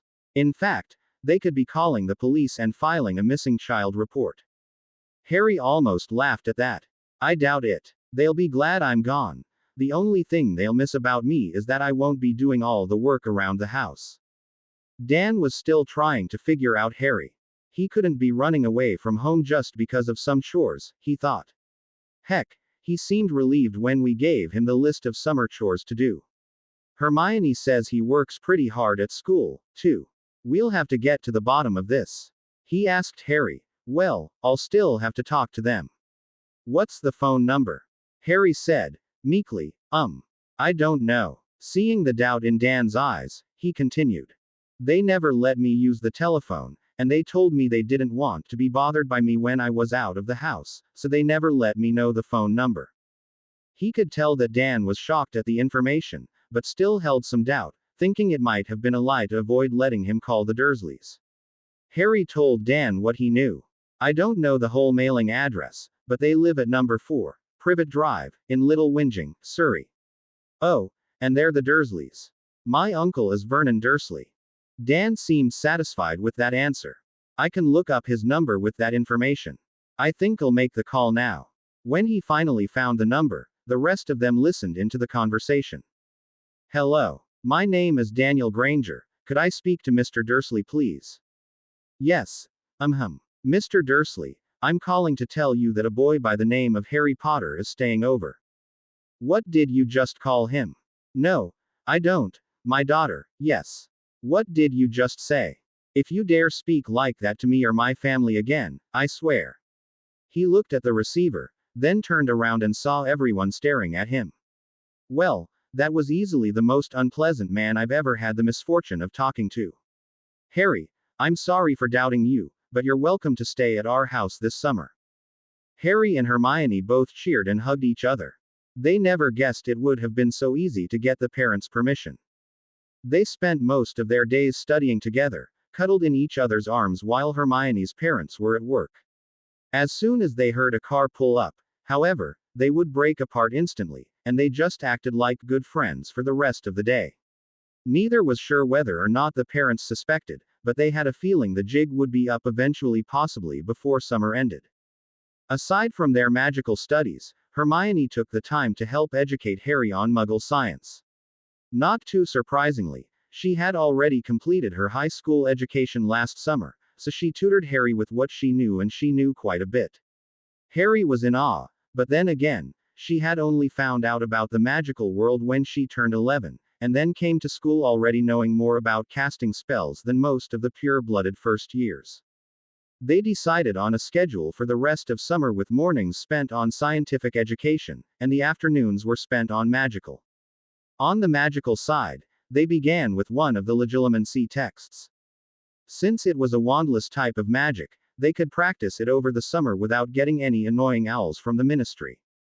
At first, they were both hesitant to invade each other's mental privacy, but they also both agreed that the skill was necessary to further develop each other's occlumency as well, and they both trusted each other enough that they knew they wouldn't use anything they saw against each other. Hermione, being the quicker learner of the two, decided to dive into Harry's mind first. Harry focused on his image of the empty sky while looking straight into Hermione's eyes. Legilimens, whispered Hermione. Harry immediately felt a presence, but after a few seconds, she quickly stopped, losing her balance. Hermione. What's wrong? Asked Harry, as he cradled her. You know I'm afraid of heights, and I just wasn't prepared to be so high up when I entered your mind, said Hermione sheepishly. Let me try again. Legilimens, she repeated. This time, Harry could sense something poking from below the clouds. Hermione? He asked. Is that you? Air. I think so, said Hermione. Let's test this out. Try to hide your memory of our first key. Wait, which first key? Asked Harry. Unfortunately, the very mention of the act brought the memories to the forefront of his mind. Hermione saw each one of the times he had accidentally, key. Ed. Her along with the one he gave after his test of the blood runes. Harry. I told you those two didn't count, she shouted. She paused, and then added, and you need more work on keeping your memories hidden, too. Harry decided to return the favor. When he entered Hermione's mind, all he saw was darkness. Wow, Hermione. What is this? It's the deep sea. I got the idea from some documentaries. No sunlight can reach this depth, so it's pretty much pitch black. You're going to have to show that to me sometime. Now, try to hide your memory of the sunset above the burrow. He smirked, knowing Hermione really treasured that memory. Just like Harry, Hermione failed to not think about it the moment he said it. Harry caught glimpses of her perspective and her emotions during the lessons. Looks like you need to work on your shields, too, Hermione. He grinned. Oh. I had no idea you enjoyed them that much, love. I promise, I'll give you more lessons when we get back to school, all right? Hermione blushed and bit her lower lip seductively. She made him seal his promise with a key. The occlumency textbooks were extremely helpful. They could only do so much on their own, and the books suggested things neither one thought of before. They learned a few new meditation techniques, and experimented for a few weeks to see which ones worked best for each of them. Hermione really enjoyed doing her meditation while relaxing in the bath, and was now prone to taking much longer each night to wash up than before. Harry tried out a sensory deprivation exercise and found it worked extremely well for him. The next two textbooks both suggested imagining powerful, but simple, defenses to shield their memories. Ideally, it had to be unbreakable, without being complex. The second one suggested something more devious, in placing a decoy fortress within their mindscape, which stored trivial memories, so an attacker would waste a lot of time attempting to break their defenses and receive nothing in return. A few weeks later, just before Harry's birthday, they had their basic schemes set up. Neither one really had any good defenses, as it still took a lot of concentration keeping their memories divided into two locations within their minds. Once again, Hermione entered Harry's mind first to take a look around. Well, this seems a little cliché. A flying castle? Asked Hermione. I got the idea from the cover of one of your books, Hermione, retorted Harry. You didn't have to make it shaped like Hogwarts, though, she said. You might be familiar with Hogwarts, but so are the thousands of other people who had years of schooling there. All right, I'll change it. Maybe I'll make it a UFO or something and fill it with little green men, said Harry. Oh, I'd like to see Professor Snape try to take on some Martians. This is your decoy fortress though, isn't it? I can't seem to find your real one. Come on, give me a hint, Harry, Hermione said, rather frustrated. Go up, was all he said. What? There's nothing up higher than your flying castle up here. Not even any clouds. It's just the sky, and... Oh, I get it, she smiled. You're hiding your memories in the sun? That's great, Harry. It's always there, but nobody ever really notices it. I'm glad you approve. Now it's my turn, he said. Entering Hermione's mind, he saw exactly the same thing as he did before complete blackness. A little help? He asked. You're just going to have to feel your way around with your other senses, Hermione said, smirking. Harry felt his way around Hermione's mindscape until he sensed something moving in the water. He chased after it for several minutes, only to come across an enormous squid, tentacles poised to strike at him. Gah! He cried. You're making me work this hard for your decoy memories. This is your decoy, isn't it? Hermione grinned. Yup. I'll give you a hint for my real ones, though. It's the opposite of what you did. Harry thought for a moment, and then plunged downwards. Deeper and deeper he went, until finally, he hit the seafloor, which was solid. In fact, it was much more solid than, well, dirt or rock should have been. Harry laughed. Wait. You're telling me that your mindscape is one of the deepest parts of the ocean, but you still bury your memories under the ground. Well, it's not that obvious, is it? Retorted Hermione. Actually, it's much deeper than that. You remember our geology lessons, right? I decided to stick my memories under a lot of magma. I figured wizards would never really know enough about the Earth's crust and inner layers to figure out how deep down they have to go. Where did you get the idea for the sun? You taught it to me. I also kind of figured wizards don't know much about the sun, either. Muggle astronomy seems to be so much more advanced than wizarding astronomy, although all the horoscopes are completely inaccurate. They both laughed, realizing how incorporating Muggle sciences could help make their magic that much stronger. They continued with their animagus training after they had established a stronger foundation in occlumency. They realized that, technically, Sirius hadn't sent Harry his birthday gift yet this time around. They pored over the 2 animagus books for the week leading up to Harry's birthday, combining some of the meditation exercises with their occlumency meditation. Harry was having an easier time feeling his instincts throughout most of their adventures over the years. Harry had been running on emotions, whereas Hermione always seemed to manage to keep a level head, which was apparently hindering her progress. She was already skilled at controlling her emotions before occlumency, but the problem was with letting go of that control. One of the books suggested that they associate a memory or a situation with a very basic, animalistic feeling. Simple joy, sadness, aggression, fear. Harry knew what brought the most joy in his life right now. It was Hermione. Seeing her smile, making her smile, giving her keys and hugs, or simply being near her while they sat silently and studied. He could feel happiness and love right down to his very core when he thought of her. But sadness? What made him really sad? The Dursleys? Maybe years ago, but he knew now he only had to deal with them for 2 months out of the year. It was more frustration than sadness now. His mind floated over to the time when he was dying of basilisk poison, and Hermione in tears in front of him. She was incredibly fearful, angry, and sad, and it made him sad, as well. He never wanted to see her like that again. Even worse, he was the one that caused that anguish in her. He never wanted to do that to her again. What about fear? And anger? He realized he was feeling both at the same time the night of the World Cup. Seeing Hermione unconscious, he feared for her life, and he wanted to utterly destroy the ones who had done that to her. Hermione. All of his deepest, innermost feelings revolved around her, he suddenly realized. Harry? Hermione held his face with both hands on his cheeks. What are you doing? Huh?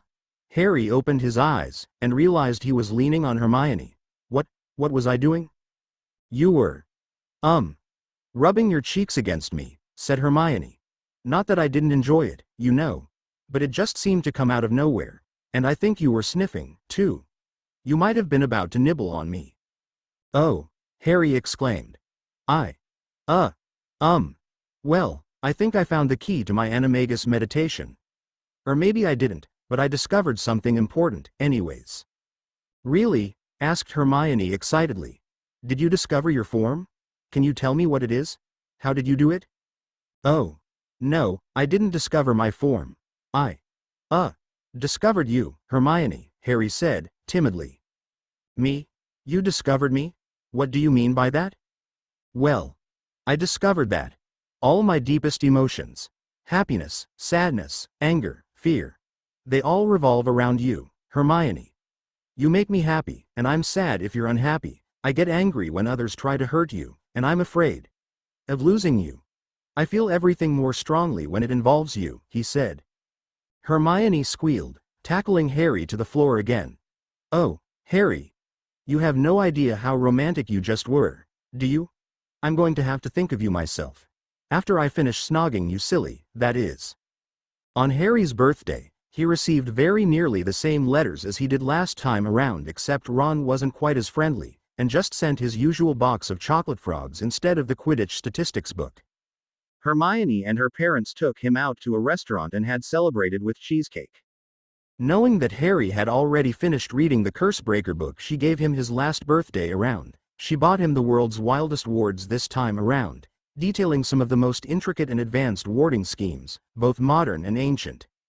Sadly to say, the most advanced warding schemes were also the least detailed, because the owners didn't want to give up many of their secrets to the authors. It was still a very interesting and inspiring read, and Harry nearly thanked Hermione with a key. Until he remembered they were in front of her parents, and he settled on a hug. That evening, he was hit with a vision of Voldemort once again being better prepared for it. He focused on remembering the ritual Voldemort was performing, the markings on the ground, the smell of the potions. He could glean very little more information, though. It seemed that Voldemort had finished the preparations before the vision began, and didn't spend much more time looking at it. Afterwards, he still sent word to Dumbledore, but received the same unhelpful reply. The rest of summer passed by without much fanfare. They exchanged a few letters with Ron that summer, who seemed rather miffed that Harry hadn't woken him up in time to pack, but Harry decided to mention that Neville, Dean, and Seamus had all tried to wake him, too. Ron, apparently had to flow home from McGonagall's office, so he never noticed they weren't on the train, either. Ron was just as excited as before to invite them over to the World Cup, and Harry and Hermione debated whether or not they should go. They knew there was going to be an attack, but Harry also knew that Cedric didn't seem to be destined to suffer any harm, and nor would the Weasleys, in the attack. They turned down the invitation, which, according to the twins' letter a few days later, left him catatonic for at least 12 hours as he couldn't comprehend anyone who would turn down free tickets to the World Cup. Instead, Harry decided to thank the Grangers for having him over the summer by treating them to dinner at an expensive waterfront restaurant with a fantastic view. They were reluctant to have him pay, but Harry insisted, especially since he knew he was filthy rich and the Grangers were some of the nicest people he had ever met in his life, and he just had to thank them for their hospitality.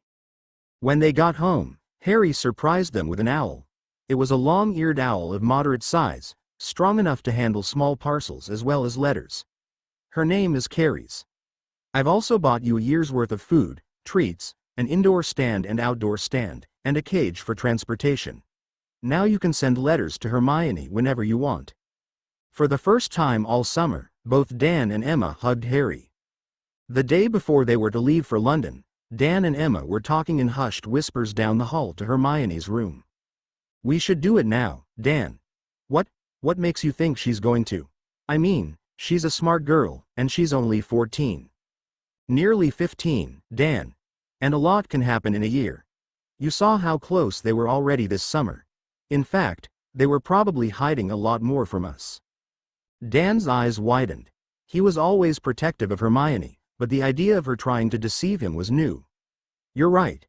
In fact, they live in the same dormitory at school, don't they? He sighed. Do you want to do it, or should I? I'll do it, Dan. The two of us can have a little girl chat afterwards, as well. Maybe I can get some more details about Harry, too. Emma walked down the hall and knocked on Hermione's door. Hermione? Can I come in? Sure. Come on in, Mum. Hermione was, as usual, meditating while sitting on her bed, like she did every night. Emma walked in and sat down beside her.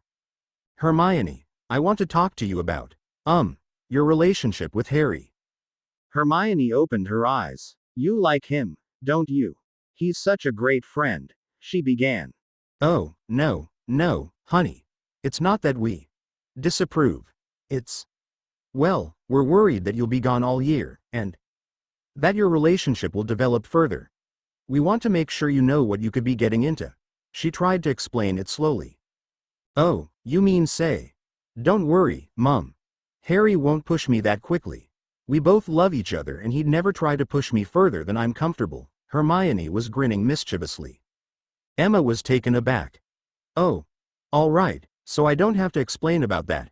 I'm glad you two can trust each other. When did you learn about it? Anyways. If you do, you still need to make sure you're using protection, she continued. I learned this stuff when I finished biology last summer, Mum. And don't worry about pregnancy. There's several spells that protect against disease and pregnancy, and they're all more reliable. I've already got my Hep A and B shots when I was in school. I actually got my HPV vaccine at the doctor this summer, too. And after all that, magical potions can cure nearly everything short of AIDS. They might have a cure for that too, I'll have to look it up.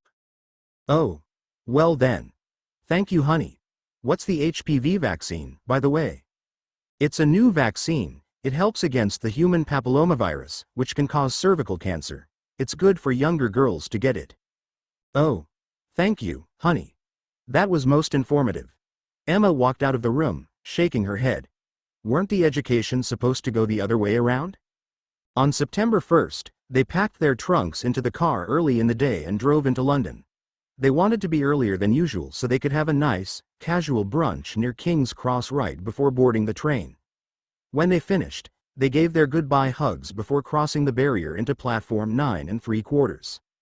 Inside, they were expecting to see a crowd of red hair somewhere on the platform. They searched around for several minutes until they heard a familiar, commanding voice come from behind them. Come on, boys. Fred, George, if I hear about a single one of your candies at Hogwarts, you can bet you'll be hearing from me. Ron. Stop dallying already, we're nearly about to miss the train. Ginny, do be a dear and hold on to Pig, will you? They turned around to see Molly Weasley was ushering the family onto the platform. Hi, everyone. Both of them greeted the Weasleys cheerfully, glad to see none of them were hurt in the World Cup attack. Ron, finally noticing Harry, rushed up to him. Harry, mate. You won't believe what happened at the game. I don't know if you heard, but Harry and Hermione braced themselves for the news of the attack. Crumb caught the snitch, but they still lost. Ireland's chasers were amazing. Harry, Hermione, Ginny, Fred, and George all gaped at him. Only our ickle Ronikins, began George. Could talk about the game, continued Fred. Even after a Death Eater attack, the twins finished together. Well, it's not like anybody got hurt, Ron grumbled. We didn't even see any of them. People screamed and we were already 2 steps away from the emergency portkey station. We thought Harry might be a little more interested in a story that he couldn't just read off of the Daily Prophet, said George. What are you two talking about? The attack was reported in the paper, wasn't it? Asked Ron, somewhat unsure as he never did read the newspaper voluntarily. Ah, but not a first-hand tale of fear, horror, excitement, bravery. And a death-defying escape from a Death Eater attack, they cried with a flourish. I just said that nothing like that happened. Ron was clearly getting riled by the twins' antics. That's why we called it a story, Ron, said George, rolling his eyes. Little Ronnie here never had an appreciation for the finer arts, Fred whispered loudly. Harry and Hermione, who had a very good idea of what happened, laughed as they all boarded the train. The discussion about the World Cup went on for a while into the train ride, where Harry, Hermione, Ron, and Neville shared a cabin.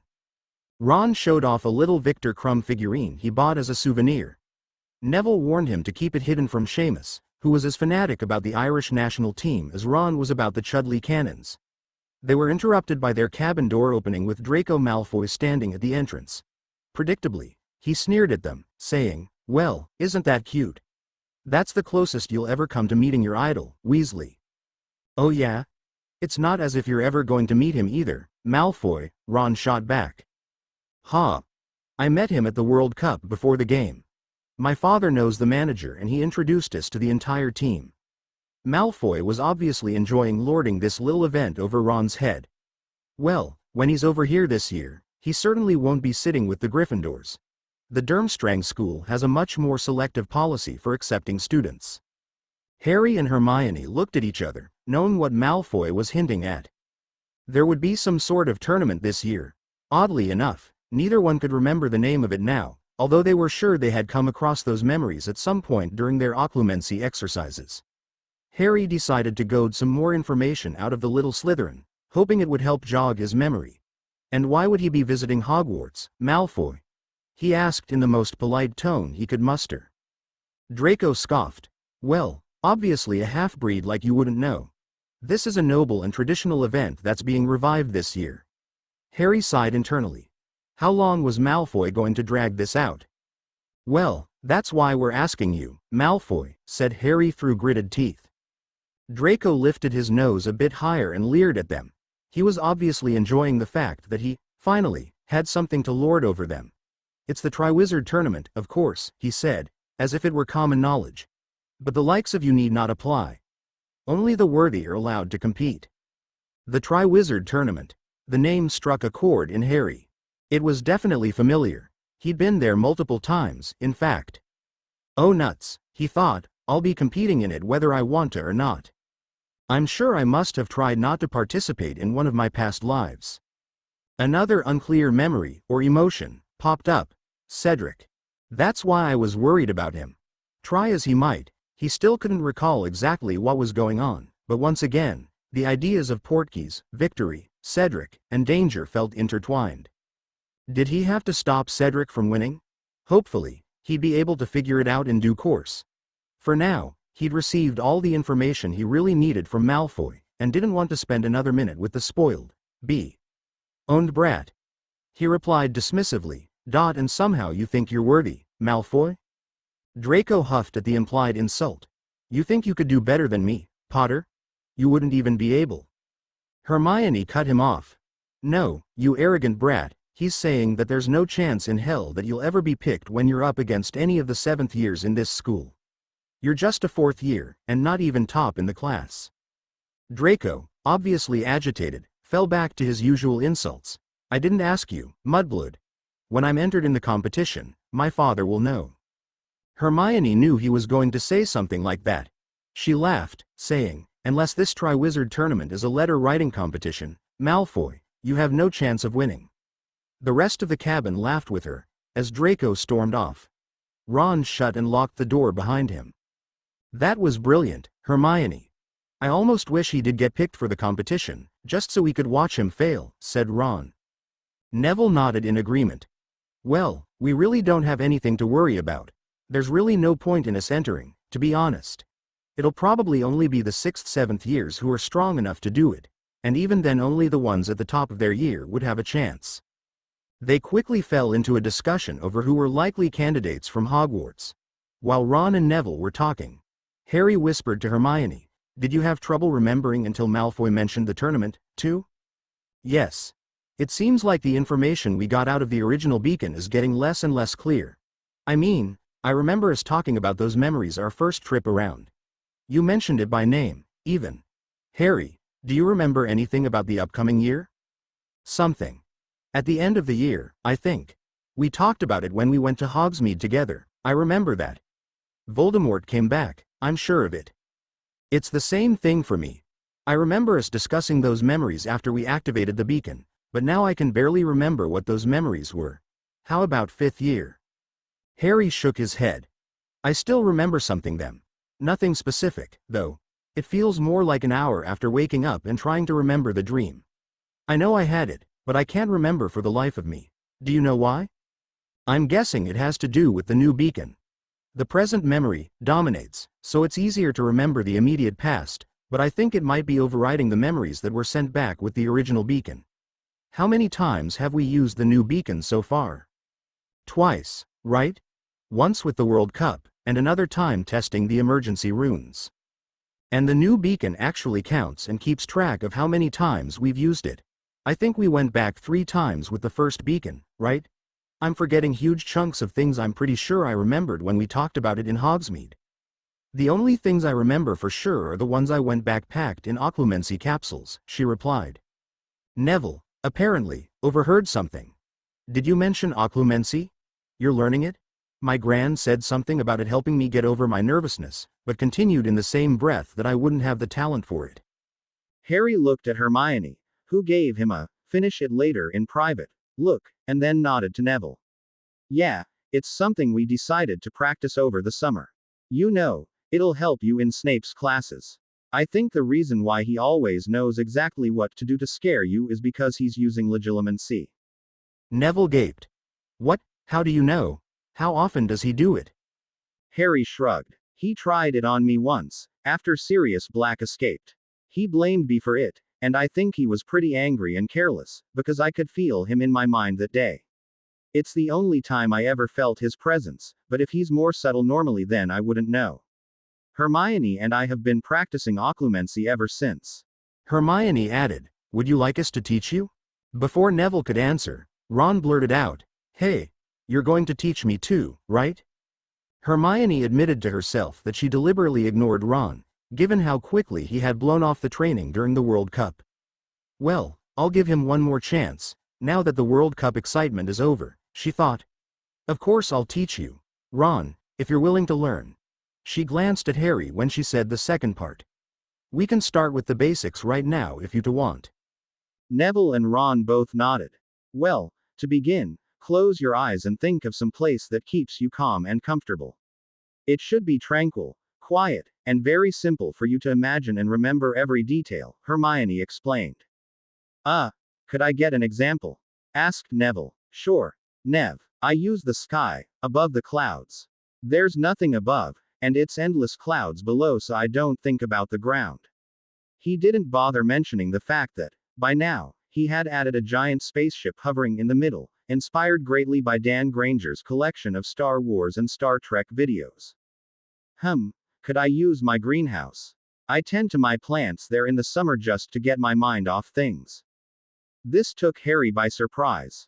Neville had always been fairly good at herbology, but he wasn't aware he had a greenhouse at home.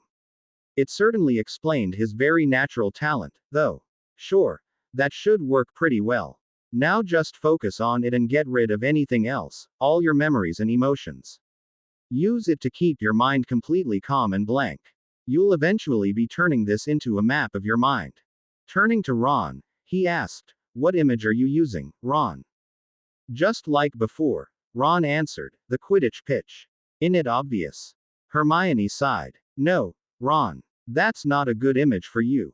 You love Quidditch, don't you? Ron nodded. And it makes you excited every time you go to the pitch, doesn't it? Ron nodded again, as if he was doing very well. Ron, excitement is the complete opposite of calm. Pick something else. Ron's face fell. A few minutes later, Ron spoke up again. All right, how about the library? Why'd you pick the library? Asked Hermione. Well, because it's the opposite of the Quidditch pitch, innit? It's boring, Ron said simply. Ron. Hermione let out a slow sigh. Let me explain. You don't like being in the library, do you? Ron shook his head. And you'd rather leave than hang around, right? Ron nodded. Ron, that just means it's a place where you're not comfortable. Hermione massaged her temples. Could Ron ever possibly work himself into an emotionless state if he couldn't even figure out what he was feeling himself?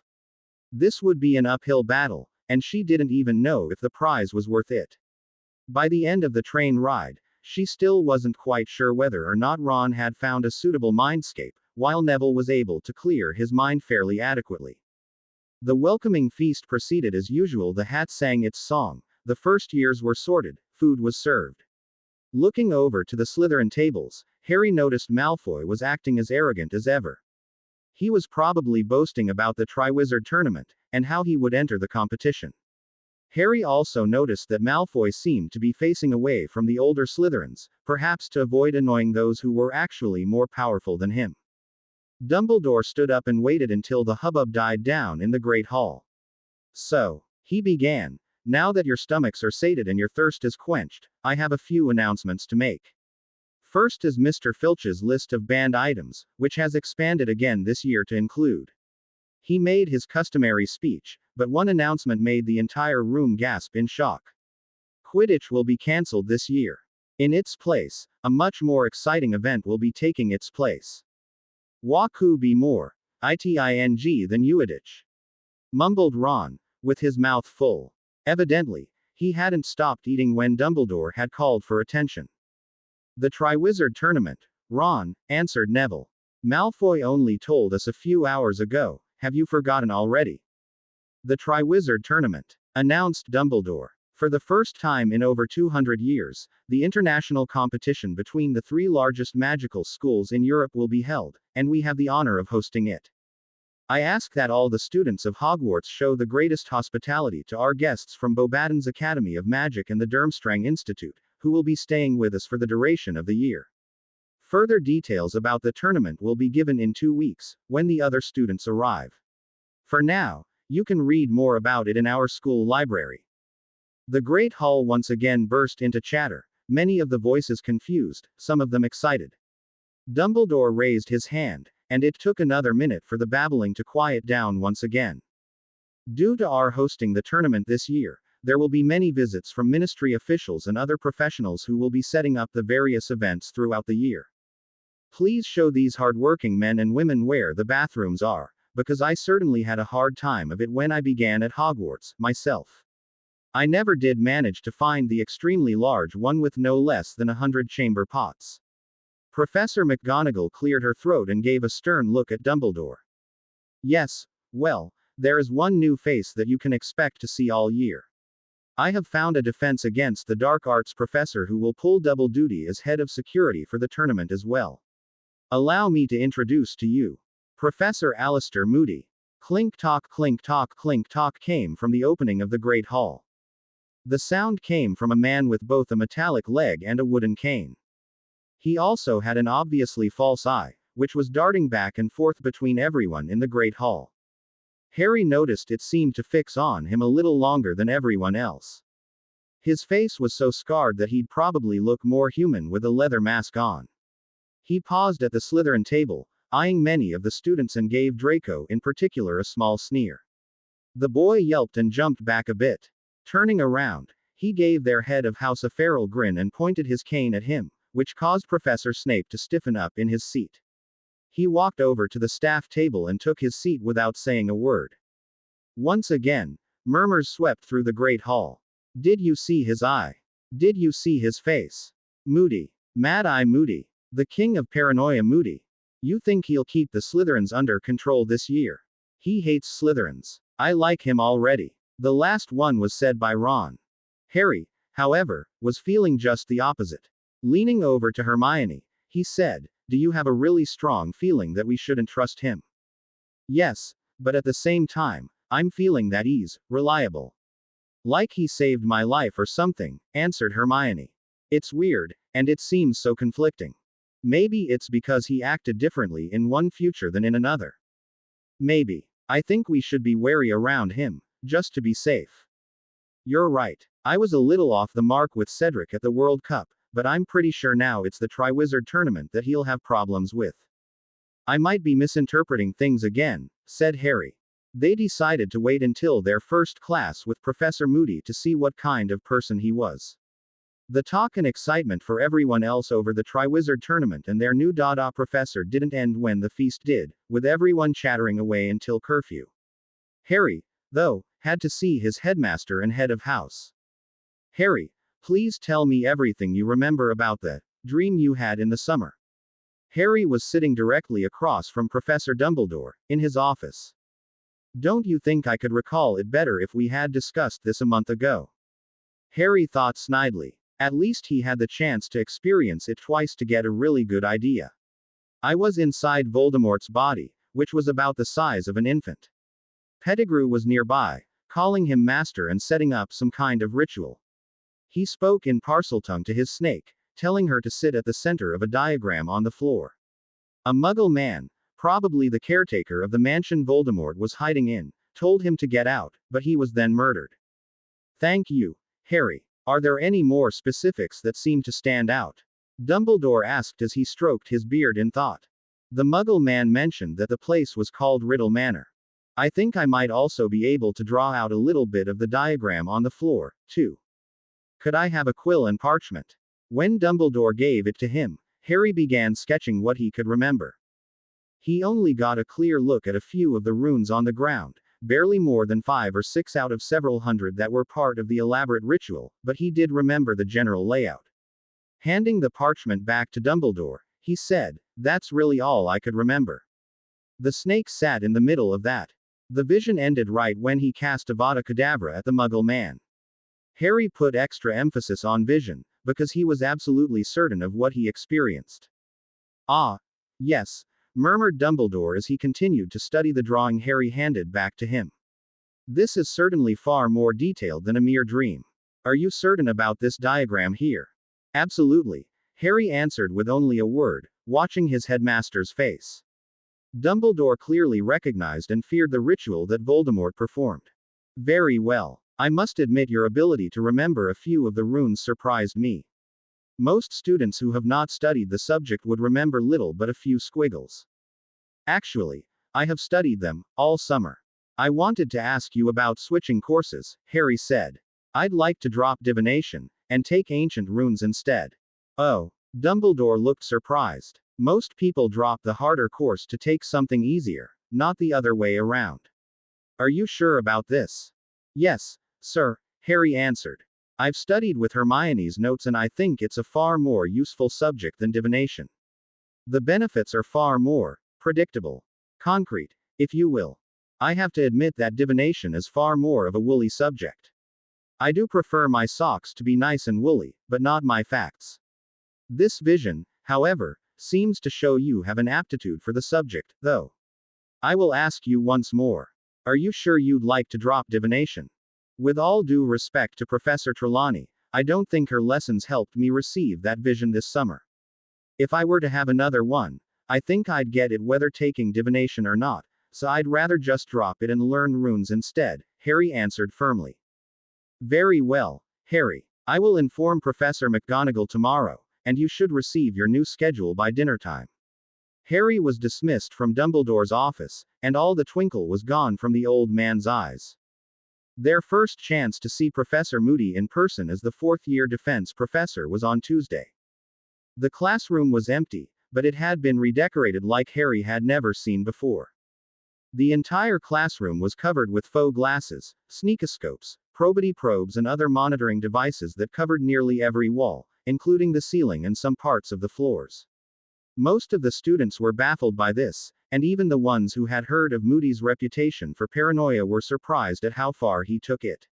They all nervously sat down, waiting for Professor Moody to make an appearance. Suddenly, a closet at the back of the room flew open, and Moody was standing there with his wand raised.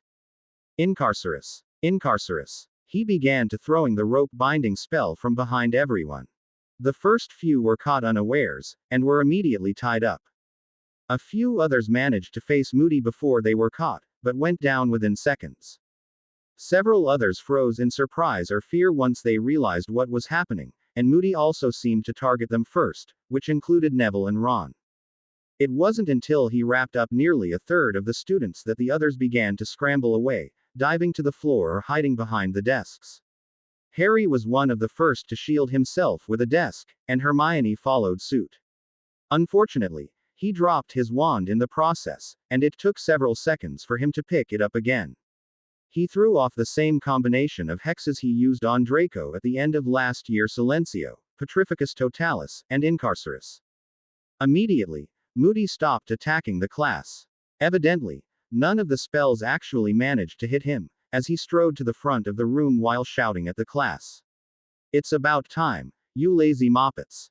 What class do you think this is?" He scanned the entire class, while his fake eye seemed to be glaring at the ones who were bound in ropes. Defense against dark arts, sir," came a meek voice from the back. "Correct. Now, how on earth do you sack of potatoes think you can defend yourself against the dark arts if you're never prepared? I've seen Mexican jumping beans move faster than you. Constant vigilance." He barked out the last two words, making everyone jump. He continued to berate the entire class. "I took down 3 of you before anyone even thought to figure out why. I took down a third of you before the rest figured out you had to run. I was halfway through the entire class before someone was smart enough to try and stop me. Now, who's the one who gave me the dueler's hello? Harry raised his hand. It was me, Air. What do you mean by the dueler's hello? Good lad, even if you were a bit slow on the uptake. It's called that because it's the first thing that comes out of most duelers' mouths. You're telling me you threw that combination of spells without learning what it actually is. Moody was eyeing him carefully, with both his eyes. Air, no, it just knew I needed to stop you somehow, and those spells just seemed really easy to cast one after the other, Harry said. He knew he must have trained himself sometime in one of his past futures, but he honestly couldn't remember when exactly he learned or practiced it. Then you've certainly got some natural talent for dueling, but what took you so long to get those spells off? Air, I dropped my wand when I ducked behind the desk. And where do you keep your wand, boy? In my pocket. Harry began to think that was a very wrong answer. Your pocket. Where do you plan to cast all your spells? The floor. Who else keeps their wands in their pockets? Several students meekly raised their hands. I certainly hope that those of you who aren't raising your hands are keeping your wands someplace better. He looked over at Su Li, one of the Ravenclaws. You. Draw your wand. He immediately began throwing stinging hexes at the girl, who apparently left her wand in her book bag. Flinching and wincing from the pain the entire way, Moody shot off at least 15 hexes before she managed to finally get her wand in hand. Moody shook his head in disappointment. 15 hexes. Every one of those could have been a stunner, a slicer, a bludgeoner, a petrifying curse, or even a killing curse. You would have been dead 15 times over if I wasn't such a kind and gentle old man. He heard a suppressed snort of laughter from the other side of the room. Malfoy and his little band of Slytherins were apparently laughing at the Ravenclaw's misfortune. Oh, so you think you can do better, Mr. Malfoy? Moody growled. Draco smirked at Sue and said, of course. My father bought me a wand holster. Before he could finish talking, he was hit by a stinging hex. Well, boy, where's that wand of yours? Moody continued to fire while talking. Apparently he could do those spells wordlessly, and very rapidly. Draco ejected his wand from the arm holster, but was struck by another hex right when it shot out, and it flew out of his grasp. It dropped to the ground several feet in front of him, and he had to scramble towards it to pick it up, suffering stinging hexes all the way. In the end, Draco took far longer than Sue, and was struck by 25 stingers. Everyone was glad to see the loudmouthed bully taken down a peg, but nobody dared to laugh at his misfortune in front of Moody. In case any of you still don't understand, I expect every single one of you to have your wand in hand in this class or ready to draw your wand at a moment's notice. This is defense against the dark arts, and you will never be able to defend yourself unless you practice constant vigilance. To be continue, I hope you enjoyed this story. Also remember to subscribe and like this video. See you in the next video.